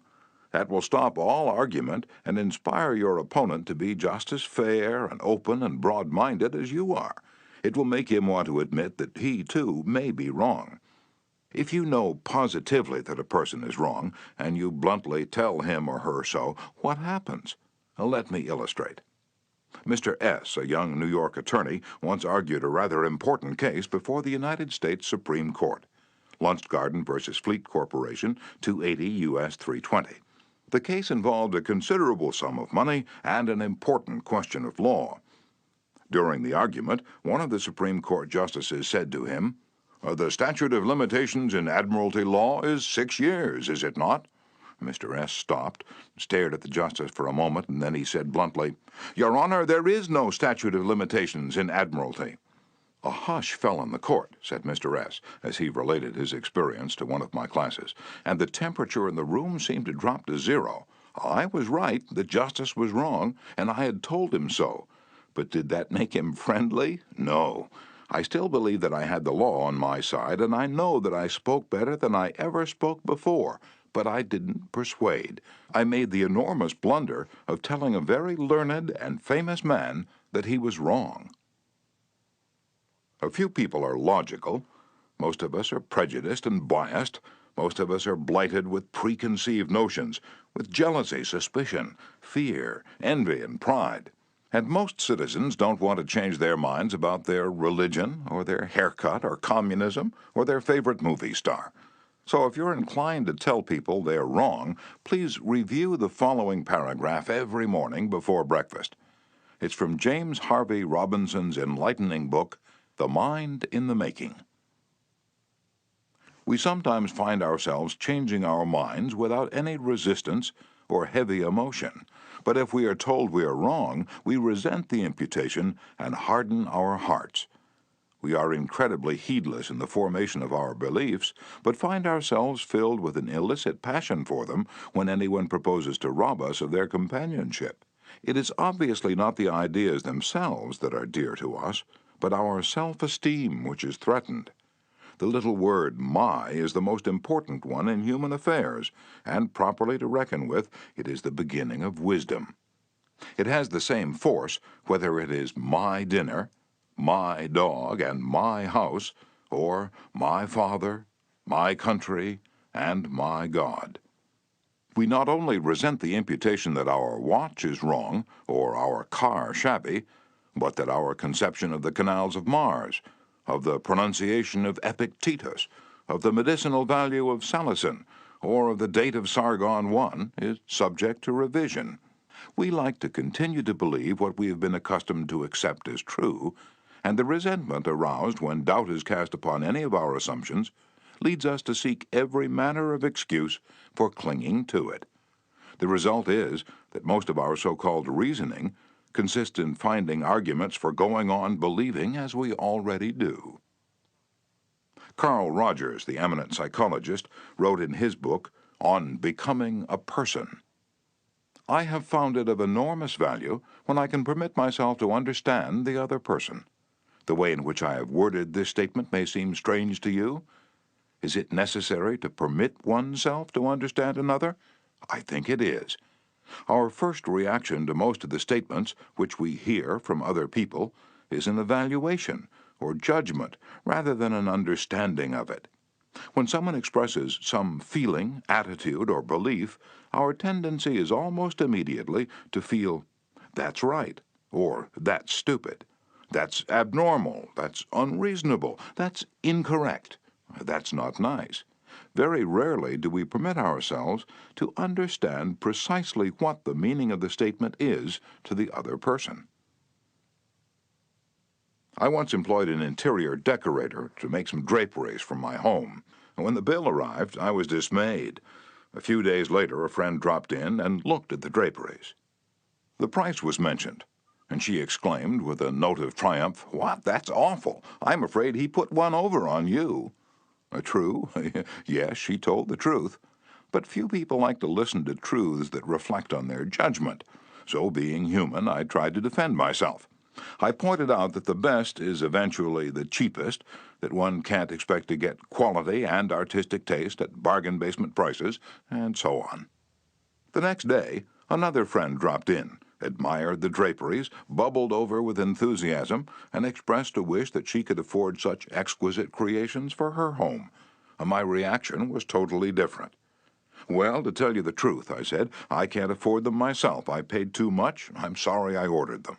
When we're wrong, we may admit it to ourselves, and if we're handled gently and tactfully, we may admit it to others, and even take pride in our frankness and broad-mindedness. But not if someone else is trying to ram the unpalatable fact down our esophagus. Horace Greeley, the most famous editor in America during the time of the Civil War, disagreed violently with Lincoln's policies. He believed that he could drive Lincoln into agreeing with him by a campaign of argument, ridicule, and abuse. He waged this bitter campaign month after month, year after year. In fact, he wrote a brutal, bitter, sarcastic, and personal attack on President Lincoln the night Booth shot him. But did all this bitterness make Lincoln agree with Greeley? Not at all. Ridicule and abuse never do.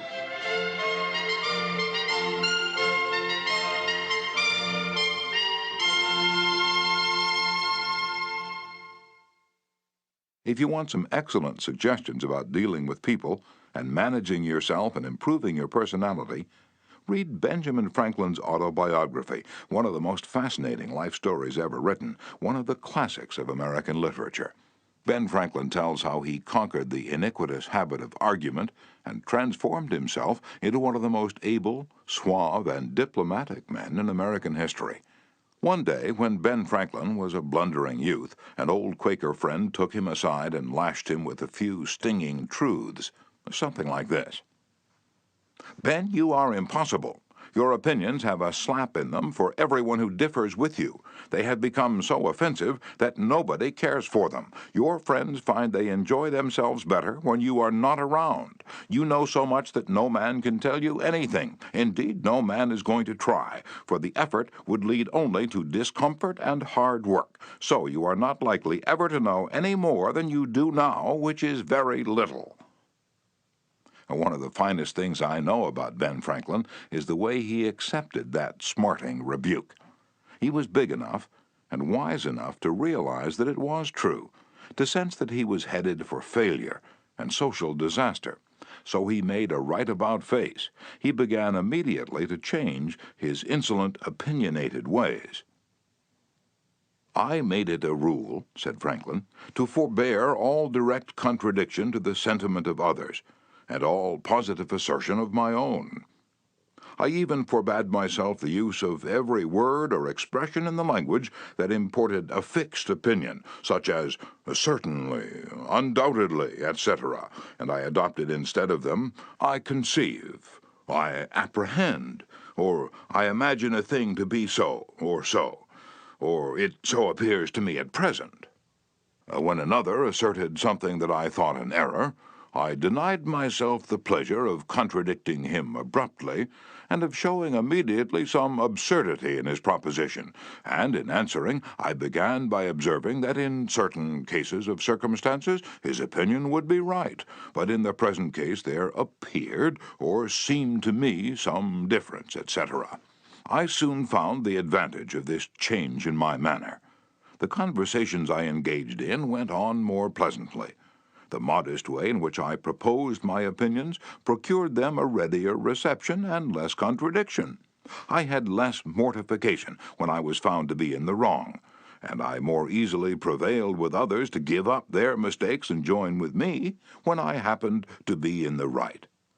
And this mode, which I at first put on with some violence to natural inclination, became at length so easy and so habitual to me that perhaps for these 50 years no one has ever heard a dogmatical expression escape me. And to this habit, after my character of integrity, I think it principally owing that I had earned so much weight with my fellow citizens when I proposed new institutions or alterations in the old, and so much influence in public councils when I became a member. For I was but a bad speaker, never eloquent, subject to much hesitation in my choice of words, hardly correct in language, and yet I generally carried my points. How did Ben Franklin's methods work in business? Let's take two examples. Catherine A. Allred of Kings Mountain, North Carolina, is an industrial engineering supervisor for a yarn processing plant. She told one of our classes how she handled a sensitive problem before and after taking our training. "Part of my responsibility," she reported, "deals with setting up and maintaining incentive systems and standards for our operators so they can make more money by producing more yarn. The system we were using had worked fine when we had only 2 or 3 different types of yarn, but recently we had expanded our inventory and capabilities to enable us to run more than 12 different varieties. The present system was no longer adequate to pay the operators fairly for the work being performed and give them an incentive to increase production. I had worked up a new system which would enable us to pay the operator by the class of yarn she was running at any one particular time. With my new system in hand, I entered the meeting, determined to prove to the management that my system was the right approach. I told them in detail how they were wrong and showed where they were being unfair and how I had all the answers they needed. To say the least, I failed miserably. I had become so busy defending my position on the new system that I had left them no opening to graciously admit their problems on the old one. The issue was dead. After several sessions of this course, I realized all too well where I had made my mistakes. I called another meeting, and this time I asked where they felt their problems were. We discussed each point, and I asked them their opinion on which was the best way to proceed. With a few low-keyed suggestions at proper intervals, I let them develop my system by themselves. At the end of the meeting, when I actually presented my system, they enthusiastically accepted it. I'm convinced now that nothing good is accomplished and a lot of damage can be done if you tell a person straight out that he or she is wrong. You only succeed in stripping that person of self-dignity and making yourself an unwelcome part of any discussion. Let's take another example, and remember, these cases I'm citing are typical of the experiences of thousands of other people. R.V. Crowley was a salesman for a lumber company in New York. Crowley admitted that he had been telling hard-boiled lumber inspectors for years that they were wrong, and he'd won the arguments too, but it hadn't done any good. For these lumber inspectors, said Mr. Crowley, are like baseball umpires. Once they make a decision, they never change it. Mr. Crowley saw that his firm was losing thousands of dollars through the arguments he won. So while taking my course, he resolved to change tactics and abandon arguments. With what results? Here's the story as he told it to fellow members of his class. One morning the phone rang in my office. A hot and bothered person at the other end proceeded to inform me that a car of lumber we had shipped into his plant was entirely unsatisfactory. His firm had stopped unloading and requested that we make immediate arrangements to remove the stock from their yard. After about 1/4 of the car had been unloaded, their lumber inspector reported that the lumber was running 55% below grade. Under the circumstances, they refused to accept it. I immediately started for his plant, and on the way turned over in my mind the best way to handle the situation. Ordinarily, under such circumstances, I should have quoted grading rules and tried, as a result of my own experience and knowledge as a lumber inspector, to convince the other inspector that the lumber was actually up to grade and that he was misinterpreting the rules in his inspection. However, I thought I would apply the principles learned in this training. When I arrived at the plant, I found the purchasing agent and the lumber inspector in a wicked humor, both set for an argument and a fight. We walked out to the car that was being unloaded, and I requested that they continue to unload so that I could see how things were going. I asked the inspector to go right ahead and lay out the rejects as he had been doing, and to put the good pieces in another pile.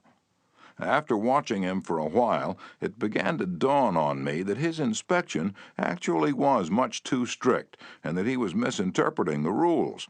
This particular lumber was white pine, and I knew the inspector was thoroughly schooled in hardwoods, but not a competent, experienced inspector on white pine. A white pine happens to be my own strong suit, but did I offer any objection to the way he was grading the lumber?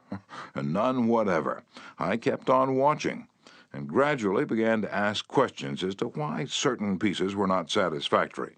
I didn't for one instant insinuate that the inspector was wrong. I emphasized that my only reason for asking was in order that we could give his firm exactly what they wanted in future shipment.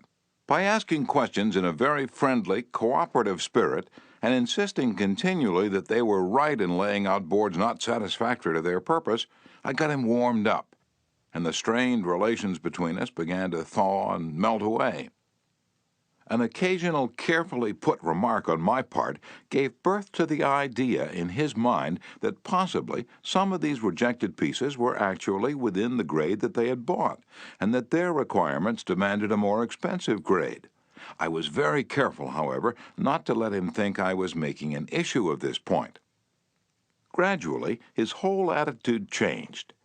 He finally admitted to me that he was not experienced on white pine, and began to ask me questions about each piece as it came out of the car. I'd explain why such and such a piece came within the grade specified, but kept on insisting that we did not want him to take it if it was unsuitable for their purpose. He finally got to the point where he felt guilty every time he put a piece in the rejected pile. And at last he saw that the mistake was on their part for not having specified as good a grade as they needed. The ultimate outcome was that he went through the entire carload again after I left, accepted the whole lot, and we received a check in full. In that one instance alone, a little tact and the determination to refrain from telling the other man he was wrong saved my company a substantial amount of cash, and it would be hard to place a money value on the goodwill that was saved.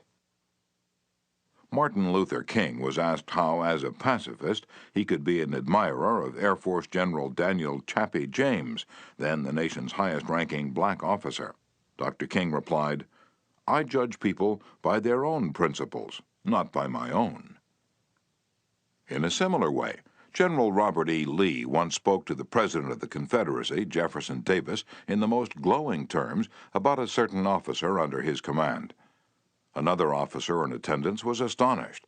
"General," he said, "do you not know that the man of whom you speak so highly is one of your bitterest enemies, who misses no opportunity to malign you?" "Yes," replied General Lee, But the president asked my opinion of him. He did not ask for his opinion of me. By the way, I'm not revealing anything new in this chapter. 2,000 years ago, Jesus said, "Agree with thine adversary quickly."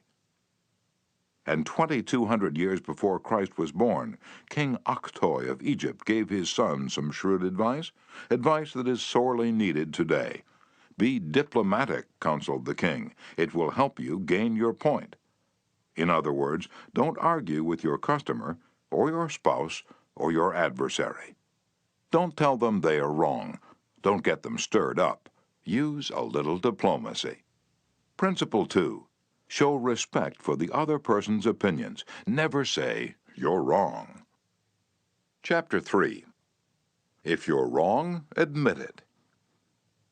Within a minute's walk of my house there was a wild stretch of virgin timber where the blackberry thickets foamed white in the springtime, where the squirrels nested and reared their young, and the horseweeds grew as tall as a horse's head.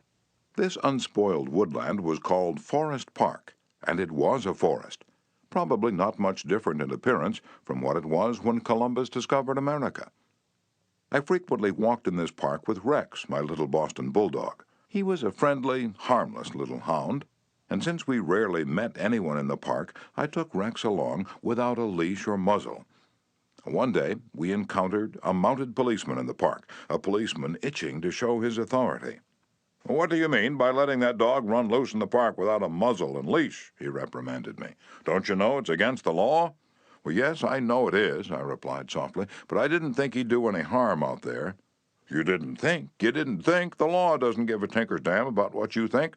That dog might kill a squirrel or bite a child. Oh, I'm going to let you off this time, but if I catch this dog out here again without a muzzle and leash, you'll have to tell it to the judge." I meekly promised to obey, and I did obey for a few times. But Rex didn't like the muzzle, and neither did I, so we decided to take a chance. Everything was lovely for a while, and then we struck a snag. Rex and I raced over the brow of a hill one afternoon, and there, suddenly, to my dismay, I saw the majesty of the law astride a bay horse. Rex was out in front, heading straight for the officer. I was in for it. I knew it. So I didn't wait until the policeman started talking. I beat him to it.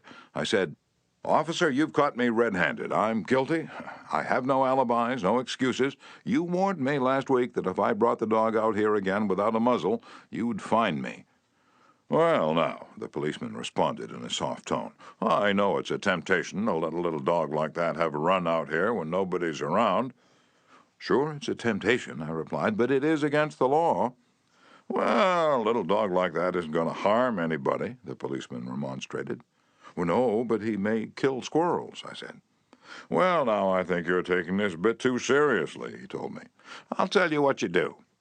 You just let him run over the hill there where I can't see him, and we'll forget all about it." Now, that policeman, being human, wanted a feeling of importance. So when I began to condemn myself, the only way he could nourish his self-esteem was to take the magnanimous attitude of showing mercy. But suppose I'd tried to defend myself? Well, did you ever argue with a policeman? But instead of breaking lances with him, I admitted that he was absolutely right and I was absolutely wrong.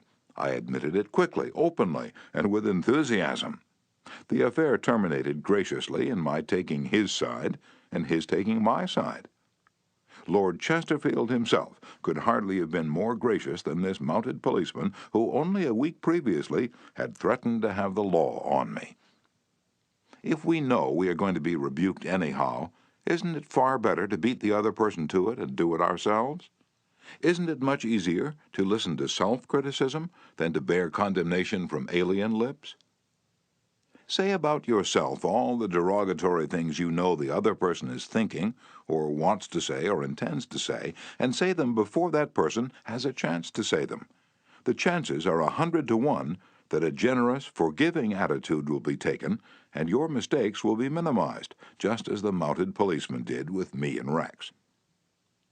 Ferdinand E. Warren, a commercial artist, used this technique to win the goodwill of a petulant, scolding buyer of art. It is important in making drawings for advertising and publishing purposes to be precise and very exact. Mr. Warren said as he told the story. Some art editors demand that their commissions be executed immediately, and in these cases some slight error is liable to occur. I knew one art director in particular who was always delighted to find fault with some little thing. I have often left his office in disgust, not because of the criticism, but because of his method of attack.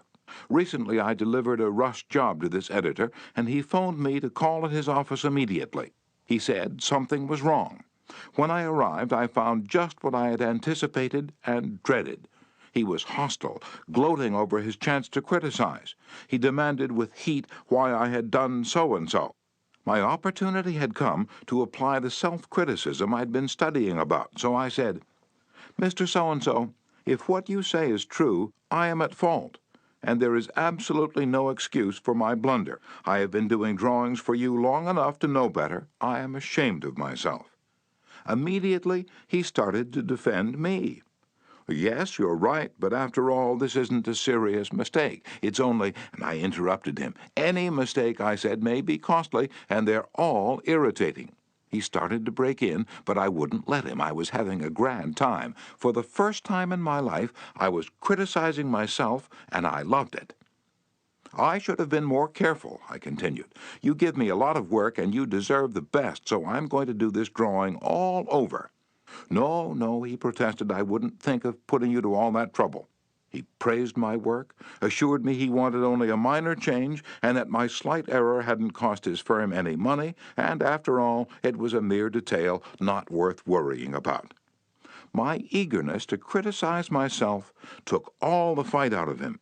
He ended up by taking me to lunch, and before we parted, he gave me a check and another commission. There's a certain degree of satisfaction in having the courage to admit one's errors. It not only clears the air of guilt and defensiveness, but often helps solve the problem created by the error. Bruce Harvey of Albuquerque, New Mexico, had incorrectly authorized payment of full wages to an employee on sick leave. When he discovered his error, he brought it to the attention of the employee and explained that to correct the mistake, he would have to reduce his next paycheck by the entire amount of the overpayment. The employee pleaded that as that would cause him a serious financial problem, could the money be repaid over a period of time? In order to do this, Harvey explained, he would have to obtain his supervisor's approval. And this, I knew, reported Harvey, would result in a boss-type explosion. While trying to decide how to handle the situation better, I realized that the whole mess was my fault, and I would have to admit it to my boss. I walked into his office, told him that I had made a mistake, and then informed him of the complete facts. He replied, in an explosive manner, that it was the fault of their personnel department. I repeated that it was my fault. He exploded again about carelessness in the accounting department. Again, I explained it was my fault. He blamed 2 other people in the office, but each time I reiterated that it was my fault. Finally, he looked at me and said, "Okay, it was your fault. Now straighten it out." The error was corrected, and nobody got into trouble. I felt great because I was able to handle a tense situation and had the courage not to seek alibis. My boss has had more respect for me ever since. Any fool can try to defend his or her mistakes, and most fools do. But it raises one above the herd and gives one a feeling of nobility and exultation to admit one's mistakes. For example, one of the most beautiful things that history records about Robert E. Lee is the way he blamed himself and only himself for the failure of Pickett's charge at Gettysburg. Pickett's charge was undoubtedly the most brilliant and picturesque attack that ever occurred in the Western world. General George E. Pickett himself was picturesque. He wore his hair so long that his auburn locks almost touched his shoulders, and, like Napoleon in his Italian campaigns, he wrote ardent love letters almost daily while on the battlefield. His devoted troops cheered him that tragic July afternoon as he rode off jauntily toward the Union lines, his cap set at a rakish angle over his right ear. They cheered, and they followed him, man touching man, rank pressing rank, with banners flying and bayonets gleaming in the sun. It was a gallant sight, daring, magnificent. A murmur of admiration ran through the Union lines as they beheld it. Pickett's troops swept forward at an easy trot, through orchard and cornfield, across a meadow and over a ravine. All the time, the enemy's cannon was tearing ghastly holes in their ranks, but on they pressed, grim, irresistible. Suddenly, the Union infantry rose from behind the stone wall on Cemetery Ridge, where they had been hiding, and fired volley after volley into Pickett's onrushing troops. The crest of the hill was a sheet of flame, a slaughterhouse, a blazing volcano. In a few minutes, all of Pickett's brigade commanders except one were down, and 4/5 of his 5,000 men had fallen. General Lewis A. Armistead, leading the troops in the final plunge, ran forward, vaulted over the stone wall, and waving his cap on top of his sword, shouted, "Give 'em steel, boys!" They did. They leaped over the wall, bayoneted their enemies, smashed skulls with clubbed muskets, and planted the battle flags of the South on Cemetery Ridge. The banner waved there only for a moment, but that moment, brief as it was, recorded the high water mark of the Confederacy. Pickett's charge, brilliant, heroic, was nevertheless the beginning of the end. Lee had failed. He could not penetrate the North, and he knew it. The South was doomed. Lee was so saddened, so shocked, that he sent in his resignation and asked Jefferson Davis, the President of the Confederacy, to appoint a younger, abler man. If Lee had wanted to blame the disastrous failure of Pickett's charge on someone else, he could have found a score of alibis. Some of his division commanders had failed him. The cavalry hadn't arrived in time to support the infantry attack. This had gone wrong, and that had gone awry. But Lee was far too noble to blame others. As Pickett's beaten and bloody troops struggled back to the Confederate lines, Robert E. Lee rode out to meet them all alone and greeted them with a self-condemnation that was little short of sublime. "All this has been my fault," he confessed. "I, and I alone, have lost this battle." Few generals in all history had had the courage and character to admit that.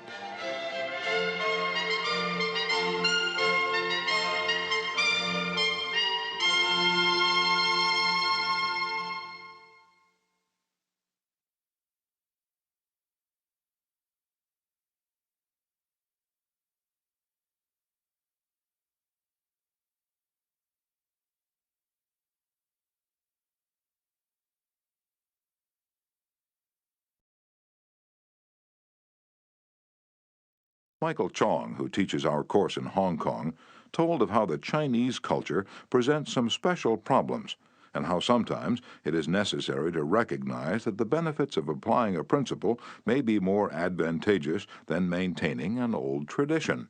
He had one middle-aged class member who had been estranged from his son for many years. The father had been an opium addict, but now was cured. In Chinese tradition, an older person cannot take the first step. The father felt that it was up to his son to take the initiative toward a reconciliation. In an early session, he told the class about the grandchildren he had never seen and how much he desired to be reunited with his son. His classmates, all Chinese, understood his conflict between his desire and long-established tradition. The father felt that young people should have respect for their elders, and that he was right in not giving in to his desire, but to wait for his son to come to him. Toward the end of the course, the father again addressed the class. "I have pondered this problem," he said. "Dale Carnegie says if you are wrong, admit it quickly and emphatically. It is too late for me to admit it quickly, but I can admit it emphatically. I wronged my son. He was right in not wanting to see me and to expel me from his life. I may lose face by asking a younger person's forgiveness, but I was at fault, and it is my responsibility to admit this." The class applauded and gave him their full support. At the next class, he told how he went to his son's house, asked for and received forgiveness, and was now embarked on a new relationship with his son, his daughter-in-law, and the grandchildren he had met at last. Elbert Hubbard was one of the most original authors who ever stirred up a nation. His stinging sentences often aroused fierce resentment. But Hubbard, with his rare skill for handling people, frequently turned his enemies into friends. For example, when some irritated reader wrote in to say that he didn't agree with such and such an article and ended by calling Hubbard this and that, Elbert Hubbard would answer like this: "Come to think it over, I don't entirely agree with it myself. Not everything I wrote yesterday appeals to me today. I am glad to learn what you think on the subject. The next time you're in the neighborhood, you must visit us, and we'll get this subject threshed out for all time. So here is a hand clasp over the miles, and I am yours sincerely." And what could you say to a man who treated you like that? When we're right, let's try to win people gently and tactfully to our way of thinking. And when we're wrong, and that will be surprisingly often if we're honest with ourselves, let's admit our mistakes quickly and with enthusiasm. Not only will that technique produce astonishing results, but believe it or not, it is a lot more fun under the circumstances than trying to defend oneself. Remember the old proverb, "By fighting you never get enough, but by yielding you get more than you expected." Principle 3. If you're wrong, admit it quickly and emphatically. Chapter 4. A Drop of Honey. If your temper is aroused, and you tell 'em a thing or two, you'll have a fine time unloading your feelings. But what about the other person? Will he share your pleasure? Will your belligerent tones, your hostile attitude, make it easy for him to agree with you? "If you come at me with your fists doubled," said Woodrow Wilson, "I think I can promise you that mine will double as fast as yours.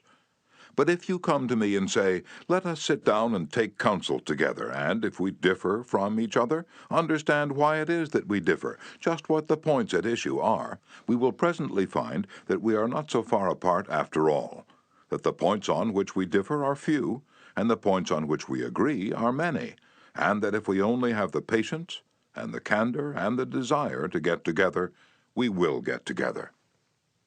Nobody appreciated the truth of Woodrow Wilson's statement more than John D. Rockefeller, Jr. Back in 1915, Rockefeller was the most fiercely despised man in Colorado. One of the bloodiest strikes in the history of American industry had been shocking the state for 2 terrible years.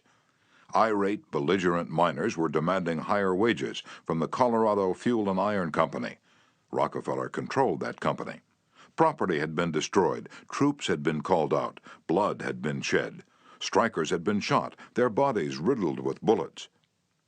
At a time like that, with the air seething with hatred, Rockefeller wanted to win the strikers to his way of thinking. And he did it. How? Here's the story. After weeks spent in making friends, Rockefeller addressed the representatives of the strikers. This speech, in its entirety, is a masterpiece. It produced astonishing results. It calmed the tempestuous waves of hate that threatened to engulf Rockefeller. It won him a host of admirers. It presented facts in such a friendly manner that the strikers went back to work without saying another word about the increase in wages for which they had fought so violently. The opening of that remarkable speech follows. Note how it fairly glows with friendliness. Rockefeller, remember, was talking to men who, a few days previously, had wanted to hang him by the neck to a sour apple tree. Yet he couldn't have been more gracious, more friendly, if he had addressed a group of medical missionaries.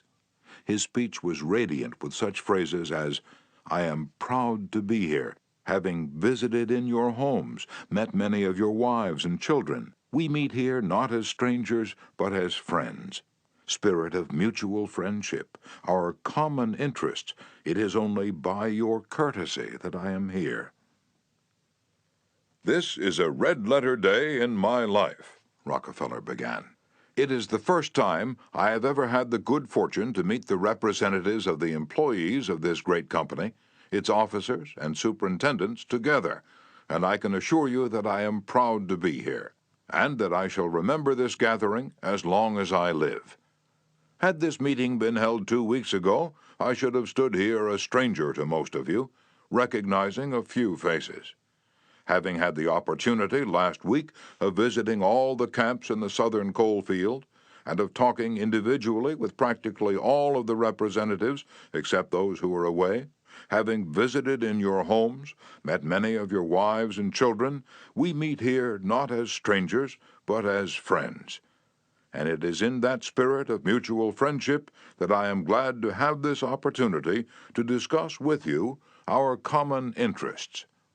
Since this is a meeting of the officers of the company and the representatives of the employees, it is only by your courtesy that I am here, for I am not so fortunate as to be either one or the other. And yet I feel that I am intimately associated with you men, for in a sense I represent both the stockholders and the directors. Isn't that a superb example of the fine art of making friends out of enemies? Suppose Rockefeller had taken a different tack. Suppose he had argued with those miners and hurled devastating facts in their faces. Suppose he had told them by his tones and insinuations that they were wrong. Suppose that by all the rules of logic he had proved that they were wrong. What would have happened?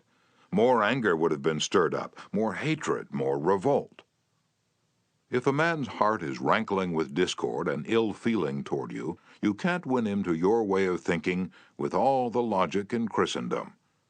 Scolding parents and domineering bosses and husbands and nagging wives ought to realize that people don't want to change their minds. They can't be forced or driven to agree with you or me, but they may possibly be led to, if we are gentle and friendly, ever so gentle and ever so friendly. Lincoln said that, in effect, over 100 years ago. Here are his words. It is an old and true maxim that a drop of honey catches more flies than a gallon of gall. So with men, if you would win a man to your cause, first convince him that you are his sincere friend. Therein is a drop of honey that catches his heart, which, say what you will, is the great high road to his reason.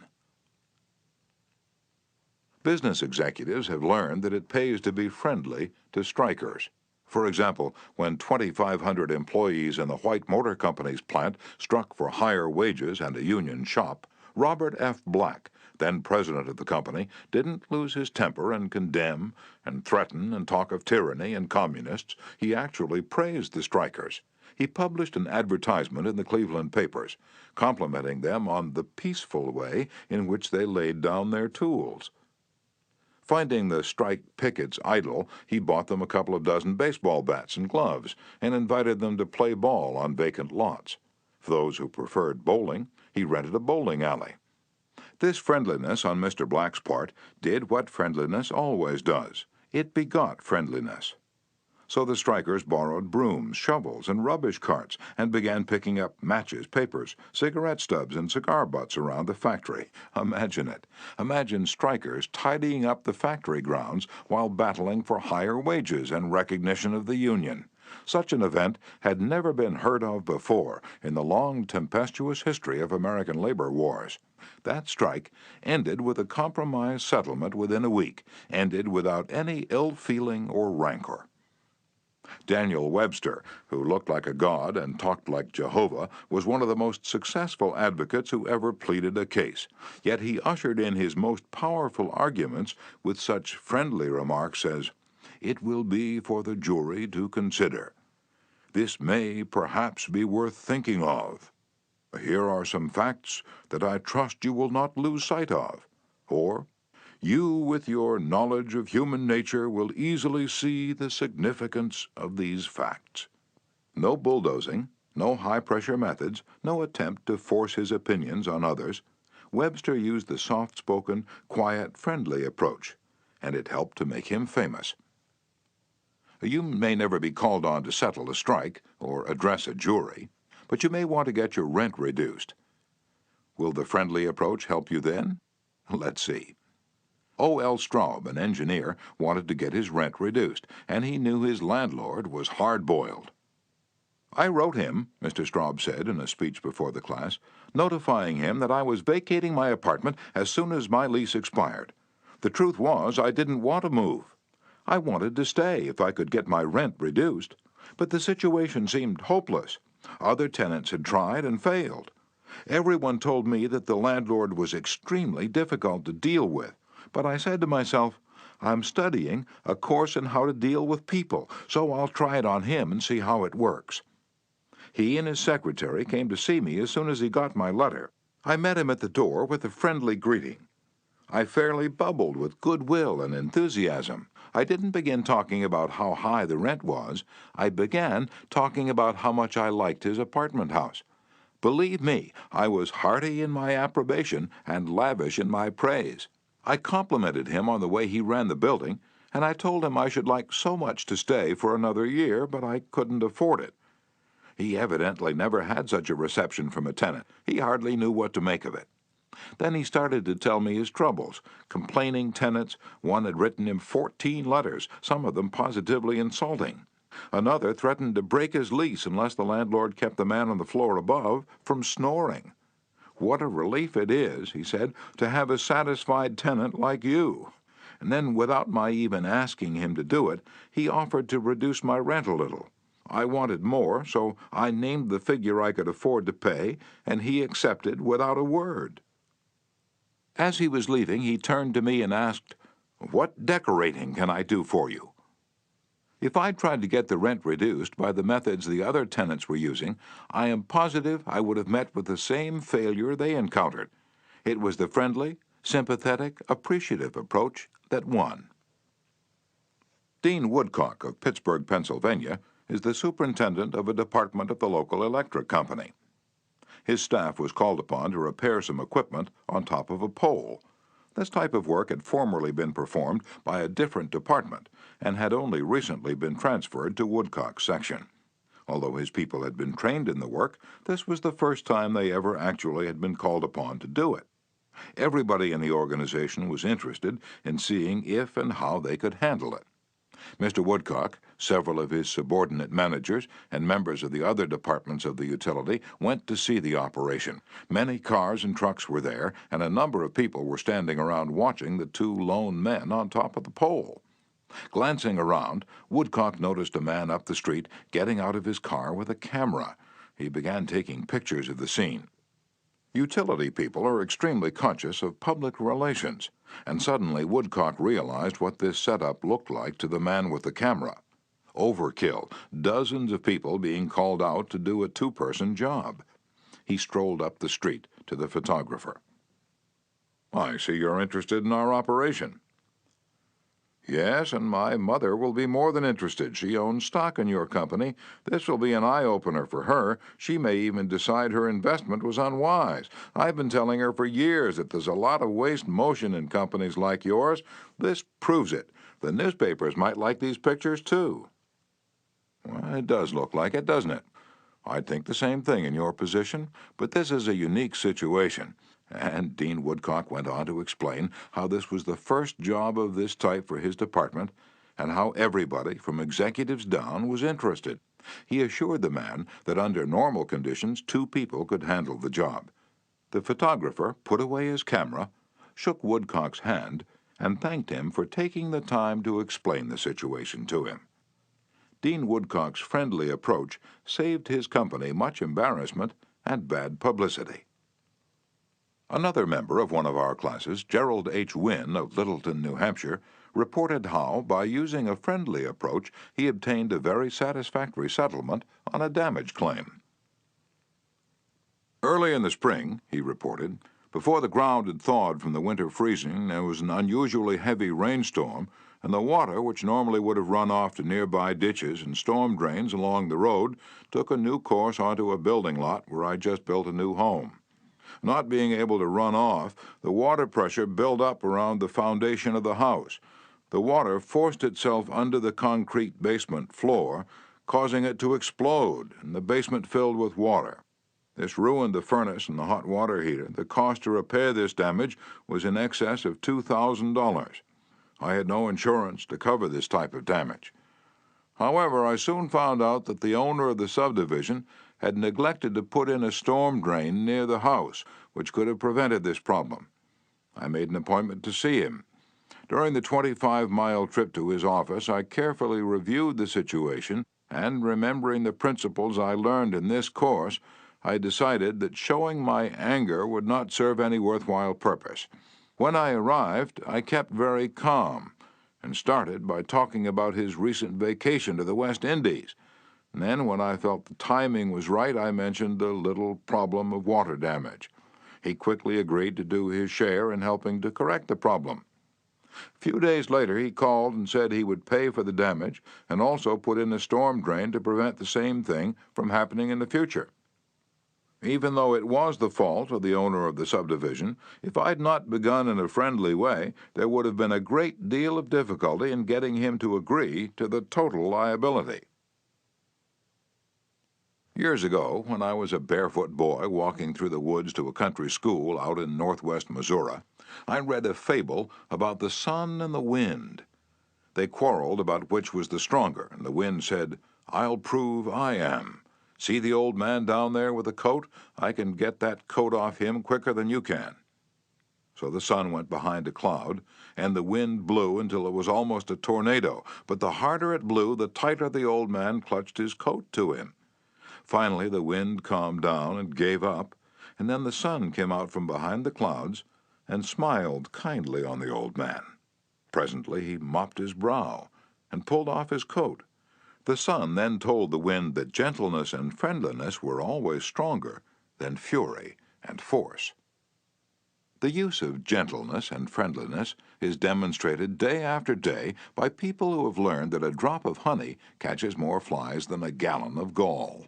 F. Gale Connor of Lutherville, Maryland, proved this when he had to take his 4-month-old car to the service department of the car dealer for the 3rd time. He told our class, "It was apparent that talking to, reasoning with, or shouting at the service manager was not going to lead to a satisfactory resolution of my problems. I walked over to the showroom and asked to see the agency owner, Mr. White. After a short wait, I was ushered into Mr. White's office. I introduced myself and explained to him that I had bought my car from his dealership because of the recommendation of friends who had had previous dealings with him. I was told that his prices were very competitive and that his service was outstanding."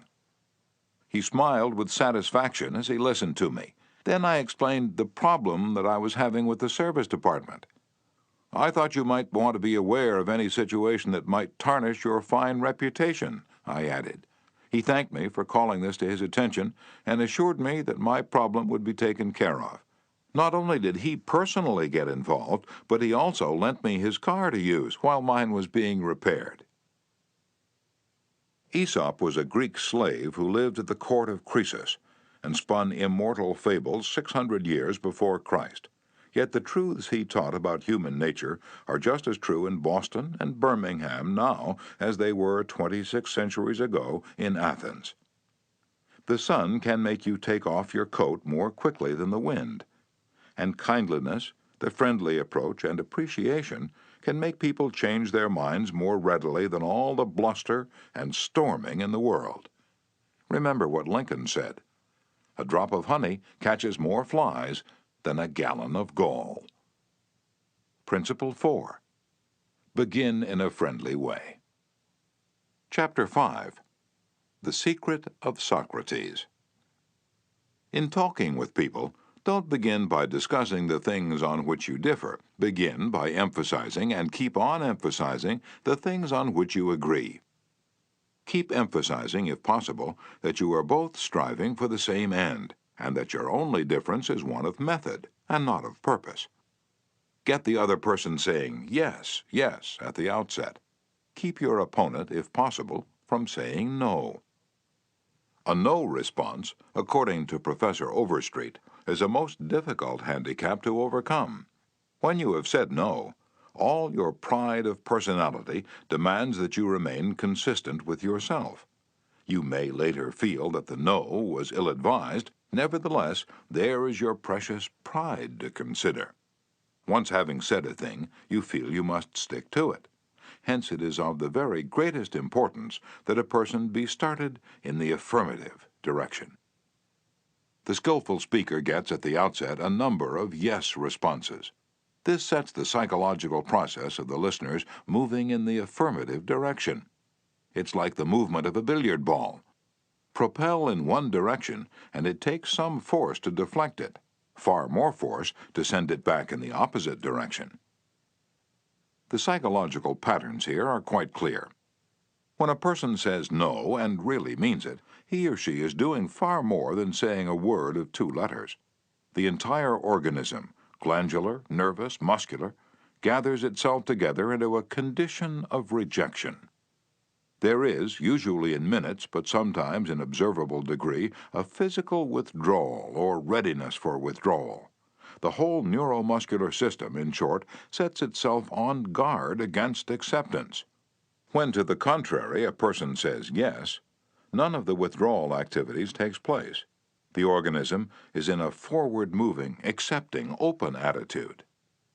Hence, the more yeses we can at the very outset induce, the more likely we are to succeed in capturing the attention for our ultimate proposal. It is a very simple technique, this yes response, and yet how much it is neglected. It often seems as if people get a sense of their own importance by antagonizing others at the outset. Get a student to say no at the beginning, or a customer, child, husband, or wife, and it takes the wisdom and the patience of angels to transform that bristling negative into an affirmative. The use of this yes, yes technique enabled James Eberson, who was a teller at the Greenwich Savings Bank in New York City, to secure a prospective customer who might otherwise have been lost. "This man came in to open an account," said Mr. Eberson, "and I gave him our usual form to fill out. Some of the questions he answered willingly, but there were others he flatly refused to answer. Before I began the study of human relations, I would have told this prospective depositor that if he refused to give the bank this information, we should have to refuse to accept this account. I'm ashamed that I've been guilty of doing that very thing in the past. Naturally, an ultimatum like that made me feel good. I had shown who was boss, that the bank's rules and regulations couldn't be flouted. But that sort of attitude certainly didn't give a feeling of welcome and importance to the man who'd walked in to give us his patronage. I resolved this morning to use a little horse sense. I resolved not to talk about what the bank wanted, but about what the customer wanted. And above all else, I was determined to get him saying yes, yes from the very start. So I agreed with him. I told him the information he refused to give was not absolutely necessary. However, I said, suppose you have money in this bank at your death. Wouldn't you like to have the bank transfer it to your next of kin, who's entitled to it according to law? Yes, of course, he replied. Don't you think, I continued, that it would be a good idea to give us the name of your next of kin, so that in the event of your death we could carry out your wishes without error or delay? Again he said yes. The young man's attitude softened and changed when he realized that we weren't asking for this information for our sake, but for his sake. Before leaving the bank, this young man not only gave me complete information about himself, but he opened, at my suggestion, a trust account, naming his mother as the beneficiary for his account, and he gladly answered all the questions concerning his mother also. I found that by getting him to say yes, yes from the outset, he forgot the issue at stake and was happy to do all the things that I suggested. Joseph Allison, a sales representative for Westinghouse Electric Company, had this story to tell. There was a man in my territory that our company was most eager to sell to. My predecessor had called on him for 10 years without selling anything. When I took over the territory, I called steadily for 3 years without getting an order. Finally, after 13 years of calls and sales talk, we sold him a few motors. If these proved to be all right, an order for several hundred more would follow. Such was my expectation. Right? I knew they'd be all right. So when I called 3 weeks later, I was in high spirits. The chief engineer greeted me with this shocking announcement. Allison, I can't buy the remainder of the motors from you. Why? I asked in amazement. Why? Because your motors are too hot. I can't put my hand on them. I knew it wouldn't do any good to argue. I'd tried that sort of thing too long. So I thought of getting the yes, yes response. Well, now look, Mr. Smith, I said. I agree with you 100%. If those motors are running too hot, you ought not to buy any more of them. You must have motors that won't run any hotter than standards set by the National Electrical Manufacturers Association. Isn't that so? He agreed it was. I'd gotten my first yes. The Electrical Manufacturers Association regulations say that a properly designed motor may have a temperature of 72 degrees Fahrenheit above room temperature. Is that correct? Yes, he agreed, that's quite correct. But your motors are much hotter. I didn't argue with him. I merely asked, how hot is the mill room? Oh, he said, about 75 degrees Fahrenheit. Well, I replied, if the mill room is 75 degrees, and you add 72 to that, that makes a total of 147 degrees Fahrenheit. Wouldn't you scald your hand if you held it under a spigot of hot water at a temperature of 147 degrees Fahrenheit? Again, he had to say yes. Well, I suggested, wouldn't it be a good idea to keep your hands off those motors? Oh, well, I guess you're right, he admitted. We continued to chat for a while. Then he called his secretary and lined up approximately $35,000 worth of business for the ensuing month. It took me years and cost me countless thousands of dollars in lost business before I finally learned that it doesn't pay to argue, that it is much more profitable and much more interesting to look at things from the other person's viewpoint and to try to get that person saying yes, yes.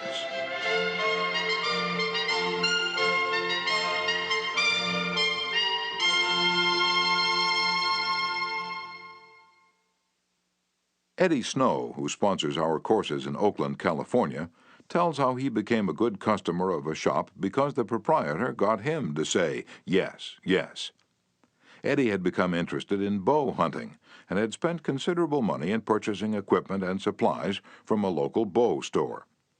When his brother was visiting him, he wanted to rent a bow for him from this store. The sales clerk told him they didn't rent bows, so Eddie phoned another bow store. Eddie described what happened. A very pleasant gentleman answered the phone. His response to my question for a rental was completely different from the other place. He said he was sorry, but they no longer rented bows because they couldn't afford to do so. He asked me if I'd rented before. I replied yes several years ago. He reminded me that I probably paid $25 to $30 for the rental. I said yes again. Then he asked if I was the kind of person who liked to save money. Naturally, I answered yes. He went on to explain that they had bow sets with all the necessary equipment on sale for $34.95. I could buy a complete set for only $4.95 more than I could rent one. He explained that is why they had discontinued renting them. Did I think that was reasonable? My yes response led to a purchase of the set, and when I picked it up, I purchased several more items at this shop and have since become a regular customer. Socrates, the gadfly of Athens, was one of the greatest philosophers the world has ever known. He did something that only a handful of men in all history have been able to do. He sharply changed the whole course of human thought. And now, 24 centuries after his death, he is honored as one of the wisest persuaders who ever influenced this wrangling world. His method? Did he tell people they were wrong? Oh, no, not Socrates. He was far too adroit for that. His whole technique, now called the Socratic method, was based upon getting a yes, yes response. He asked questions with which his opponent would have to agree. He kept on winning one admission after another until he had an armful of yeses. He kept on asking questions until finally, without realizing it, his opponents found themselves embracing a conclusion they would have bitterly denied a few minutes previously. The next time we're tempted to tell someone he or she is wrong, let's remember old Socrates and ask a gentle question, a question that will get the yes, yes response. The Chinese have a proverb pregnant with the age-old wisdom of the Orient. He who treads softly goes far. They have spent 5,000 years studying human nature, those cultured Chinese, and they have garnered a lot of perspicacity. He who treads softly goes far. Principle 5. Get the other person saying yes, yes, immediately. Chapter 6. The safety valve in handling complaints. Most people trying to win others to their way of thinking do too much talking themselves. Let the other people talk themselves out. They know more about their business and problems than you do, so ask them questions. Let them tell you a few things. If you disagree with them, you may be tempted to interrupt, but don't. It's dangerous. They won't pay attention to you while they still have a lot of ideas of their own crying for expression, so listen patiently and with an open mind. Be sincere about it. Encourage them to express their ideas fully. Does this policy pay in business? Let's see. Here is the story of a sales representative who was forced to try it. One of the largest automobile manufacturers in the United States was negotiating for a year's requirements of upholstery fabrics. 3 important manufacturers had worked up fabrics in sample bodies. These had all been inspected by the executives of the motor company, and notice had been sent to each manufacturer saying that on a certain day a representative from each supplier would be given an opportunity to make a final plea for the contract. GBR, a representative of one manufacturer, arrived in town with a severe attack of laryngitis. When it came my turn to meet the executives in conference, Mr. R. said, as he related the story before one of my classes, I had lost my voice. I could barely whisper. I was ushered into a room and found myself face to face with the textile engineer, the purchasing agent, the director of sales, and the president of the company. I stood up and made a valiant effort to speak, but I couldn't do anything more than squeak. They were all seated around a table, so I wrote on a pad of paper, "Gentlemen, I have lost my voice. I am speechless." "I'll do the talking for you," the president said. He did. He exhibited my samples and praised their good points. A lively discussion arose about the merits of my goods, and the president, since he was talking for me, took the position I would have had during the discussion. My sole participation consisted of smiles, nods, and a few gestures. As a result of this unique conference, I was awarded the contract, which called for over 500,000 yards of upholstery fabrics at an aggregate value of $1,600,000, the biggest order I had ever received. I know I would have lost the contract if I hadn't lost my voice, because I had the wrong idea about the whole proposition. I discovered, quite by accident, how richly it sometimes pays to let the other person do the talking. Letting the other person do the talking helps in family situations as well as in business. Barbara Wilson's relationship with her daughter, Lori, was deteriorating rapidly. Lori, who had been a quiet, complacent child, had grown into an uncooperative, sometimes belligerent teenager. Mrs. Wilson lectured her, threatened her, and punished her, but all to no avail. One day, Mrs. Wilson told one of our classes, I just gave up. Lori had disobeyed me and had left the house to visit her girlfriend before she had completed her chores. When she returned, I was about to scream at her for the 10,000th time, but I just didn't have the strength to do it. I just looked at her and said sadly, "Why, Lori, why?" Lori noted my condition and in a calm voice asked, "Do you really want to know?" I nodded, and Lori told me, first hesitantly, and then it all flowed out. I had never listened to her. I was always telling her to do this or that. When she wanted to tell me her thoughts, feelings, ideas, I interrupted with more orders. I began to realize that she needed me not as a bossy mother, but as a confidant, an outlet for all her confusion about growing up, and all I'd been doing was talking when I should have been listening. I had never heard her. From that time on, I let her do all the talking she wanted. She tells me what is on her mind, and our relationship has improved immeasurably. She is, again, a cooperative person. A large advertisement appeared on the financial page of a New York newspaper, calling for a person with unusual ability and experience. Charles T. Kubellis answered the advertisement, sending his reply to a box number. A few days later, he was invited by letter to call for an interview. Before he called, he spent hours in Wall Street finding out everything possible about the person who had founded the business. During the interview, he remarked, "I should be mighty proud to be associated with an organization with a record like yours. I understand you started 28 years ago with nothing but desk room and one stenographer. Is that true?" Almost every successful person likes to reminisce about his early struggles, and this man was no exception. He talked for a long time about how he'd started with $450 in cash and an original idea. He told how he'd fought against discouragement and battled against ridicule, working Sundays and holidays 12 to 16 hours a day, how he finally won against all odds. Until now, the most important executives on Wall Street were coming to him for information and guidance. He was proud of such a record. He had a right to be, and he had a splendid time telling about it. Finally, he questioned Mr. Cabellis briefly about his experience, then called in one of his vice presidents and said, "I think this is the person we're looking for." Mr. Cabellis had taken the trouble to find out about the accomplishments of his prospective employer.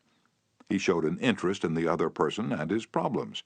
He encouraged the other person to do most of the talking and made a favorable impression. Roy G. Bradley of Sacramento, California, had the opposite problem. He listened as a good prospect for a sales position talked himself into a job with Bradley's firm.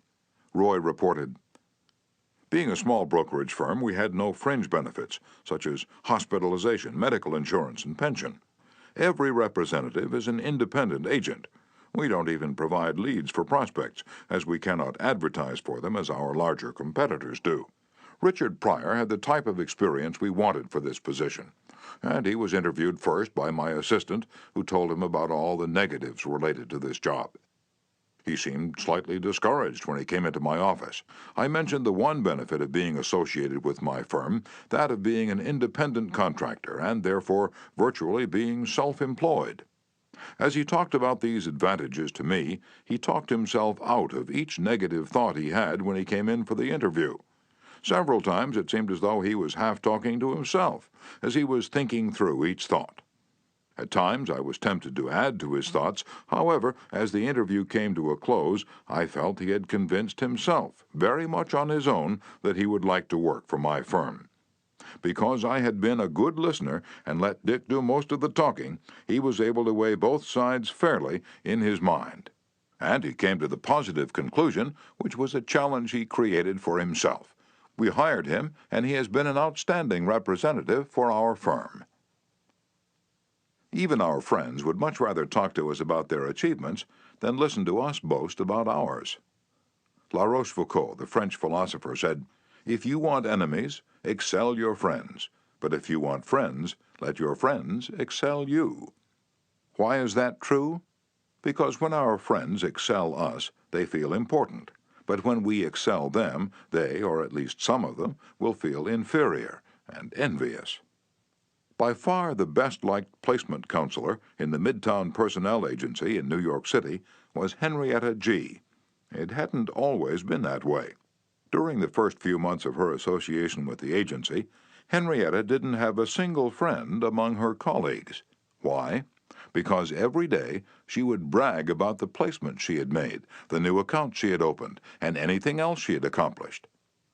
"I was good at my work and proud of it," Henrietta told one of our classes. But instead of my colleagues sharing my triumphs, they seemed to resent them. I wanted to be liked by these people. I really wanted them to be my friends. After listening to some of the suggestions made in this course, I started to talk about myself less and listen more to my associates. They also had things to boast about and were more excited about telling me about their accomplishments than about listening to my boasting. Now, when we have some time to chat, I ask them to share their joys with me, and I only mention my achievements when they ask. Principle 6. Let the other person do a great deal of the talking. Chapter 7. How to Get Cooperation.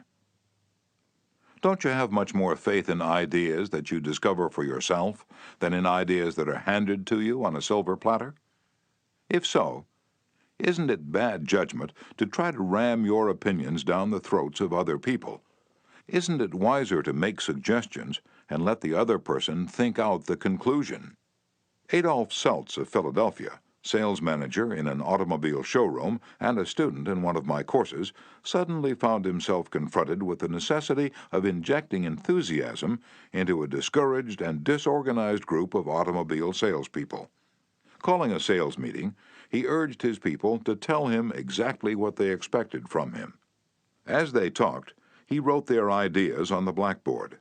Then he said, "I'll give you all these qualities you expect from me. Now I want you to tell me what I have a right to expect from you." The replies came quick and fast. Loyalty, honesty, initiative, optimism, teamwork, 8 hours a day of enthusiastic work. The meeting ended with a new courage, a new inspiration. One salesperson volunteered to work 14 hours a day, and Mr. Seltz reported to me that the increase of sales was phenomenal. The people had made sort of a moral bargain with me, Mr. Seltz said, and as long as I lived up to my part in it, they were determined to live up to theirs. Consulting them about their wishes and desires was just the shot in the arm they needed. No one likes to feel he or she is being sold something or told to do a thing. We much prefer to feel that we're buying of our own accord or acting on our own ideas. We like to be consulted about our wishes, our wants, our thoughts. Take the case of Eugene Wesson. He lost countless thousands of dollars in commissions before he learned this truth. Mr. Wesson sold sketches for a studio that created designs for stylists and textile manufacturers. Mr. Wesson had called on one of the leading stylists in New York once a week, every week, for 3 years. "He never refused to see me," said Mr. Wesson, "but he never bought. He always looked over my sketches very carefully and then said, 'No, Wesson, I guess we don't get together today.'" After 150 failures, Wesson realized he must be in a mental rut, so he resolved to devote one evening a week to the study of influencing human behavior to help him develop new ideas and generate new enthusiasm. He decided on this new approach. With half a dozen unfinished artist sketches under his arm, he rushed over to the buyer's office. "Here's some uncompleted sketches. Won't you please tell me how we could finish them up in such a way that you could use them?" The buyer looked at the sketches for a while without uttering a word. Finally he said, "Leave these with me for a few days, Wesson, and then come back and see me." Wesson returned 3 days later, got his suggestions, took the sketches back to the studio, and had them finished according to the buyer's ideas. The result? All accepted. After that, this buyer ordered scores of other sketches from Wesson, all drawn according to the buyer's ideas. "I realized why I had failed for years to sell him," said Mr. Wesson. "I'd urged him to buy what I thought he ought to have. Then I changed my approach completely. I urged him to give me his ideas. This made him feel that he was creating the designs, and he was. I didn't have to sell him. He bought." Letting the other person feel that the idea is his or hers not only works in business and politics, it works in family life as well. Paul M. Davis of Tulsa, Oklahoma, told his class how he applied this principle. "My family and I enjoyed one of the most interesting sightseeing vacation trips we'd ever taken. I'd long dreamed of visiting such historic sites as the Civil War battlefield in Gettysburg, Independence Hall in Philadelphia, and our nation's capital. Valley Forge, Jamestown, and the restored colonial village of Williamsburg were high on the list of things I wanted to see. In March, my wife Nancy mentioned that she had ideas for our summer vacation, which included a tour of the western states, visiting points of interest in New Mexico, Arizona, California, and Nevada. She'd wanted to make this trip for several years, but we couldn't obviously make both trips. Our daughter Anne had just completed a course in U.S. history in junior high school and had become very interested in the events that had shaped our country's growth. I asked her how she'd like to visit the places she'd learned about on our next vacation. She said she'd love to. 2 evenings later, as we sat around the dinner table, Nancy announced that if we all agreed, the summer's vacation would be to the eastern states, that it would be a great trip for Anne and thrilling for all of us. We all concurred. The same psychology was used by an X-ray manufacturer to sell his equipment to one of the largest hospitals in Brooklyn. This hospital was building an addition and preparing to equip it with the finest X-ray department in America. Dr. L., who was in charge of the X-ray department, was overwhelmed with sales representatives, each caroling the praises of his own company's equipment. One manufacturer, however, was more skillful. He knew far more about handling human nature than the others did. He wrote a letter, something like this. Our factory has recently completed a new line of X-ray equipment. The first shipment of these machines has just arrived in our office. They are not perfect, we know that, and we want to improve them. So we should be deeply obligated to you if you could find time to look them over and give us your ideas about how they can be made more serviceable to your profession. Knowing how occupied you are, I shall be glad to send my car for you at any hour you specify. I was surprised to get that letter, Dr. L. said, as he related the incident before the class.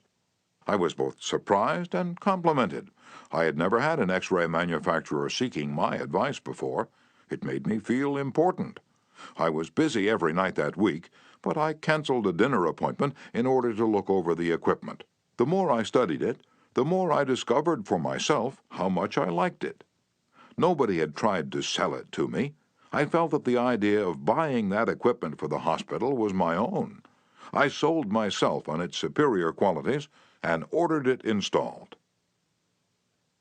Ralph Waldo Emerson, in his essay Self-Reliance, stated, "In every work of genius we recognize our own rejected thoughts. They come back to us with a certain alienated majesty." Colonel Edward M. House wielded an enormous influence in national and international affairs while Woodrow Wilson occupied the White House. Wilson leaned upon Colonel House for secret counsel and advice more than he did upon even members of his own cabinet. What method did the colonel use in influencing the president? Fortunately, we know, for House himself revealed it to Arthur D. Howden Smith, and Smith quoted House in an article in the Saturday Evening Post.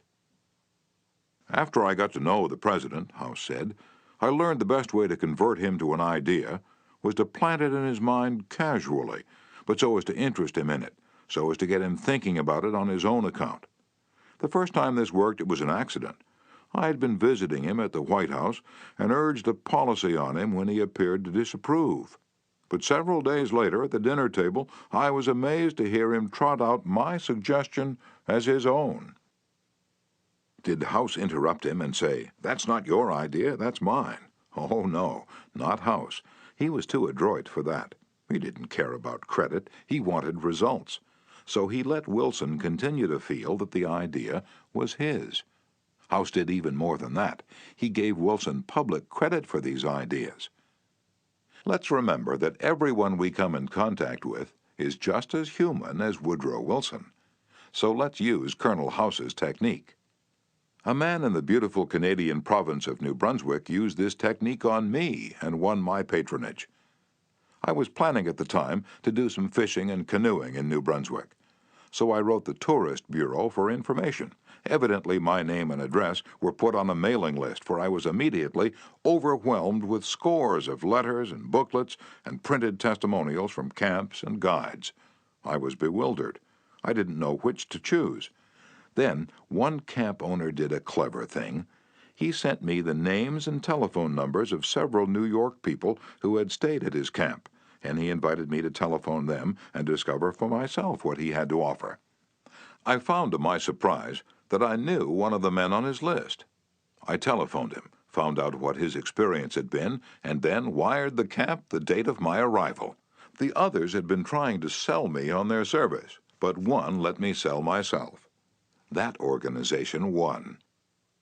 25 centuries ago, Lao Tse, a Chinese sage, said some things that readers of this book might use today. The reason why rivers and seas receive the homage of 100 mountain streams is that they keep below them. Thus they are able to reign over all the mountain streams. So the sage, wishing to be above men, putteth himself below them. Wishing to be before them, he putteth himself behind them. Thus, though his place be above men, they do not feel his weight. Though his place be before them, they do not count it an injury. Principle 7. Let the other person feel that the idea is his or hers. Chapter 8. A formula that will work wonders for you. Remember that other people may be totally wrong, but they don't think so. Don't condemn them. Any fool can do that. Try to understand them. Only wise, tolerant, exceptional people even try to do that. There's a reason why the other man thinks and acts as he does. Ferret out that reason, and you have the key to his actions, perhaps to his personality. Try honestly to put yourself in his place. If you say to yourself, "How would I feel? How would I react if I were in his shoes?" you will save yourself time and irritation, for by becoming interested in the cause, we are less likely to dislike the effect. And in addition, you will sharply increase your skill in human relationships. Stop a minute, says Kenneth M. Good in his book, How to Turn People into Gold. Stop a minute to contrast your keen interest in your own affairs with your mild concern about anything else. Realize then that everybody else in the world feels exactly the same way. Then, along with Lincoln and Roosevelt, you will have grasped the only solid foundation for interpersonal relationships, namely, that success in dealing with people depends on a sympathetic grasp of the other person's viewpoint. Sam Douglas of Hempstead, New York, used to tell his wife that she spent too much time working on their lawn, pulling weeds, fertilizing, cutting the grass twice a week when the lawn didn't look any better than it had when they moved into their home 4 years earlier. Naturally, she was distressed by his remarks, and each time he made such remarks, the balance of the evening was ruined. After taking our course, Mr. Douglas realized how foolish he'd been all those years. It never occurred to him that she enjoyed doing that work, and she might really appreciate a compliment on her diligence. One evening after dinner, his wife said she wanted to pull some weeds and invited him to keep her company. He first declined, but then thought better of it and went out after her and began to help her pull weeds. She was visibly pleased, and together they spent an hour in hard work and pleasant conversation. After that, he often helped her with the gardening and complimented her on how fine the lawn looked. What a fantastic job she was doing with the yard where the soil was like concrete. Result? A happier life for both, because he had learned to look at things from her point of view, even if the subject was only weeds. In his book, Getting Through to People, Dr. Gerald S. Nierenberg commented, "Cooperativeness in conversation is achieved when you show that you consider the other person's ideas and feelings as important as your own. Starting your conversation by giving the other person the purpose or direction of your conversation, governing what you say by what you would want to hear if you were the listener, and accepting his or her viewpoint will encourage the listener to have an open mind to your ideas."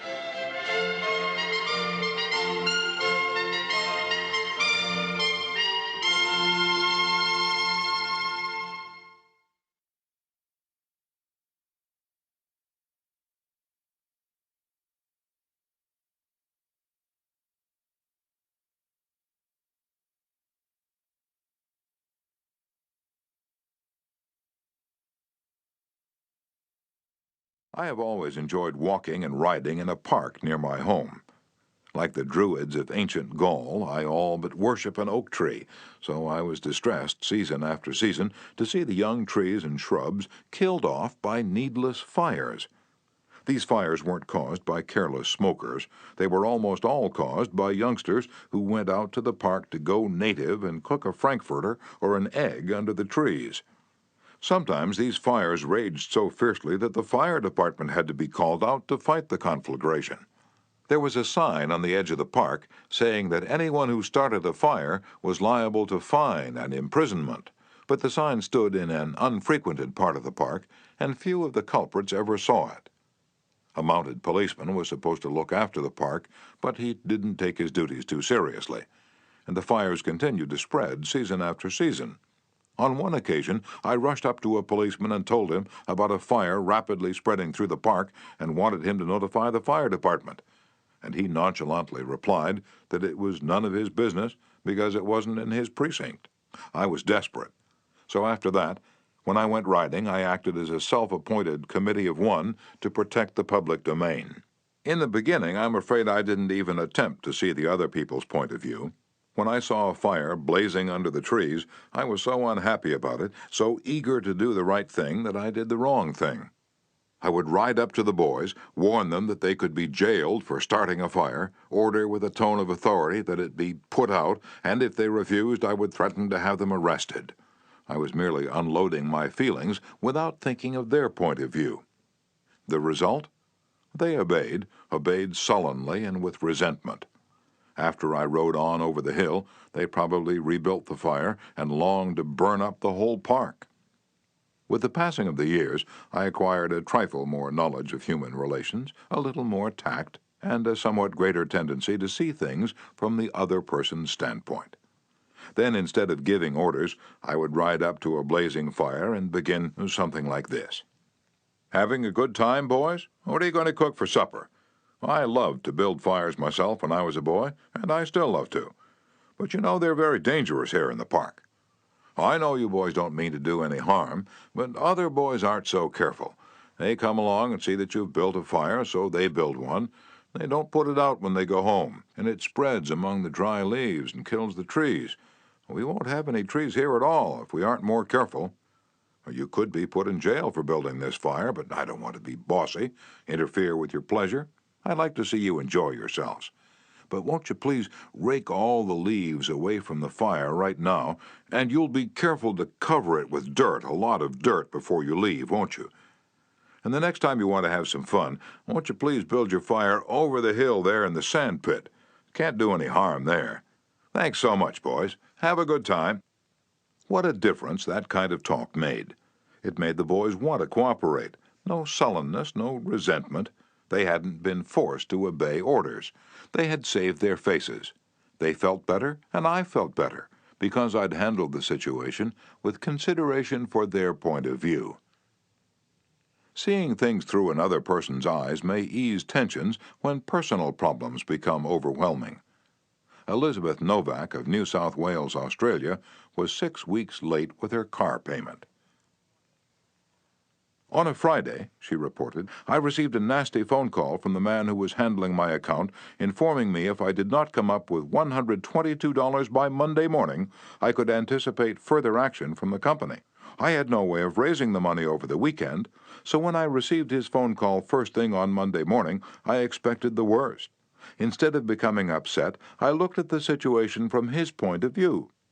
I apologized most sincerely for causing him so much inconvenience, and remarked that I must be his most troublesome customer, as this was not the first time I was behind in my payments.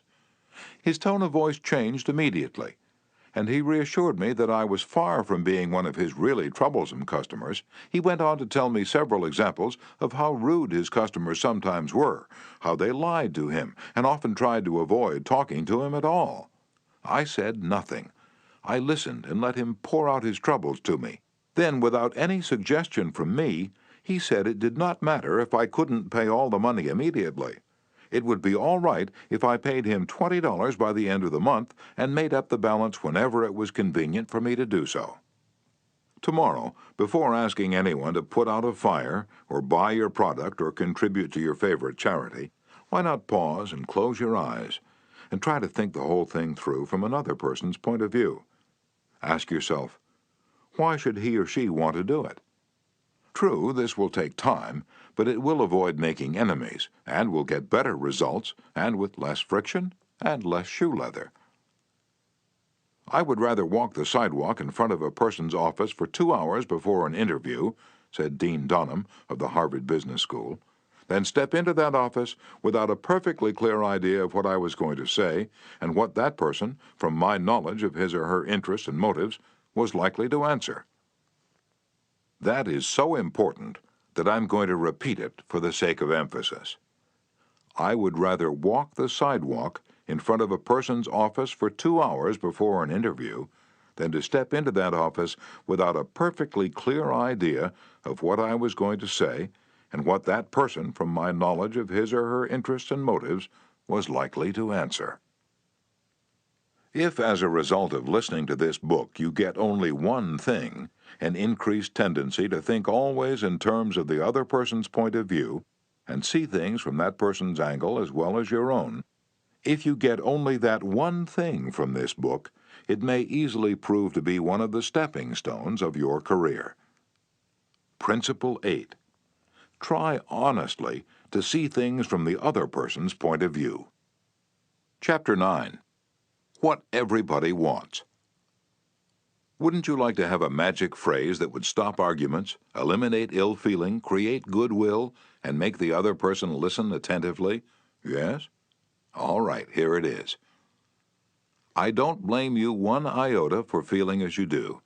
If I were you, I would undoubtedly feel just as you do. An answer like that will soften the most cantankerous old cuss alive. And you can say that and be 100% sincere, because if you were the other person, you, of course, would feel just as he does. Take Al Capone, for example. Suppose you had inherited the same body and temperament and mind that Al Capone had. Suppose you had had his environment and experiences. You would then be precisely what he was and where he was, for it is those things and only those things that made him what he was. The only reason, for example, that you are not a rattlesnake is that your mother and father weren't rattlesnakes. You deserve very little credit for being what you are, and remember the people who come to you irritated, bigoted, unreasoning deserve very little discredit for being what they are. Feel sorry for the poor devils, pity them, sympathize with them. Say to yourself, "There, but for the grace of God, go I." 3/4 of the people you will ever meet are hungering and thirsting for sympathy. Give it to them, and they will love you. I once gave a broadcast about the author of Little Women, Louisa May Alcott. Naturally, I knew she'd lived and written her immortal books in Concord, Massachusetts, but without thinking about what I was saying, I spoke of visiting her old home in Concord, New Hampshire. If I had said New Hampshire only once, it might have been forgiven, but alas and alack, I said it twice. I was deluged with letters and telegrams, stinging messages that swirled around my defenseless head like a swarm of hornets. Many were indignant, a few insulting. One colonial dame who had been reared in Concord, Massachusetts, and who was then living in Philadelphia, vented her scorching wrath upon me. She couldn't have been much more bitter if I had accused Miss Alcott of being a cannibal from New Guinea. As I read the letter, I said to myself, "Thank God I'm not married to that woman." I felt like writing and telling her that although I had made a mistake in geography, she had made a far greater mistake in common courtesy. That was to be just my opening sentence. Then I was going to roll up my sleeves and tell her what I really thought, but I didn't. I controlled myself. I realized that any hot-headed fool could do that, and that most fools would do just that. I wanted to be above fools, so I resolved to try to turn her hostility into friendliness. It would be a challenge, a sort of game I could play. I said to myself, after all, if I were she, I would probably feel just as she does. So I determined to sympathize with her viewpoint. The next time I was in Philadelphia, I called her on the telephone. The conversation went something like this.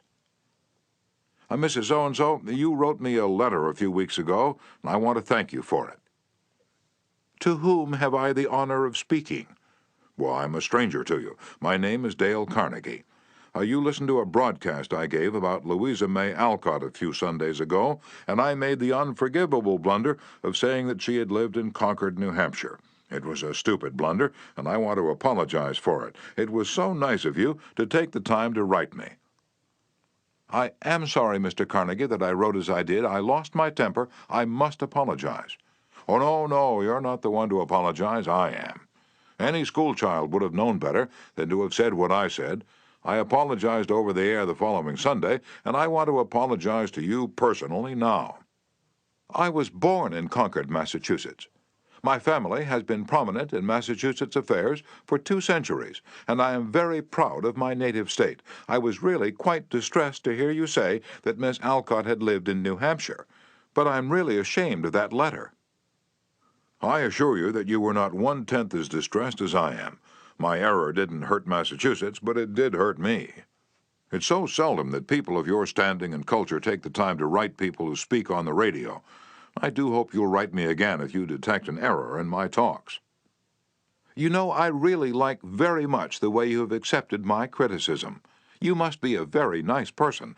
I should like to know you better."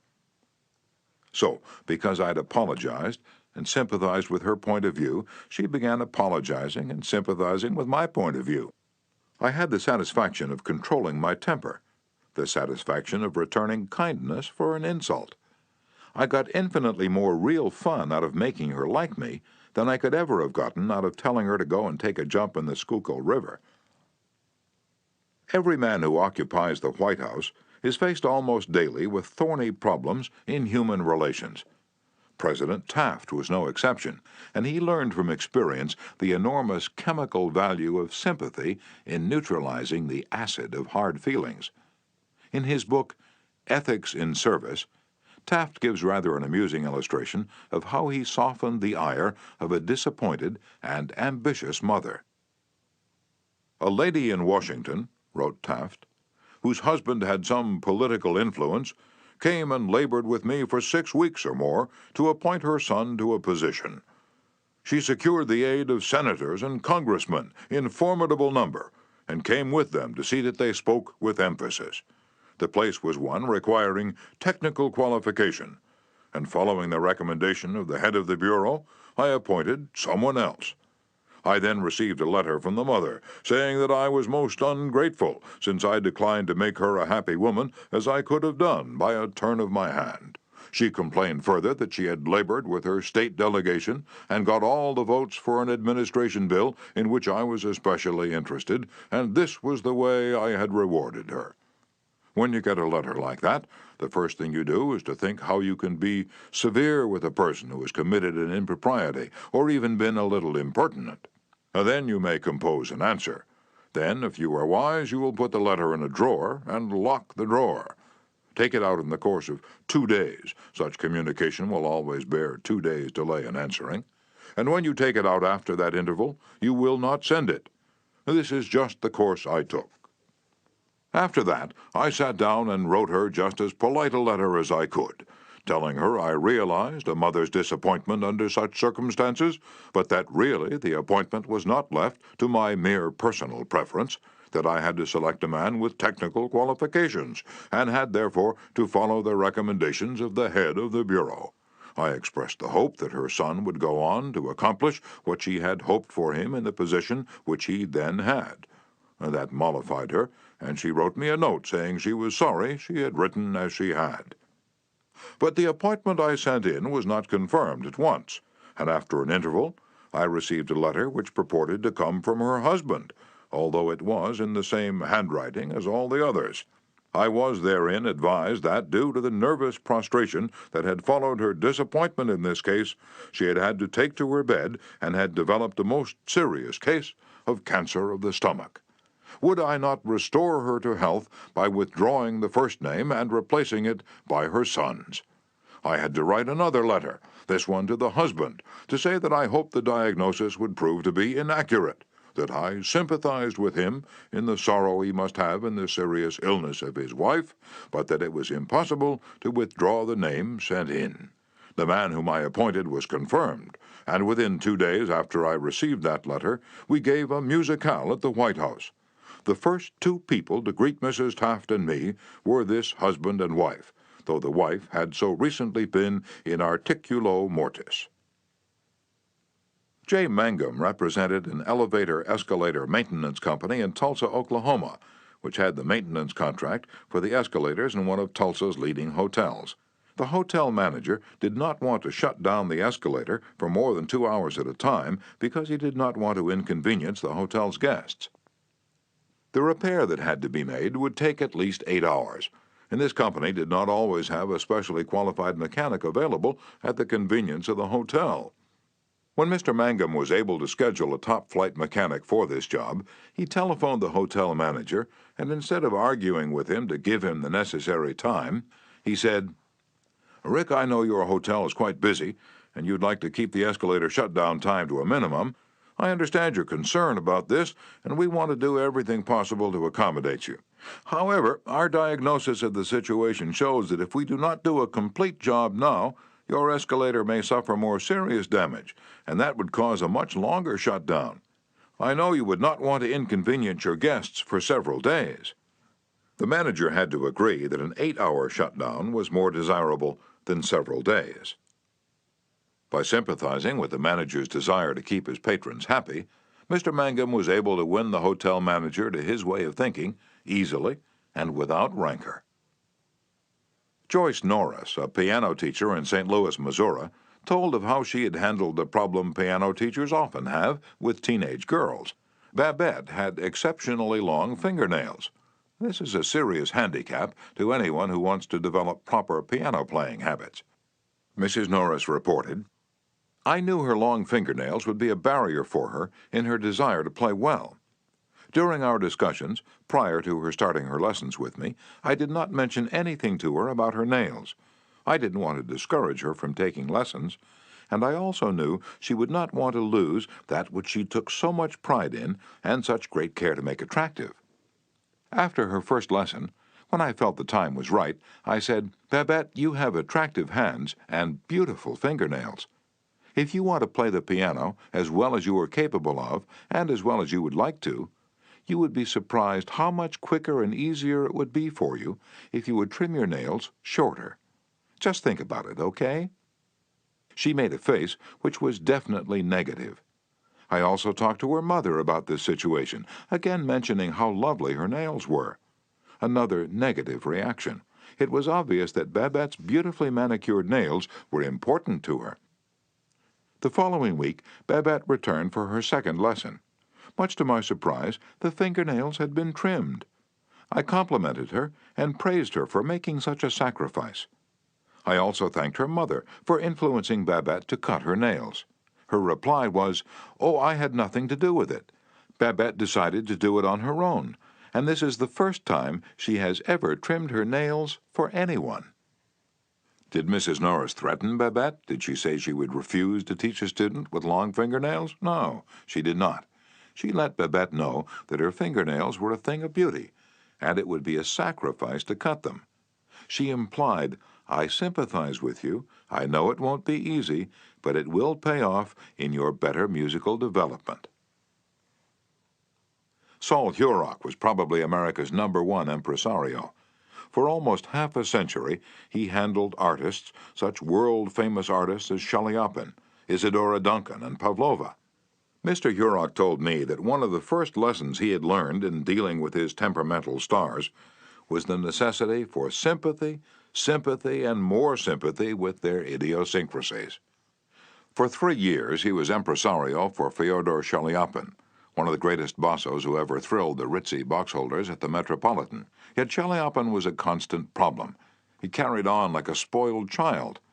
To put it in Mr. Hurok's own inimitable phrase, he was a hell of a fellow in every way.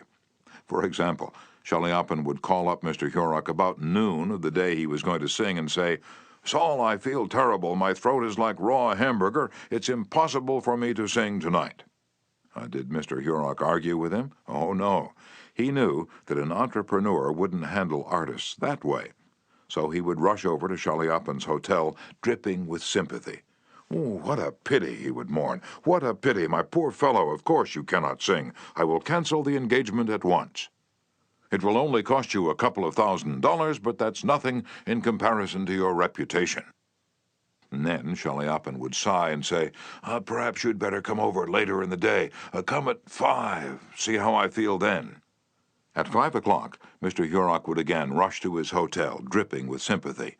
Again he would insist on canceling the engagement, and again Chaliapin would sigh and say, "Well, maybe you'd better come see me later. I may be better by then." At 7:30, the great basso would consent to sing, only with the understanding that Mr. Hurok would walk out on the stage of the Metropolitan and announce that Chaliapin had a very bad cold and was not in good voice. Mr. Hurok would lie and say that he would do it, for he knew that that was the only way to get the basso out on stage. Dr. Arthur I. Gates, in his splendid book, Educational Psychology, says, "Sympathy the human species universally craves. The child eagerly displays his injury or even inflicts a cut or bruise in order to reap abundant sympathy. For the same purpose, adults show their bruises, relate their accidents, illness, especially details of surgical operations.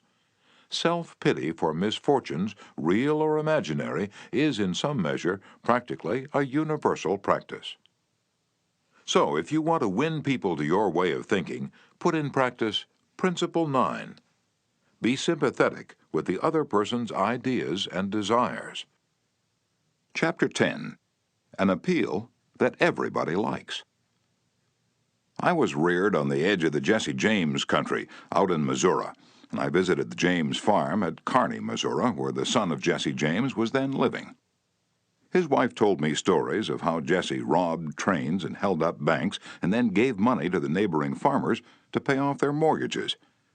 Jesse James probably regarded himself as an idealist at heart, just as Dutch Schultz, Two Gun Crowley, Al Capone, and many other organized crime godfathers did generations later.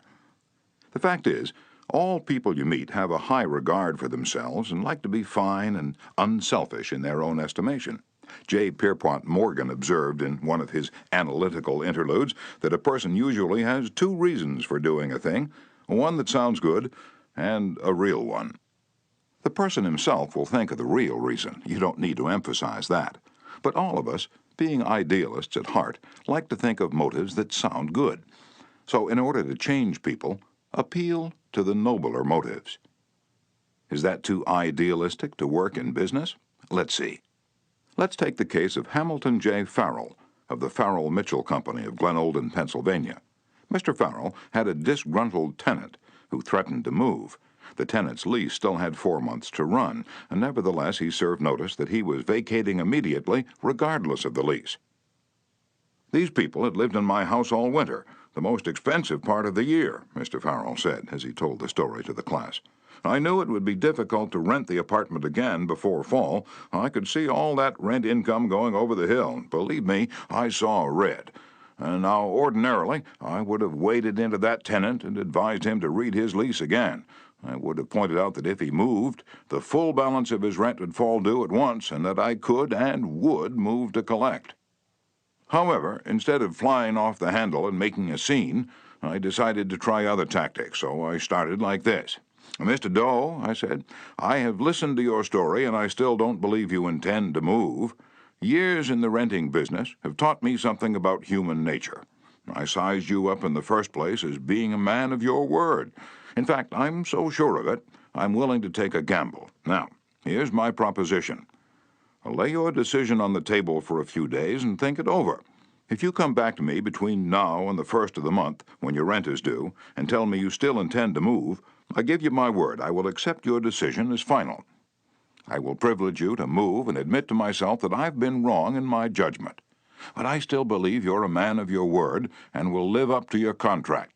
For after all, we're either men or monkeys, and the choice usually lies with ourselves.' Well, when the new month came around, this gentleman came to see me and paid his rent in person. He and his wife had talked it over, he said, and decided to stay. They had concluded that the only honorable thing to do was to live up to their lease." When the late Lord Northcliffe found a newspaper using a picture of him which he didn't want published, he wrote the editor a letter. But did he say, "Please do not publish that picture of me any more, I don't like it"? No, he appealed to a nobler motive. He appealed to the respect and love that all of us have for motherhood. He wrote, "Please do not publish that picture of me any more, my mother doesn't like it." When John D. Rockefeller, Jr. wished to stop newspaper photographers from snapping pictures of his children, he, too, appealed to the nobler motives. He didn't say, "I don't want their pictures published." No, he appealed to the desire, deep in all of us, to refrain from harming children. He said, "You know how it is, boys. You've got children yourselves, some of you, and you know it's not good for youngsters to get too much publicity." When Cyrus H.K. Curtis, the poor boy from Maine, was starting on his meteoric career, which was destined to make him millions as owner of the Saturday Evening Post and the Ladies' Home Journal, he couldn't afford to pay his contributors the prices that other magazines paid. He couldn't afford to hire first-class authors to write for money alone, so he appealed to their nobler motives. For example, he persuaded even Louisa May Alcott, the immortal author of Little Women, to write for him when she was at the flood tide of her fame, and he did it by offering to send a check for $100, not to her, but to her favorite charity. Now, right here, the skeptic may say, "Oh, that stuff is all right for Northcliffe or Rockefeller or a sentimental novelist, but I'd like to see you make it work with the tough babies I have to collect bills from." You may be right. Nothing will work in all cases, and nothing will work with all people. If you are satisfied with the results you're now getting, why change? If you're not satisfied, why not experiment? At any rate, I think you'll enjoy hearing this true story told by James L. Thomas, a former student of mine. 6 customers of a certain automobile company refused to pay their bills for servicing. None of the customers protested the entire bill, but each claimed that some one charge was wrong. In each case, the customer had signed for the work done, so the company knew it was right and said so. That was the first mistake. Here are the steps the men in the credit department took to collect these overdue bills. Do you suppose they succeeded? First, they called on each customer and told him bluntly that they had come to collect a bill that was long past due. Second, they made it very plain that the company was absolutely and unconditionally right. Therefore, he, the customer, was absolutely and unconditionally wrong. Third, they intimated that they, the company, knew more about automobiles than he could ever hope to know. So what was the argument about? Result? They argued. Did any of these methods reconcile the customer and settle the account? You can answer that one yourself.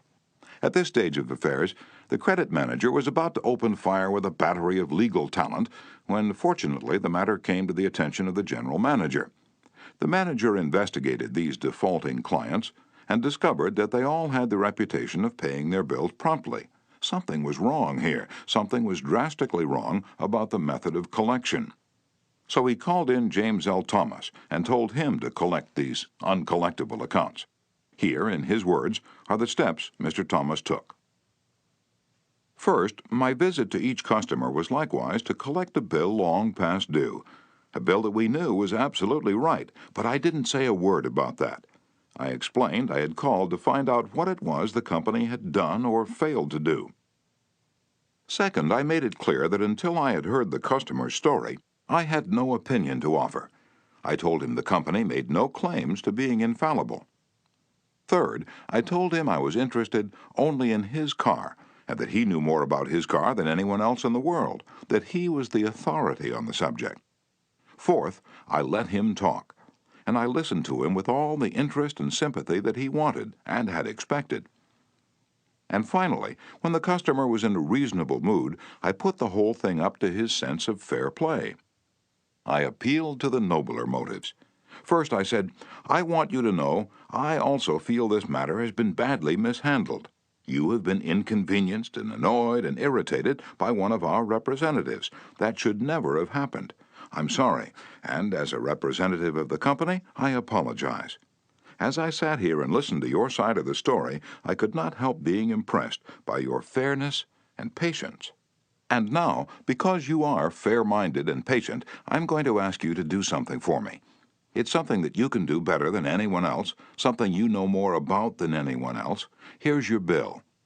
I know it's safe for me to ask you to adjust it, just as you would do if you were the president of my company.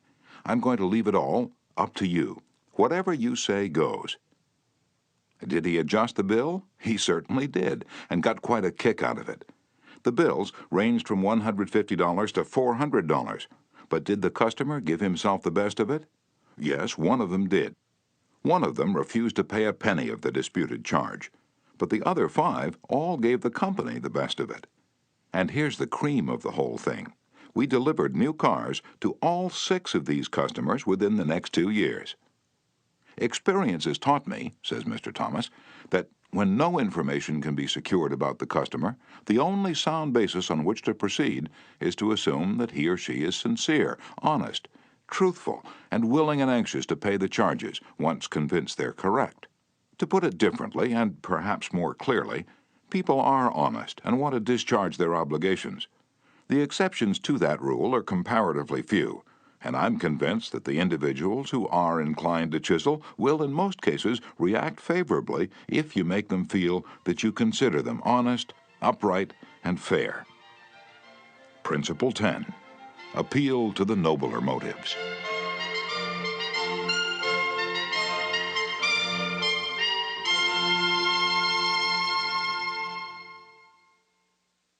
Chapter 11.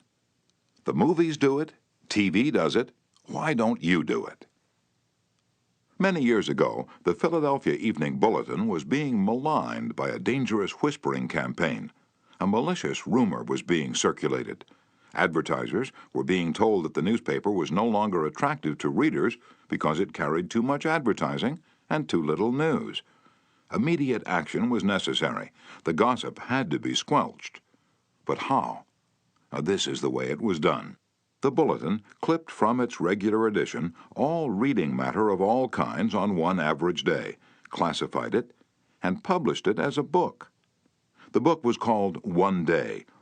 It contained 307 pages, as many as a hardcovered book, yet the Bulletin had printed all this news and feature material on one day and sold it not for several dollars, but for a few cents. The printing of that book dramatized the fact that the Bulletin carried an enormous amount of interesting reading matter. It conveyed the facts more vividly, more interestingly, more impressively than pages of figures and mere talk could have done. This is the day of dramatization. Merely stating a truth isn't enough. The truth has to be made vivid, interesting, dramatic. You have to use showmanship. The movies do it, television does it, and you will have to do it if you want attention. Experts in window display know the power of dramatization. For example, the manufacturers of a new rat poison gave dealers a window display that included 2 live rats. The week the rats were shown, sales zoomed to 5 times their normal rate. Television commercials abound with examples of the use of dramatic techniques in selling products. Sit down one evening in front of your television set and analyze what the advertisers do in each of their presentations. You will note how an antacid medicine changes the color of the acid in a test tube while its competitor doesn't. How one brand of soap or detergent gets a greasy shirt clean when the other brand leaves it gray. You'll see a car maneuver around a series of turns and curves, far better than just being told about it. Happy faces will show contentment with a variety of products. All of these dramatize for the viewer the advantages offered by whatever is being sold, and they do get people to buy them. You can dramatize your ideas in business or in any other aspect of your life. It's easy. Jim Yeamans, who sells for the National Cash Register Company in Richmond, Virginia, told how he made a sale by a dramatic demonstration. Last week I called on the neighborhood grocer and saw the cash registers he was using at his checkout counters were very old-fashioned. I approached the owner and told him, "You're literally throwing away pennies every time a customer goes through your line." With that, I threw a handful of pennies on the floor, and he quickly became more attentive. The mere word should have been of interest to him, but the sound of pennies hitting the floor really stopped him. I was able to get an order from him to replace all of his old machines. It works in home life as well. When the old-time lover proposed to his sweetheart, did he just use words of love? No, he went down on his knees. That really showed he meant what he said. We don't propose on our knees anymore, but many suitors still set up a romantic atmosphere before they pop the question. Dramatizing what you want works with children as well. Joe B. Fant, Jr. of Birmingham, Alabama, was having difficulty getting his 5-year-old boy and 3-year-old daughter to pick up their toys, so he invented a train. Joey was the engineer, Captain Casey Jones, on his tricycle. Janet's wagon was attached, and in the evening she loaded all the coal on the caboose, her wagon, and then jumped in while her brother drove her around the room. In this way, the room was cleaned up without lectures, arguments, or threats. Mary Catherine Wolfe of Mishawaka, Indiana, was having some problems at work and decided that she had to discuss them with the boss. On Monday morning, she requested an appointment with him, but was told he was very busy and she should arrange with his secretary for an appointment later in the week. The secretary indicated that his schedule was very tight, but she would try to fit her in. Ms. Wolfe described what happened. I did not get a reply from her all week long. Whenever I questioned her, she would give me a reason why the boss could not see me. Friday morning came and I'd heard nothing definite. I really wanted to see him and discuss my problems before the weekend, so I asked myself, how could I get him to see me? What I finally did was this. I wrote him a formal letter. I indicated in the letter that I fully understood how extremely busy he was all week, but it was important that I speak with him. I enclosed a form letter and a self-addressed envelope and asked him to please fill it out or ask his secretary to do it and return it to me. The form letter read as follows: Ms. Wolfe, I will be able to see you on blank at blank a.m. or p.m. I will give you blank minutes of my time. I put this letter in his in-basket at 11 a.m. At 2 p.m. I checked my mailbox. There was my self-addressed envelope. He had answered my form letter himself and indicated he could see me that afternoon and could give me 10 minutes of his time. I met with him, and we talked for over an hour and resolved my problems. If I had not dramatized to him the fact that I really wanted to see him, I would probably still be waiting for an appointment. James B. Boynton had to present a lengthy market report. His firm had just finished an exhaustive study for a leading brand of cold cream. Data were needed immediately about the competition in this market. The prospective customer was one of the biggest and most formidable men in the advertising business, and his first approach failed almost before he began. The first time I went in, Mr. Boynton explains, I found myself sidetracked into a futile discussion of the methods used in the investigation. He argued and I argued. He told me I was wrong, and I tried to prove that I was right. I finally won my point to my own satisfaction, but my time was up, the interview was over, and I still hadn't produced results. The second time, I didn't bother with tabulations of figures and data. I went to see this man. I dramatized my facts. As I entered his office, he was busy on the phone. While he finished his conversation, I opened a suitcase and dumped 32 jars of cold cream on top of his desk, all products he knew, all competitors of his cream. On each jar, I had a tag itemizing the results of the trade investigation, and each tag told its story briefly, dramatically. And what happened? There was no longer an argument. Here was something new, something different. He picked up first one and then another of the jars of cold cream and read the information on the tag. A friendly conversation developed. He asked additional questions. He was intensely interested. He had originally given me only 10 minutes to present my facts, but 10 minutes passed, 20 minutes, 40 minutes, and at the end of an hour we were still talking. I was presenting the same facts this time that I had presented previously, but this time I was using dramatization, showmanship, and what a difference it made. Principle 11. Dramatize your ideas. Chapter 12. When nothing else works, try this. Charles Schwab had a mill manager whose people weren't producing their quota of work. How is it, Schwab asked him, that a manager as capable as you can't make this mill turn out what it should? I don't know, the manager replied. I've coaxed the men, I've pushed them, I've sworn and cussed. I've threatened them with damnation and being fired, but nothing works. They just won't produce. This conversation took place at the end of the day, just before the night shift came on. Schwab asked the manager for a piece of chalk, then turning to the nearest man asked, "How many heats did your shift make today?" 6. Without another word, Schwab chalked a big figure 6 on the floor and walked away. When the night shift came in, they saw the 6 and asked what it meant. "The big boss was in here today," the day people said. "He asked us how many heats we made, and we told him 6. He chalked it down on the floor." The next morning, Schwab walked through the mill again. The night shift had rubbed out 6 and replaced it with a big 7. When the day shift reported for work the next morning, they saw a big 7 chalked on the floor. So the night shift thought they were better than the day shift, did they? Well, they'd show the night shift a thing or two. The crew pitched in with enthusiasm, and when they quit that night, they left behind an enormous, swaggering 10. Things were stepping up. Shortly, this mill, which had been lagging way behind in production, was turning out more work than any other mill in the plant. The principle? Let Charles Schwab say it in his own words. "The way to get things done," says Schwab, "is to stimulate competition. I do not mean in a sordid, money-getting way, but in the desire to excel." The desire to excel, the challenge, throwing down the gauntlet, an infallible way of appealing to people of spirit. Without a challenge, Theodore Roosevelt would never have been President of the United States.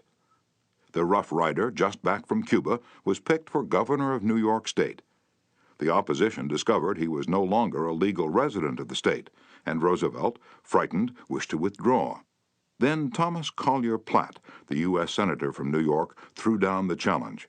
Turning suddenly on Theodore Roosevelt, he cried in a ringing voice, "Is the hero of San Juan Hill a coward?" Roosevelt stayed in the fight, and the rest is history. A challenge not only changed his life, it had a real effect upon the future of his nation. All men have fears, but the brave put down their fears and go forward, sometimes to death, but always to victory, was the motto of the King's Guard in ancient Greece. What greater challenge can be offered than the opportunity to overcome those fears? When Al Smith was governor of New York, he was up against it. Sing Sing, at the time the most notorious penitentiary west of Devil's Island, was without a warden. Scandals had been sweeping through the prison walls, scandals and ugly rumors. Smith needed a strong man to rule Sing Sing, an iron man. But who? He sent for Lewis E. Laws of New Hampton. "How about going up to take charge of Sing Sing?" he said jovially when Laws stood before him. "They need a man up there with experience." Laws was flabbergasted. He knew the dangers of Sing Sing. It was a political appointment, subject to the vagaries of political whims. Wardens had come and gone. One had lasted only 3 weeks. He had a career to consider. Was it worth the risk? Then Smith, who saw his hesitation, leaned back in his chair and smiled. "Young fella," he said, "I don't blame you for being scared. It's a tough spot. It'll take a big person to go up there and stay." So Smith was throwing down a challenge, was he? Laws liked the idea of attempting a job that called for someone big. So he went. And he stayed. He stayed to become the most famous warden of his time. His book, 20,000 Years in Sing Sing, sold into the hundreds of thousands of copies. His broadcasts on the air and his stories of prison life have inspired dozens of movies. His humanizing of criminals wrought miracles in the way of prison reform. "I have never found," said Harvey S. Firestone, founder of the great Firestone Tire and Rubber Company, "that pay and pay alone would either bring together or hold good people. I think it was the game itself." Frederick Hertzberg, one of the great behavioral scientists, concurred. He studied in depth the work attitudes of thousands of people, ranging from factory workers to senior executives. What do you think he found to be the most motivating factor?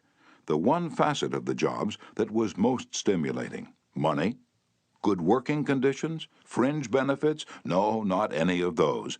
The one major factor that motivated people was the work itself. If the work was exciting and interesting, the worker looked forward to doing it and was motivated to do a good job. That is what every successful person loves, the game, the chance for self-expression, the chance to prove his or her worth, to excel, to win. That is what makes foot races and hog-calling and pie-eating contests, the desire to excel, the desire for a feeling of importance. Principle 12. Throw down a challenge. In a nutshell, win people to your way of thinking. Principle 1. The only way to get the best of an argument is to avoid it. Principle 2. Show respect for the other person's opinions. Never say, "You're wrong." Principle 3. If you are wrong, admit it quickly and emphatically. Principle 4. Begin in a friendly way.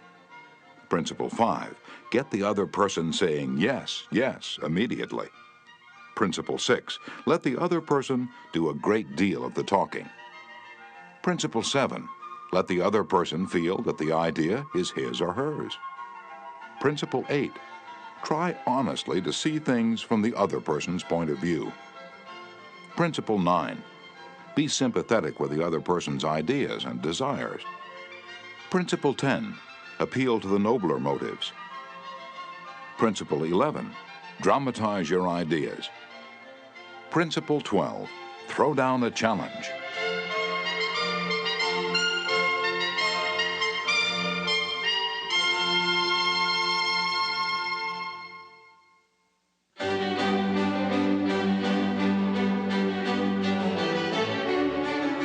Part 4.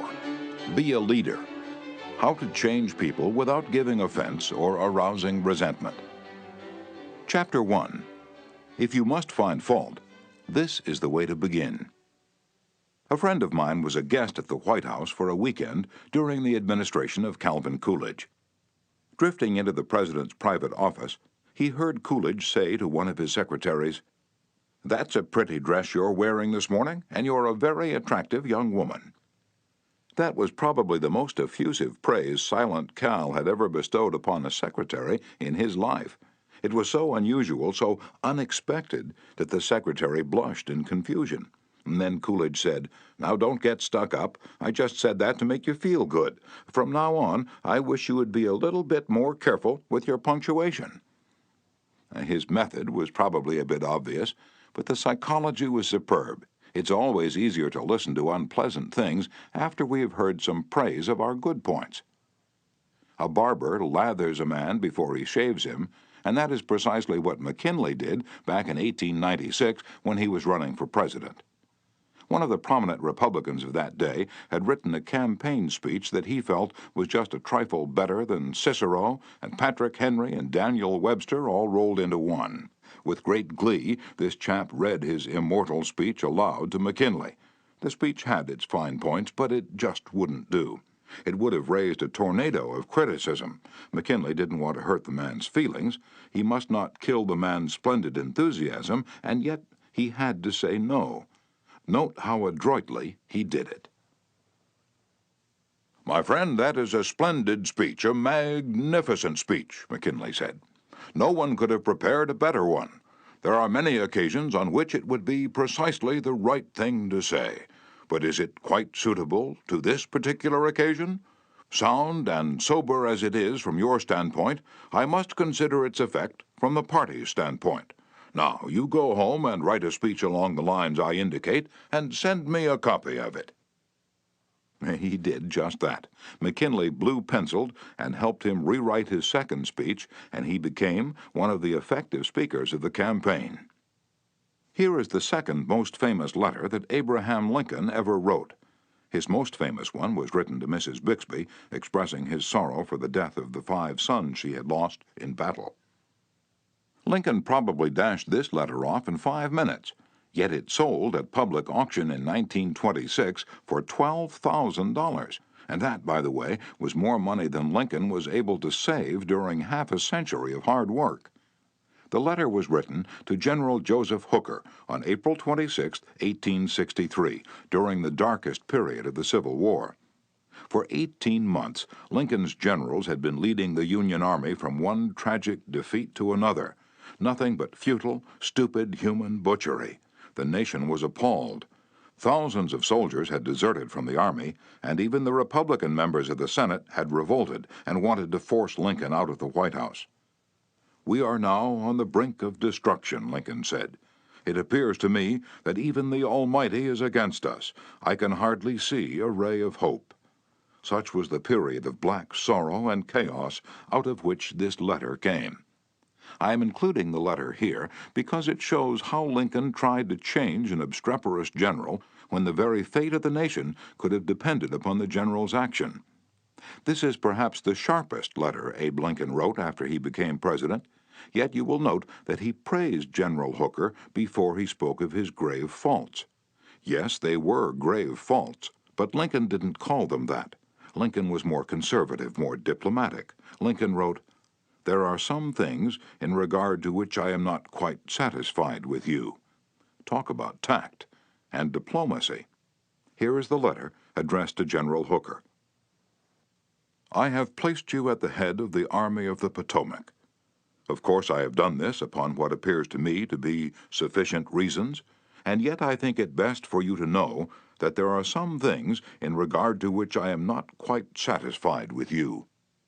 I believe you to be a brave and skillful soldier, which of course I like.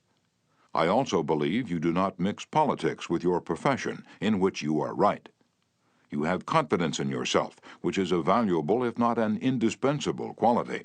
You are ambitious, which, within reasonable bounds, does good rather than harm. But I think that during General Burnside's command of the Army, you have taken counsel of your ambition and thwarted him as much as you could, in which you did a great wrong to the country and to a most meritorious and honorable brother officer. I have heard in such a way as to believe it of your recently saying that both the Army and the government needed a dictator. Of course it was not for this, but in spite of it, that I have given you command. Only those generals who gain successes can set up as dictators. What I now ask of you is military success, and I will risk the dictatorship. The government will support you to the utmost of its ability, which is neither more nor less than it has done and will do for all commanders. I much fear that the spirit which you have aided to infuse into the Army, of criticizing their commander and withholding confidence from him, will now turn upon you. I shall assist you, as far as I can, to put it down. Neither you nor Napoleon, if he were alive again, could get any good out of an army while such spirit prevails in it. And now beware of rashness. Beware of rashness, but with energy and sleepless vigilance go forward and give us victories. You are not a Coolidge, a McKinley, or a Lincoln. You want to know whether this philosophy will operate for you in everyday business contacts. Will it? Let's see. Let's take the case of W.P. Gaw of the Wark Company of Philadelphia. The Wark Company had contracted to build and complete a large office building in Philadelphia by a certain specified date. Everything was going along well. The building was almost finished when suddenly the subcontractor making the ornamental bronze work to go on the exterior of this building declared that he couldn't make delivery on schedule. What? An entire building held up? Heavy penalties, distressing losses, all because of one man. Long-distance telephone calls, arguments, heated conversations, all in vain. Then Mr. Gaw was sent to New York to beard the bronze lion in his den.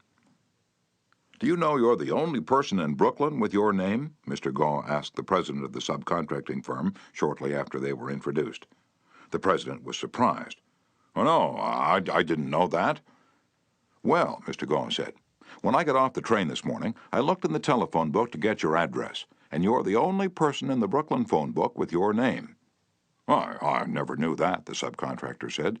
He checked the phone book with interest. "Well, it's an unusual name," he said proudly. "My family came from Holland and settled in New York almost 200 years ago." He continued to talk about his family and his ancestors for several minutes. When he finished that, Mr. Gaw complimented him on how large a plant he had and compared it favorably with a number of similar plants he'd visited. "It's one of the cleanest and neatest bronze factories I ever saw," said Gaw. "I've spent a lifetime building up this business," the subcontractor said, "and I'm rather proud of it. Would you like to take a look around the factory?" During this tour of inspection, Mr. Gaw complimented the other man on his system of fabrication and told him how and why it seemed superior to those of some of his competitors.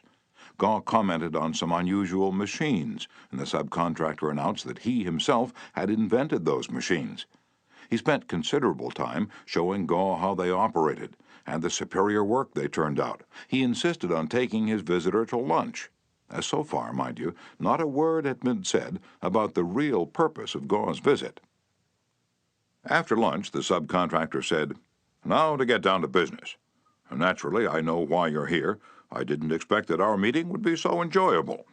You can go back to Philadelphia with my promise that your materials will be fabricated and shipped, even if other orders have to be delayed." Mr. Gaw got everything that he wanted without even asking for it. The materials arrived on time, and the building was completed on the day the completion contract specified. Would this have happened had Mr. Gaw used the hammer and dynamite method generally employed on such occasions? Dorothy Wroblewski, a branch manager of the Fort Monmouth, New Jersey Federal Credit Union, reported to one of our classes how she was able to help one of her employees become more productive. "We recently hired a young lady as a teller trainee. Her contact with our customers was very good. She was accurate and efficient in handling individual transactions. The problem developed at the end of the day when it was time to balance out. The head teller came to me and strongly suggested that I fire this woman. She's holding up everyone else because she's so slow in balancing out. I've shown her over and over, but she can't get it. She's got to go. The next day, I observed her working quickly and accurately when handling the normal everyday transactions, and she was very pleasant to our customers. It didn't take long to discover why she had trouble balancing out. After the office closed, I went over to talk with her. She was obviously nervous and upset. I praised her for being so friendly and outgoing with the customers, and complimented her for the accuracy and speed used in that work. I then suggested we review the procedure we use in balancing the cash drawer. Once she realized I had confidence in her, she easily followed my suggestions and soon mastered this function. We've had no problems with her since then. Beginning with praise is like the dentist who begins his work with Novocaine. The patient still gets a drilling, but the Novocaine is pain-killing. A leader will use Principle 1. Begin with praise and honest appreciation. Chapter 2. How to criticize and not be hated for it. Charles Schwab was passing through one of his steel mills one day at noon when he came across some of his employees smoking. Immediately above their heads was a sign that said, "No smoking." Did Schwab point to the sign and say, "Can't you read?" Oh, no, not Schwab. He walked over to the men, handed each one a cigar, and said, "I'll appreciate it, boys, if you'll smoke these on the outside." They knew that he knew that they'd broken a rule, and they admired him because he said nothing about it and gave them a little present and made them feel important. Couldn't keep from loving a man like that, could you? John Wanamaker used the same technique. Wanamaker used to make a tour of his great store in Philadelphia every day. Once he saw a customer waiting at a counter. No one was paying the slightest attention to her. The salespeople, they were in a huddle at the far end of the counter, laughing and talking among themselves. Wanamaker didn't say a word. Quietly slipping behind the counter, he waited on the woman himself, and then handed the purchase to the salespeople to be wrapped as he went on his way. Public officials are often criticized for not being accessible to their constituents.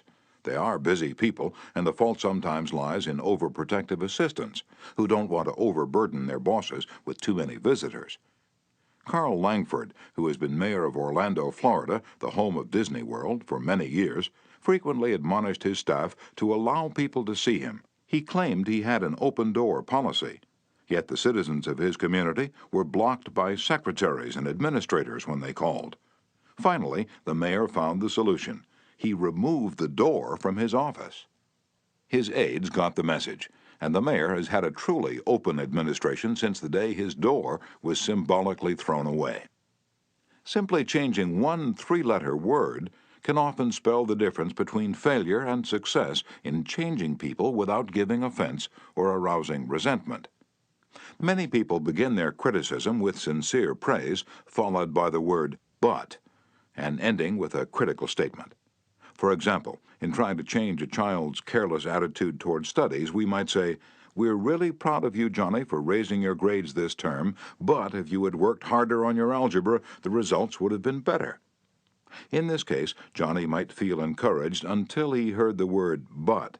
He might then question the sincerity of the original praise. To him, the praise seemed only to be a contrived lead-in to a critical inference of failure. Credibility would be strained, and we probably would not achieve our objectives of changing Johnny's attitude toward his studies. This could be easily overcome by changing the word "but" to "and." We're really proud of you, Johnny, for raising your grades this term, and by continuing the same conscientious efforts next term, your algebra grade can be up with all the others. Now Johnny would accept the praise, because there was no follow-up of an inference of failure. We have called his attention to the behavior we wished to change indirectly, and the chances are he will try to live up to our expectations. Calling attention to one's mistakes indirectly works wonders with sensitive people who may resent bitterly any direct criticism. Marge Jacob of Woonsocket, Rhode Island, told one of our classes how she convinced some sloppy construction workers to clean up after themselves when they were building additions to her house. For the first few days of the work, when Mrs. Jacob returned from her job, she noticed that the yard was strewn with the cut ends of lumber. She didn't want to antagonize the builders because they did excellent work, so after the workers had gone home, she and her children picked up and neatly piled all the lumber debris in a corner. The following morning, she called the foreman to one side and said, "I'm really pleased with the way the front lawn was left last night. It's nice and clean and doesn't offend the neighbors." From that day forward, the workers picked up and piled the debris to one side, and the foreman came in each day seeking approval of the condition the lawn was left in after a day's work.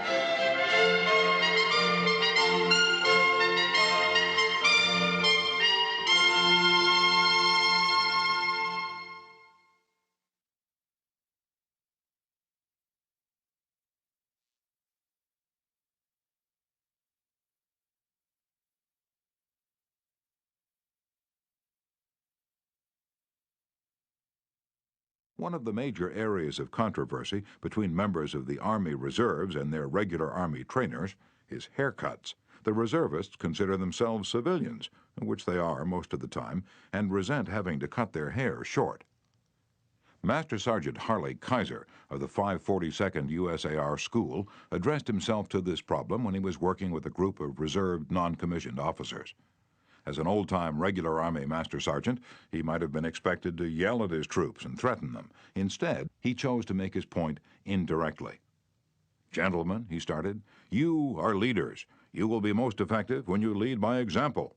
You must be the example for your men to follow. You know what the Army regulations say about haircuts. I'm going to get my haircut today, although it's still much shorter than some of yours. You look at yourselves in the mirror. If you feel you need a haircut to be a good example, we'll arrange a time for you to visit the post barber shop." And the result was predictable. Several of the candidates did look in the mirror and went to the barber shop that afternoon and received regulation haircuts. Sergeant Kaiser commented the next morning that he already could see the development of leadership qualities in some of the members of the squad. On March 8, 1887, the eloquent Henry Ward Beecher died. The following Sunday, Lyman Abbott was invited to speak in the pulpit left silent by Beecher's passing. Eager to do his best, he wrote, rewrote, and polished his sermon with the meticulous care of a Flaubert. Then he read it to his wife. It was poor, as most written speeches are. She might have said, if she had less judgment, "Lyman, that's terrible, that will never do. You'll put people to sleep. It reads like an encyclopedia. You ought to know better than that, after all the years you've been preaching. For heaven's sake, why don't you talk like a human being? Why don't you act natural? You'll disgrace yourself if you ever read that stuff." That's what she might have said. And if she had, you know what would have happened. And she knew, too. So she merely remarked that it would make an excellent article for the North American Review. In other words, she praised it and at the same time subtly suggested that it wouldn't do as a speech. Lyman Abbott saw the point, tore up his carefully prepared manuscript, and preached without even using notes. An effective way to correct others' mistakes is Principle 2. Call attention to people's mistakes indirectly. Chapter 3. Talk about your own mistakes first. My niece, Josephine Carnegie, had come to New York to be my secretary. She was 19, had graduated from high school 3 years previously, and her business experience was a trifle more than zero. She became one of the most proficient secretaries west of Suez, but in the beginning she was, well, susceptible to improvement. One day I started to criticize her. I said to myself, "Just a minute, Dale Carnegie, just a minute. You are twice as old as Josephine. You have had 10,000 times as much business experience. How can you possibly expect her to have your viewpoint, your judgment, your initiative, mediocre though they may be? And just a minute, Dale, what were you doing at 19? Remember the asinine mistakes and blunders you made? Remember the time you did this and that?" After thinking the matter over, honestly and impartially, I concluded that Josephine's batting average at 19 was better than mine had been, And that, I'm sorry to confess, isn't paying Josephine much of a compliment. So after that, when I wanted to call Josephine's attention to a mistake, I used to begin by saying, "You've made a mistake, Josephine, but the Lord knows it's no worse than many I have made. You were not born with judgment, that comes only with experience, and you are better than I was at your age. I've been guilty of so many stupid, silly things myself. I have very little inclination to criticize you or anyone, but don't you think it would have been wise if you had done so-and-so?" It isn't nearly so difficult to listen to a recital of your faults if the person criticizing begins by humbly admitting that he, too, is far from impeccable. E.G. Dillistone, an engineer in Brandon, Manitoba, Canada, was having problems with his new secretary. Letters he dictated were coming to his desk for signature with 2 or 3 spelling mistakes per page. Mr. Dillistone reported how he handled this. "Like many engineers, I've not been noted for my excellent English or spelling. For years I've kept a little black thumb index book for words I had trouble spelling. When it became apparent that merely pointing out the errors was not going to cause my secretary to do more proofreading and dictionary work, I resolved to take another approach. When the next letter came to my attention that had errors in it, I sat down with the typist and I said, 'Somehow this word doesn't look right. It's one of the words I've always had trouble with. That's the reason I started this little spelling book of mine.' I opened the book to the appropriate page. 'Yes, here it is. I'm very conscious of my spelling now, because people do judge us by our letters, and misspelling makes us look less professional.' I don't know whether she copied my system or not, but since that conversation, her frequency of spelling errors has been significantly reduced." The polished Prince Bernhard von Bülow learned the sharp necessity of doing this back in 1909. Von Bülow was then the Imperial Chancellor of Germany, and on the throne sat Wilhelm II. Wilhelm the Haughty, Wilhelm the Arrogant, Wilhelm the last of the German Kaisers, building an army and navy that he boasted could whip their weight in wildcats. Then an astonishing thing happened. The Kaiser said things, incredible things, things that rocked the continent and started a series of explosions heard around the world. To make matters infinitely worse, the Kaiser made silly, egotistical, absurd announcements in public. He made them while he was a guest in England, and he gave his royal permission to have them printed in the Daily Telegraph. For example, he declared that he was the only German who felt friendly toward the English, that he was constructing a navy against the menace of Japan, that he and he alone had saved England from being humbled in the dust by Russia and France, that it had been his campaign plan that enabled England's Lord Roberts to defeat the Boers in South Africa, and so on. No other such amazing words had ever fallen from the lips of a European king in peacetime within 100 years. The entire continent buzzed with the fury of a hornet's nest. England was incensed. German statesmen were aghast. And in the midst of all this consternation, the Kaiser became panicky and suggested to Prince von Bülow, the Imperial Chancellor, that he take the blame. Yes, he wanted von Bülow to announce that it was all his responsibility, that he had advised his monarch to say these incredible things. "But, Your Majesty," von Bülow protested, "it seems to me utterly impossible that anybody, either in Germany or England, could suppose me capable of having advised Your Majesty to say such things." The moment those words were out of von Bülow's mouth, he realized he had made a grave mistake. The Kaiser blew up. "You consider me a donkey," he shouted, "capable of blunders you yourself could never have committed." Von Bülow knew that he ought to have praised before he condemned, but since that was too late, he did the next best thing. He praised after he had criticized, and it worked a miracle. "I am far from suggesting that," he answered respectfully. "Your Majesty surpasses me in many respects, not only, of course, in naval and military knowledge, but above all in natural science.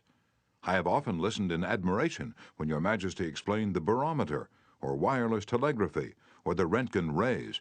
I am shamefully ignorant of all branches of natural science, have no notion of chemistry, of physics, and am quite incapable of explaining the simplest of natural phenomena. But, von Bülow continued, in compensation I possess some historical knowledge and perhaps certain qualities useful in politics, especially diplomacy. The Kaiser beamed. Von Bülow had praised him. Von Bülow had exalted him and humbled himself. The Kaiser could forgive anything after that. "Haven't I always told you," he exclaimed with enthusiasm, "that we complete one another famously? We should stick together, and we will." He shook hands with von Bülow, not once, but several times. And later in the day he waxed so enthusiastic that he exclaimed with doubled fists, "If anyone says anything to me against Prince von Bülow, I shall punch him in the nose." Von Bülow saved himself in time, but, canny diplomat that he was, he nevertheless had made one error. He should have begun by talking about his own shortcomings and Wilhelm's superiority, not by intimating that the Kaiser was a half-wit in need of a guardian. If a few sentences, humbling oneself and praising the other party, can turn a haughty, insulted Kaiser into a staunch friend, imagine what humility and praise can do for you and me in our daily contacts. Rightfully used, they will work veritable miracles in human relations. Admitting one's own mistakes, even when one hasn't corrected them, can help convince somebody to change his behavior. This was illustrated more recently by Clarence Zerhusen of Timonia, Maryland, when he discovered his 15-year-old son was experimenting with cigarettes. "Naturally, I didn't want David to smoke," Mr. Zerhusen told us, "but his mother and I smoked cigarettes. We were giving him a bad example all the time. I explained to Dave how I started smoking at about his age and how the nicotine had gotten the best of me, and now it was nearly impossible for me to stop. I reminded him how irritating my cough was, and how he had been after me to give up cigarettes not many years before. I didn't exhort him to stop, or make threats, or warn him about their dangers. All I did was point out how I was hooked on cigarettes and what it had meant to me. He thought about it for a while and decided he wouldn't smoke until he had graduated from high school. As the years went by, David never did start smoking and has no intention of ever doing so. As a result of that conversation, I made the decision to stop smoking cigarettes myself, and with the support of my family, I have succeeded." A good leader follows this principle. Principle 3. Talk about your own mistakes before criticizing the other person. Chapter 4. No one likes to take orders. I once had the pleasure of dining with Miss Ida Tarbell, the Dean of American Biographers.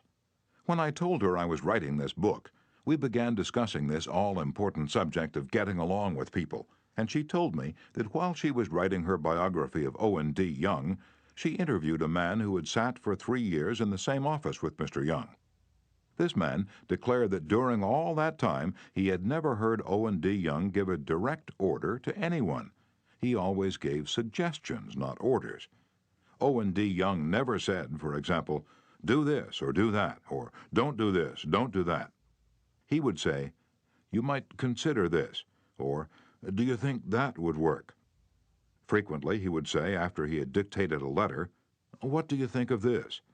In looking over a letter of one of his assistants, he would say, "Maybe if we were to phrase it this way, it would be better."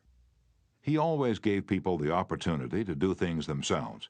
He never told his assistants to do things. He let them do them, let them learn from their mistakes. A technique like that makes it easy for a person to correct errors. A technique like that saves a person's pride and gives him or her a feeling of importance. It encourages cooperation instead of rebellion. Resentment caused by a brash order may last a long time, even if the order was given to correct an obviously bad situation. Dan Santarelli, a teacher at a vocational school in Wyoming, Pennsylvania, told one of our classes how one of his students had blocked the entranceway to one of the school's shops by illegally parking his car in it. One of the other instructors stormed into the classroom and asked in an arrogant tone, "Whose car is blocking the driveway?" When the student who owned the car responded, the instructor screamed, "Move that car and move it right now, or I'll wrap a chain around it and drag it out of there." Now, that student was wrong. The car should not have been parked there. But from that day on, not only did that student resent the instructor's action, but all the students in the class did everything they could to give the instructor a hard time and make his job unpleasant. How could he have handled it differently if he had asked in a friendly way, "Whose car's in the driveway?" and then suggested that if it were moved, other cars could get in and out? The student would have gladly moved it, and neither he nor his classmates would have been upset and resentful. Asking questions not only makes an order more palatable, it often stimulates the creativity of the persons who you ask. People are more likely to accept an order if they have had a part in the decision that caused the order to be issued. When Ian MacDonald of Johannesburg, South Africa, the general manager of a small manufacturing plant specializing in precision machine parts, had the opportunity to accept a very large order, he was convinced that he would not meet the promised delivery date. The work already scheduled in the shop and the short completion time needed for this order made it seem impossible for him to accept the order. Instead of pushing his people to accelerate their work and rush the order through, he called everybody together, explained the situation to them, and told them how much it would mean to the company and to them if they could make it possible to produce the order on time. Then he started asking questions. Is there anything we can do to handle this order? Can anyone think of different ways to process it through the shop that will make it possible to take the order? Is there any way to adjust our hours or personnel assignments that would help? The employees came up with many ideas and insisted that he take the order. They approached it with a we-can-do-it attitude, and the order was accepted, produced, and delivered on time. An effective leader will use Principle 4. Ask questions instead of giving direct orders. Chapter 5. Let the other person save face. Years ago, the General Electric Company was faced with the delicate task of removing Charles Steinmetz from the head of a department. Steinmetz, a genius of the first magnitude when it came to electricity, was a failure as the head of the calculating department. Yet the company didn't dare offend the man. He was indispensable and highly sensitive. So they gave him a new title. They made him Consulting Engineer of the General Electric Company, a new title for work he was already doing, and let someone else head up the department. Steinmetz was happy. So were the officers of GE. They had gently maneuvered their most temperamental star, and they had done it without a storm, by letting him save face. Letting one save face, how important, how vitally important that is, and how few of us ever stop to think of it. We ride roughshod over the feelings of others, getting our own way, finding fault, issuing threats, criticizing a child or an employee in front of others without even considering the hurt to the other person's pride. Whereas a few minutes' thought, a considerate word or two, a genuine understanding of the other person's attitude would go so far toward alleviating the sting. Let's remember that the next time we're faced with the distasteful necessity of discharging or reprimanding an employee. Firing employees is not much fun.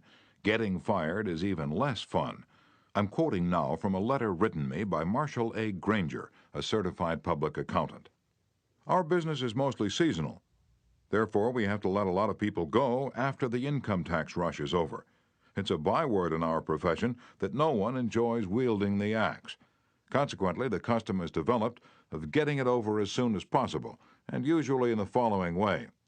Sit down, Mr. Smith. The season's over. We don't seem to see any more assignments for you. Of course, you understand you were only employed for the busy season anyhow, etc., etc. The effect on these people is one of disappointment and a feeling of being let down. Most of them are in the accounting field for life, and they retain no particular love for the firm that drops them so casually. I recently decided to let our seasonal personnel go with a little more tact and consideration, so I call each one in only after carefully thinking over his or her work during the winter. And I've said something like this: Mr. Smith, you've done a fine job, if he has. At that time, we sent you to Newark. You had a tough assignment. You were on the spot, but you came through with flying colors, and we want you to know the firm is proud of you. You've got the stuff. You're going a long way, wherever you're working. This firm believes in you and is rooting for you, and we don't want you to forget it. Effect? The people go away feeling a lot better about being fired. They don't feel let down.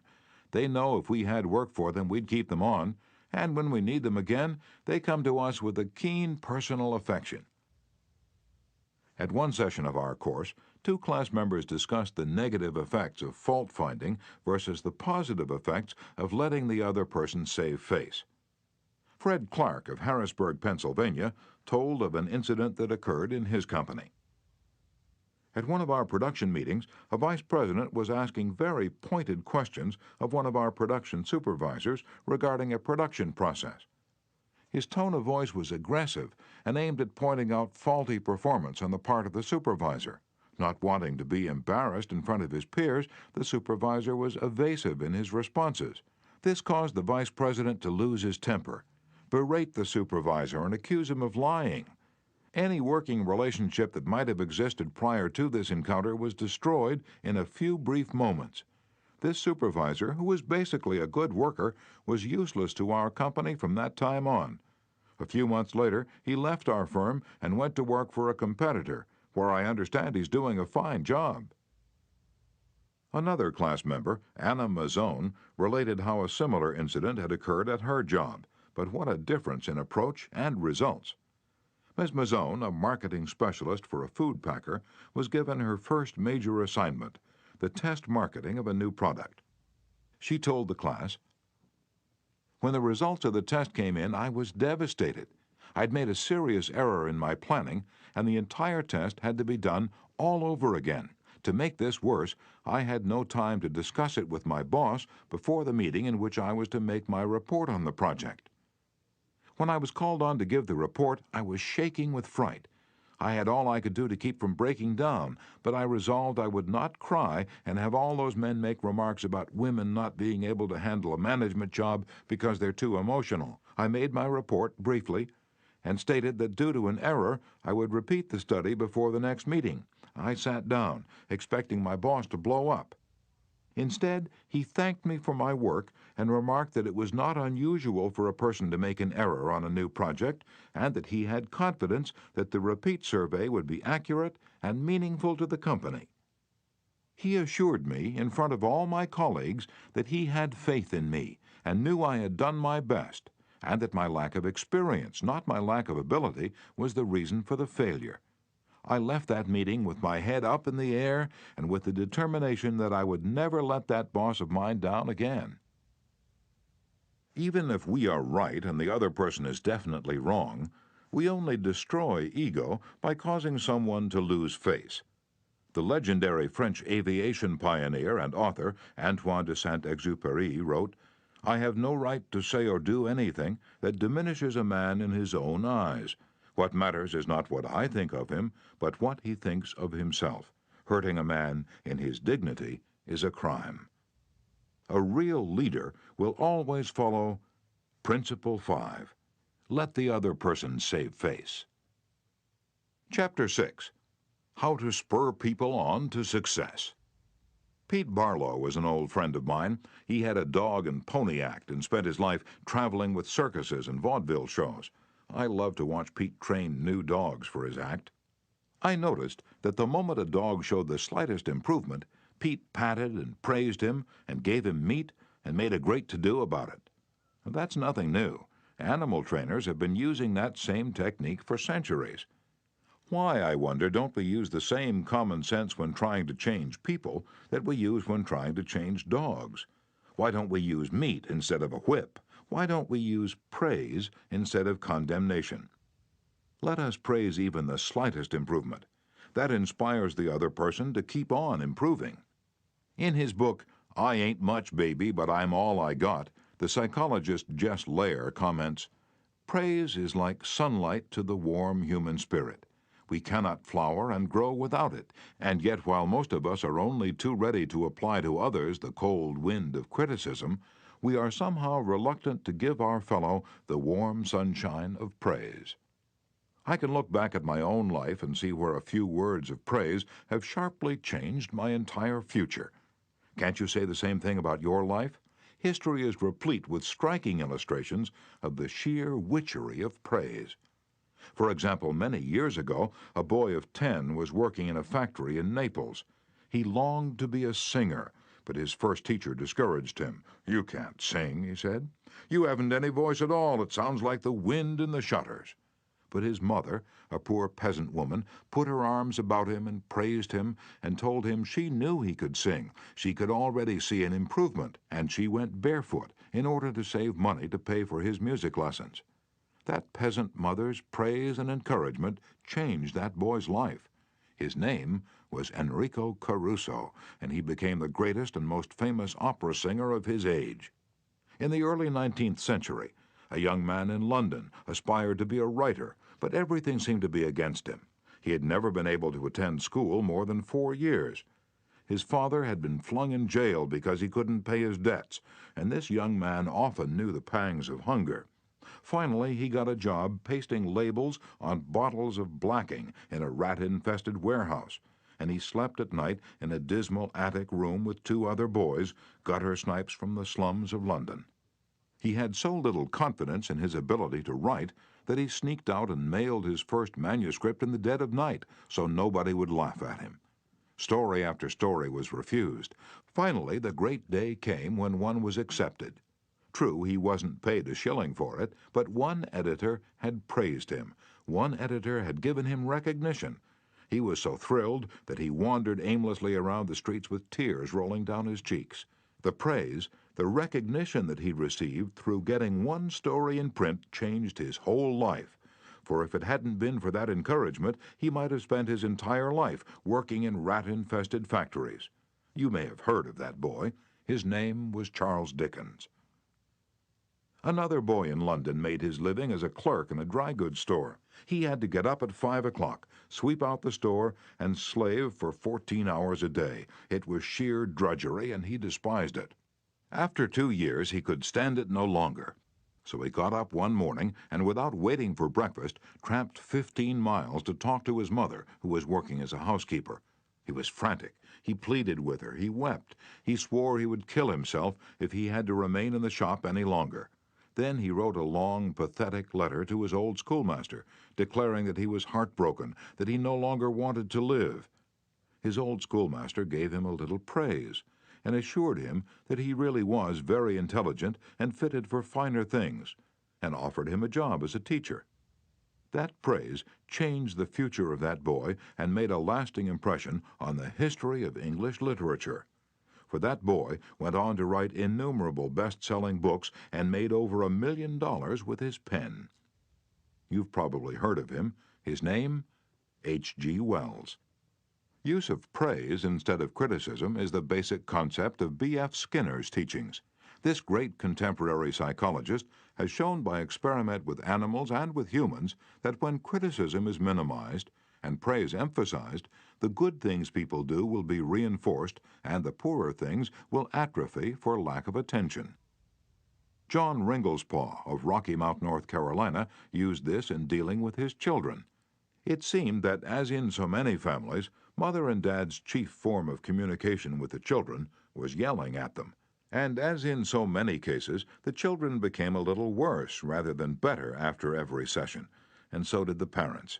There seemed to be no end in sight for this problem. Mr. Ringelspaugh determined to use some of the principles he was learning in our course to solve this situation. He reported, "We decided to try to praise instead of harping on their faults. It wasn't easy when all we could see were the negative things they were doing. It was really tough to find things to praise. We managed to find something, and within the first day or two, some of the really upsetting things they were doing quit happening. Then some of their other faults began to disappear. They began capitalizing on the praise we were giving them. They even began going out of their way to do things right. Neither of us could believe it. Of course, it didn't last forever, but the norm reached after things leveled off was so much better. It was no longer necessary to react the way we used to. The children were doing far more right things than wrong ones." All of this was the result of praising the slightest improvement in the children rather than condemning everything they did wrong. This works on the job, too. Keith Roper of Woodland Hills, California, applied this principle to a situation in his company. Some material came to him in his print shop, which was of exceptionally high quality. The printer who had done this job was a new employee who had been having difficulty adjusting to the job. His supervisor was upset about what he considered a negative attitude and was seriously thinking of terminating his services. When Mr. Roper was informed of this situation, he personally went over to the print shop and had a talk with the young man. He told him how pleased he was with the work he'd just received and pointed out it was the best work he had seen produced in that shop for some time. He pointed out exactly why it was superior and how important the young man's contribution was to the company. Do you think this affected that young printer's attitude toward the company? Within days, there was a complete turnabout. He told several of his co-workers about the conversation and how someone in the company really appreciated good work, and from that day on, he was a loyal and dedicated worker. What Mr. Roper did was not just flatter the young printer and say, "You're good." He specifically pointed out how his work was superior. Because he had singled out a specific accomplishment, rather than just making general flattering remarks, his praise became much more meaningful to the person to whom it was given. Everybody likes to be praised, but when praise is specific, it comes across as sincere, not something the other person may be saying just to make one feel good.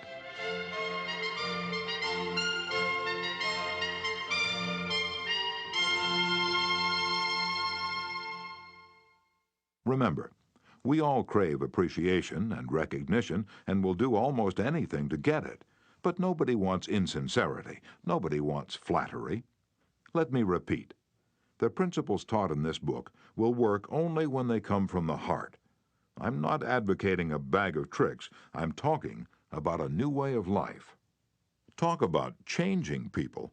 If you and I will inspire the people with whom we come in contact to a realization of the hidden treasures they possess, we can do far more than change people. We can literally transform them. Exaggeration? Then listen to these sage words from William James, one of the most distinguished psychologists and philosophers America has ever produced. Compared with what we ought to be, we are only half awake. We are making use of only a small part of our physical and mental resources. Stating the thing broadly, the human individual thus lives far within his limits. He possesses powers of various sorts which he habitually fails to use. Yes, you possess powers of various sorts which you habitually fail to use. And one of these powers you are probably not using to the fullest extent is your magic ability to praise people and inspire them with a realization of their latent possibilities. Abilities wither under criticism, they blossom under encouragement. To become a more effective leader of people, apply Principle 6. Praise the slightest improvement and praise every improvement. Be hearty in your approbation and lavish in your praise. Chapter 7. Give a dog a good name. What do you do when a person who's been a good worker begins to turn in shoddy work? You can fire him or her, but that really doesn't solve anything. You can berate the worker, but this usually causes resentment. Henry Henke, a service manager for a large truck dealership in Lowell, Indiana, had a mechanic whose work had become less than satisfactory. Instead of bawling him out or threatening him, Mr. Henke called him into his office and had a heart-to-heart talk with him. "Bill," he said, "you're a fine mechanic. You've been in this line of work for a good number of years. You've repaired many vehicles to the customer's satisfaction. In fact, we've had a number of compliments about the good work you've done.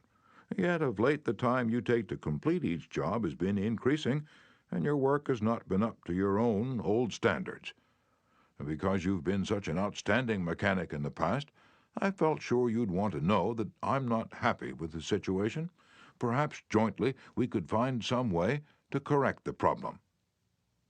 Bill responded that he hadn't realized he'd been falling down in his duties and assured his boss that the work he was getting was not out of his range of expertise and that he would try to improve in the future. Did he do it? You can be sure he did.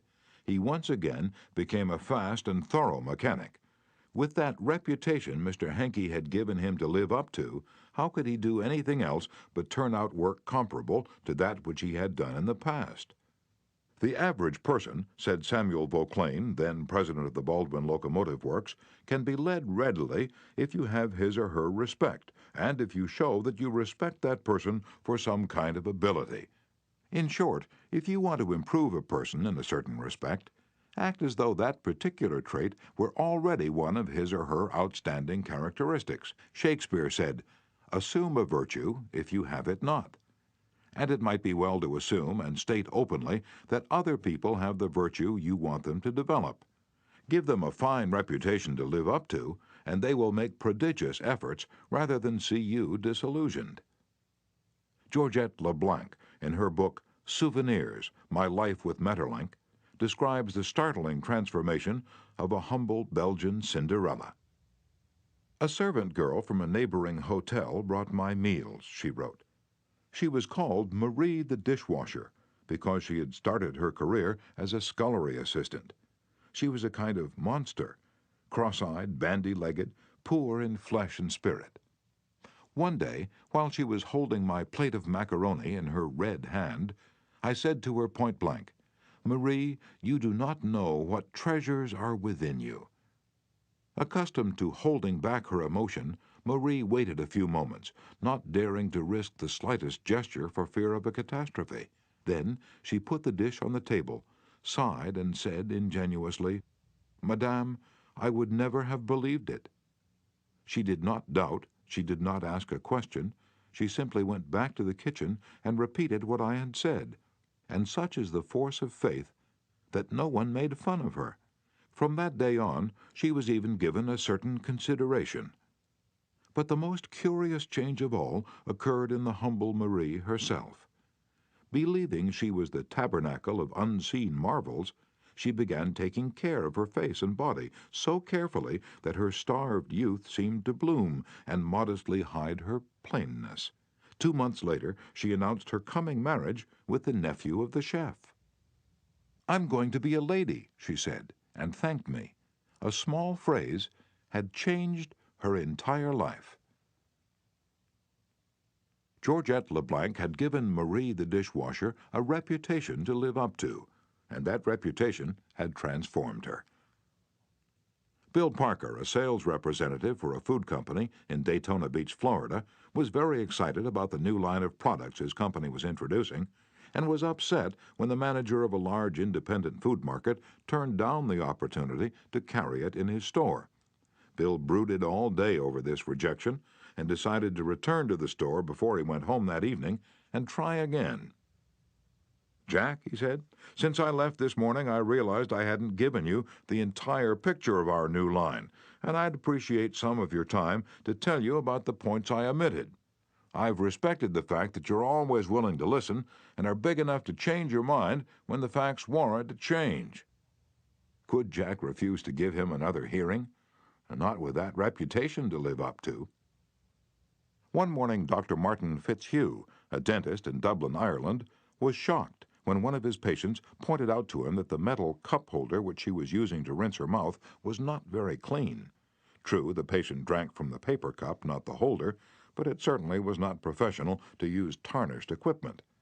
When the patient left, Dr. Fitzhugh retreated to his private office to write a note to Bridget, the charwoman, who came twice a week to clean his office. He wrote, "My dear Bridget, I see you so seldom, I thought I'd take the time to thank you for the fine job of cleaning you've been doing. By the way, I thought I'd mention that since 2 hours twice a week is a very limited amount of time, please feel free to work an extra half hour from time to time if you feel the need to do those once-in-a-while things like polishing the cup holders and the like. I, of course, will pay you for the extra time." The next day, when I walked into my office, Dr. Fitzhugh reported, my desk had been polished to a mirror-like finish, as had my chair, which I nearly slid out of.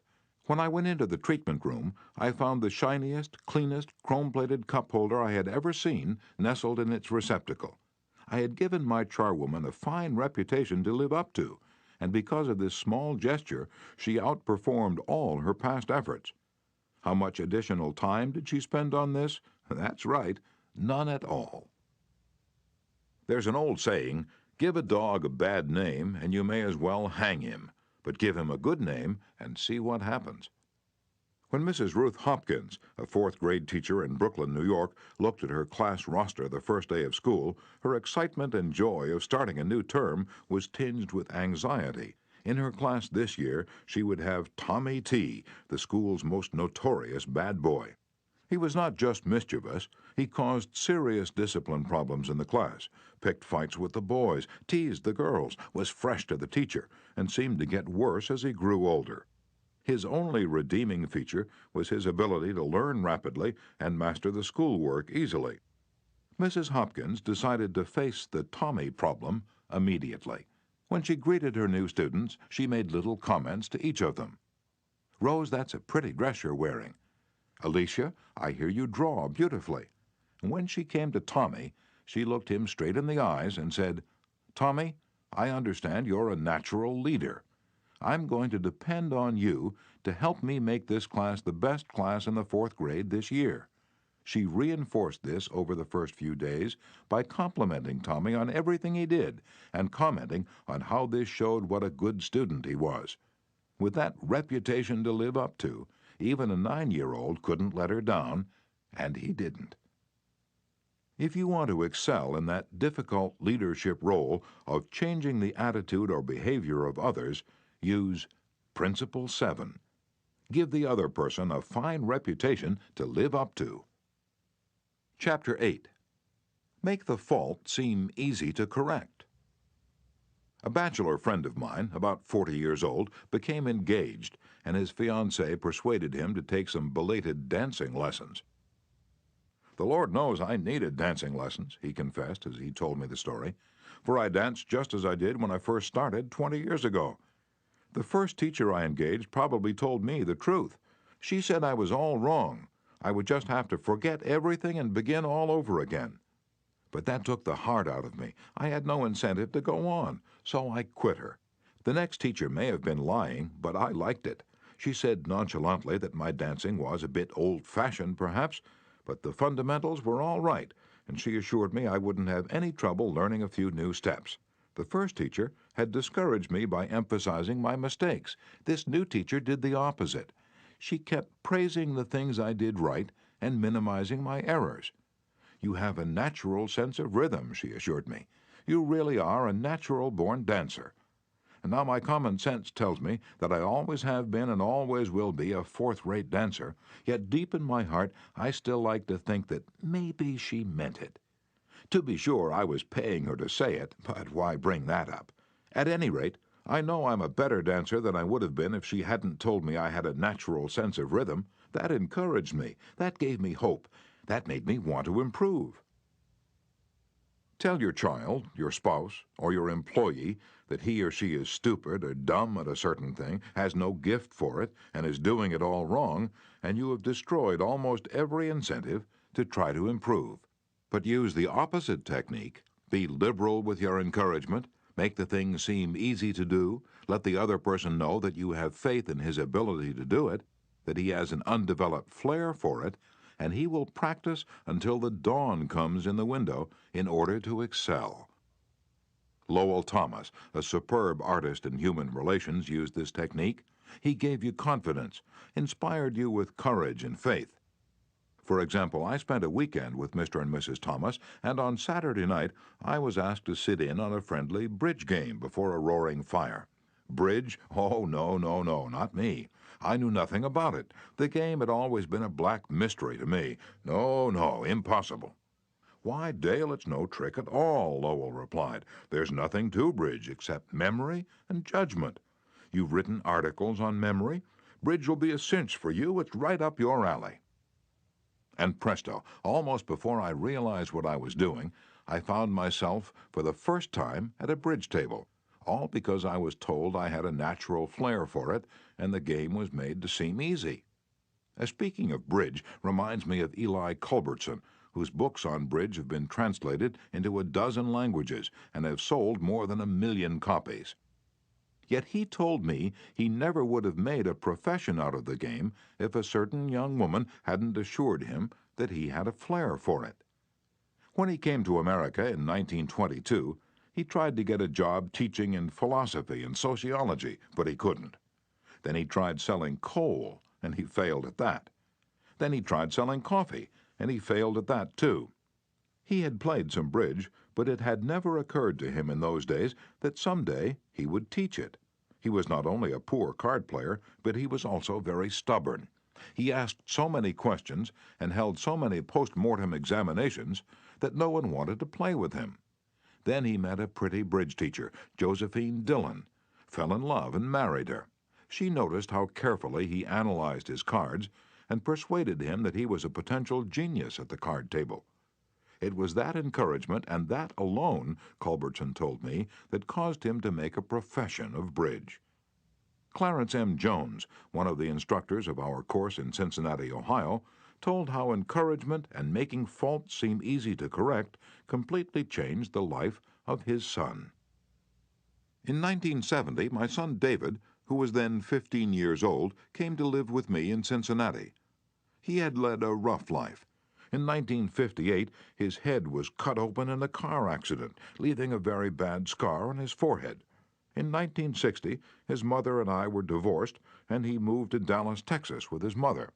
Until he was 15, he'd spent most of his school years in special classes for slow learners in the Dallas school system. Possibly because of the scar, school administrators decided that he was brain injured and could not function at a normal level. He was 2 years behind his age group, so he was only in the 7th grade. Yet he did not know his multiplication tables, added on his fingers, and could barely read. There was one positive point. He loved to work on radio and TV sets. He wanted to become a TV technician. I encouraged this and pointed out that he needed math to qualify for the training. I decided to help him become proficient in this subject. We obtained 4 sets of flashcards: multiplication, division, addition, and subtraction. As we went through the cards, we put the correct answers in a discard stack. When David missed one, I gave him the correct answer and then put the card in the repeat stack until there were no cards left. I made a big deal out of each card he got right, particularly if he had missed it previously. Each night, we would go through the repeat stack until there were no cards left. Each night, we timed the exercise with a stopwatch. I promised him that when he could get all the cards correct in 8 minutes with no incorrect answers, we would quit doing it every night. Now, this seemed an impossible goal to David. The first night it took 52 minutes. The second night, 48, then 45, 44, 41, then under 40 minutes. We celebrated each reduction. I'd call in my wife and we would both hug him and we'd dance a jig. At the end of the month, he was doing all the cards perfectly in less than 8 minutes. When he made a small improvement, he would ask to do it again. He had made the fantastic discovery that learning was easy and fun. Naturally, his grades in algebra took a jump. It is amazing how much easier algebra is when you can multiply. He astonished himself by bringing home a B in math. That had never happened before. Other changes came with almost unbelievable rapidity. His reading improved rapidly, and he began to use his natural talents in drawing. Later in the school year, his science teacher assigned him to develop an exhibit. He chose to develop a highly complex series of models to demonstrate the effect of levers. It required skill not only in drawing and model making, but in applied mathematics. The exhibit took first prize in his school science fair and was entered in the city competition and won third prize for the entire city of Cincinnati. That did it. Here was a kid who had flunked 2 grades, who had been told he was brain damaged, who had been called Frankenstein by his classmates, and told his brains must have leaked out of the cut on his head. Suddenly he discovered he could really learn and accomplish things. The result? From the last quarter of the 8th grade all the way through high school, he never failed to make the honor roll. In high school, he was elected to the National Honor Society. Once he found learning was easy, his whole life changed. If you want to help others to improve, remember Principle 8. Use encouragement. Make the fault seem easy to correct. Chapter 9. Making people glad to do what you want. Back in 1915, America was aghast. For more than a year, the nations of Europe had been slaughtering one another on a scale never before dreamed of in all the bloody annals of mankind. Could peace be brought about? No one knew. But Woodrow Wilson was determined to try. He would send a personal representative, a peace emissary, to counsel with the warlords of Europe. William Jennings Bryan, Secretary of State, Bryan, the peace advocate, longed to go. He saw a chance to perform a great service and make his name immortal. But Wilson appointed another man, his intimate friend and advisor, Colonel Edward M. House, and it was House's thorny task to break the unwelcome news to Bryan without giving him offense. Bryan was distinctly disappointed when he heard I was to go to Europe as the peace emissary, Colonel House records in his diary. He said he had planned to do this himself. I replied that the President thought it would be unwise for anyone to do this officially, and that his going would attract a great deal of attention, and people would wonder why he was there. You see the intimation? House practically told Bryan that he was too important for the job, and Bryan was satisfied. Colonel House, adroit, experienced in the ways of the world, was following one of the important rules of human relations. Always make the other person happy about doing the thing you suggest. Woodrow Wilson followed that policy even when inviting William Gibbs McAdoo to become a member of his cabinet. That was the highest honor he could confer upon anyone, and yet Wilson extended the invitation in such a way as to make McAdoo feel doubly important. Here's the story in McAdoo's own words. Wilson said that he was making up his cabinet and that he would be very glad if I would accept a place in it as Secretary of the Treasury. He had a delightful way of putting things. He created the impression that by accepting this great honor, I would be doing him a favor.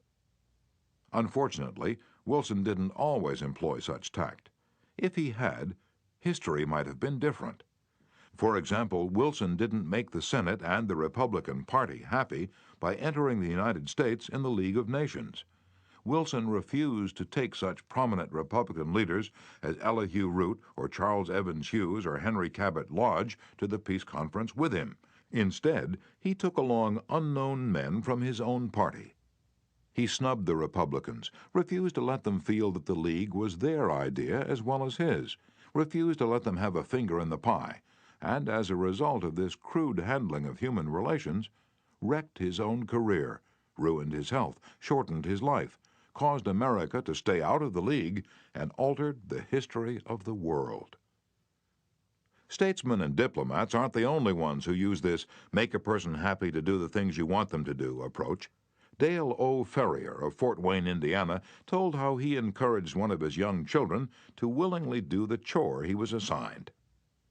One of Jeff's chores was to pick up pears from under the pear tree so the person who was mowing underneath wouldn't have to stop and pick them up. He didn't like this chore, and frequently it was either not done at all or it was done so poorly that the mower had to stop and pick up several pears that he'd missed. Rather than have an eyeball-to-eyeball confrontation about it, one day I said to him, "Jeff, I'll make a deal with you. For every bushel basket full of pears you pick up, I'll pay you $1. But after you're finished, for every pear I find left in the yard, I'll take away $1. How does that sound?" As you'd expect, he not only picked up all of the pears, but I had to keep an eye on him to see that he didn't pull a few off the trees to fill up some of the baskets. I knew a man who had to refuse many invitations to speak, invitations extended by friends, invitations coming from people to whom he was obligated, and yet he did it so adroitly that the other person was at least contented with his refusal. How did he do it? Not by merely talking about the fact that he was too busy and too this and too that. No, after expressing his appreciation of the invitation and regretting his inability to accept it, he suggested a substitute speaker. In other words, he didn't give the other person any time to feel unhappy about the refusal. He immediately changed the other person's thoughts to some other speaker who could accept the invitation. Gunther Schmidt, who took our course in West Germany, told of an employee in the food store he managed who was negligent about putting the proper price tags on the shelves where the items were displayed. This caused confusion and customer complaints. Reminders, admonitions, confrontations with her about this did not do much good. Finally, Mr. Schmidt called her into his office and told her he was appointing her supervisor of price tag posting for the entire store, and she would be responsible for keeping all of the shelves properly tagged. This new responsibility and title changed her attitude completely, and she fulfilled her duties satisfactorily from then on. Childish? Perhaps. But that is what they said to Napoleon when he created the Legion of Honor and distributed 15,000 crosses to his soldiers and made 18 of his generals marshals of France and called his troops the Grand Army. Napoleon was criticized for giving toys to war-hardened veterans, and Napoleon replied, "Men are ruled by toys." This technique of giving titles and authority worked for Napoleon, and it will work for you. For example, a friend of mine, Mrs. Ernest Gent of Scarsdale, New York, was troubled by boys running across and destroying her lawn. She tried criticism, she tried coaxing, neither worked. Then she tried giving the worst sinner in the gang a title and a feeling of authority. She made him her detective and put him in charge of keeping all trespassers off her lawn. That solved her problem. Her detective built a bonfire in the backyard, heated an iron red hot, and threatened to brand any boy who stepped on the lawn. The effective leader should keep the following guidelines in mind when it's necessary to change attitudes or behavior. 1. Be sincere. Do not promise anything that you cannot deliver. Forget about the benefits to yourself and concentrate on the benefits to the other person. 2. Know exactly what it is you want the other person to do. 3. Be empathetic. Ask yourself what it is the other person really wants. 4. Consider the benefits that person will receive from doing what you suggest. 5. Match those benefits to the other person's wants. And 6. When you make your request, put it in a form that will convey to the other person the idea that he personally will benefit. We could give a curt order like this: "John, we have customers coming in tomorrow, and I need the stockroom cleaned out. So sweep it out, put the stock in neat piles on the shelves, and polish the counter." Or we could express the same idea by showing John the benefits he will get from doing the task. "John, we have a job that should be completed right away. If it's done now, we won't be faced with it later. I'm bringing some customers in tomorrow to show our facilities. I'd like to show them the stockroom, but it is in poor shape. If you could sweep it out, put the stock in neat piles on the shelves, and polish the counter, it would make us look efficient, and you will have done your part to provide a good company image." Will John be happy about doing what you suggest? Probably not very happy, but happier than if you had not pointed out the benefits. Assuming you know that John has pride in the way his stockroom looks and is interested in contributing to the company image, he will be more likely to be cooperative. It will also have been pointed out to John that the job would have to be done eventually, and by doing it now he won't be faced with it later. It is naive to believe you will always get a favorable reaction from other persons when you use these approaches, but the experience of most people shows that you are more likely to change attitudes this way than by not using these principles. And if you increase your successes by even a mere 10%, you have become 10% more effective as a leader than you were before, and that is your benefit. People are more likely to do what you would like them to do when you use Principle 9. Make the other person happy about doing the thing you suggest. In a nutshell, be a leader. A leader's job often includes changing your people's attitudes and behavior. Some suggestions to accomplish this: Principle 1. Begin with praise and honest appreciation. Principle 2. Call attention to people's mistakes indirectly. Principle 3. Talk about your own mistakes before criticizing the other person. Principle 4. Ask questions instead of giving direct orders. Principle 5. Let the other person save face. Principle 6. Praise the slightest improvement and praise every improvement. Be hearty in your approbation and lavish in your praise. Principle 7. Give the other person a fine reputation to live up to. Principle 8. Use encouragement. Make the fault seem easy to correct. Principle 9. Make the other person happy about doing the thing you suggest.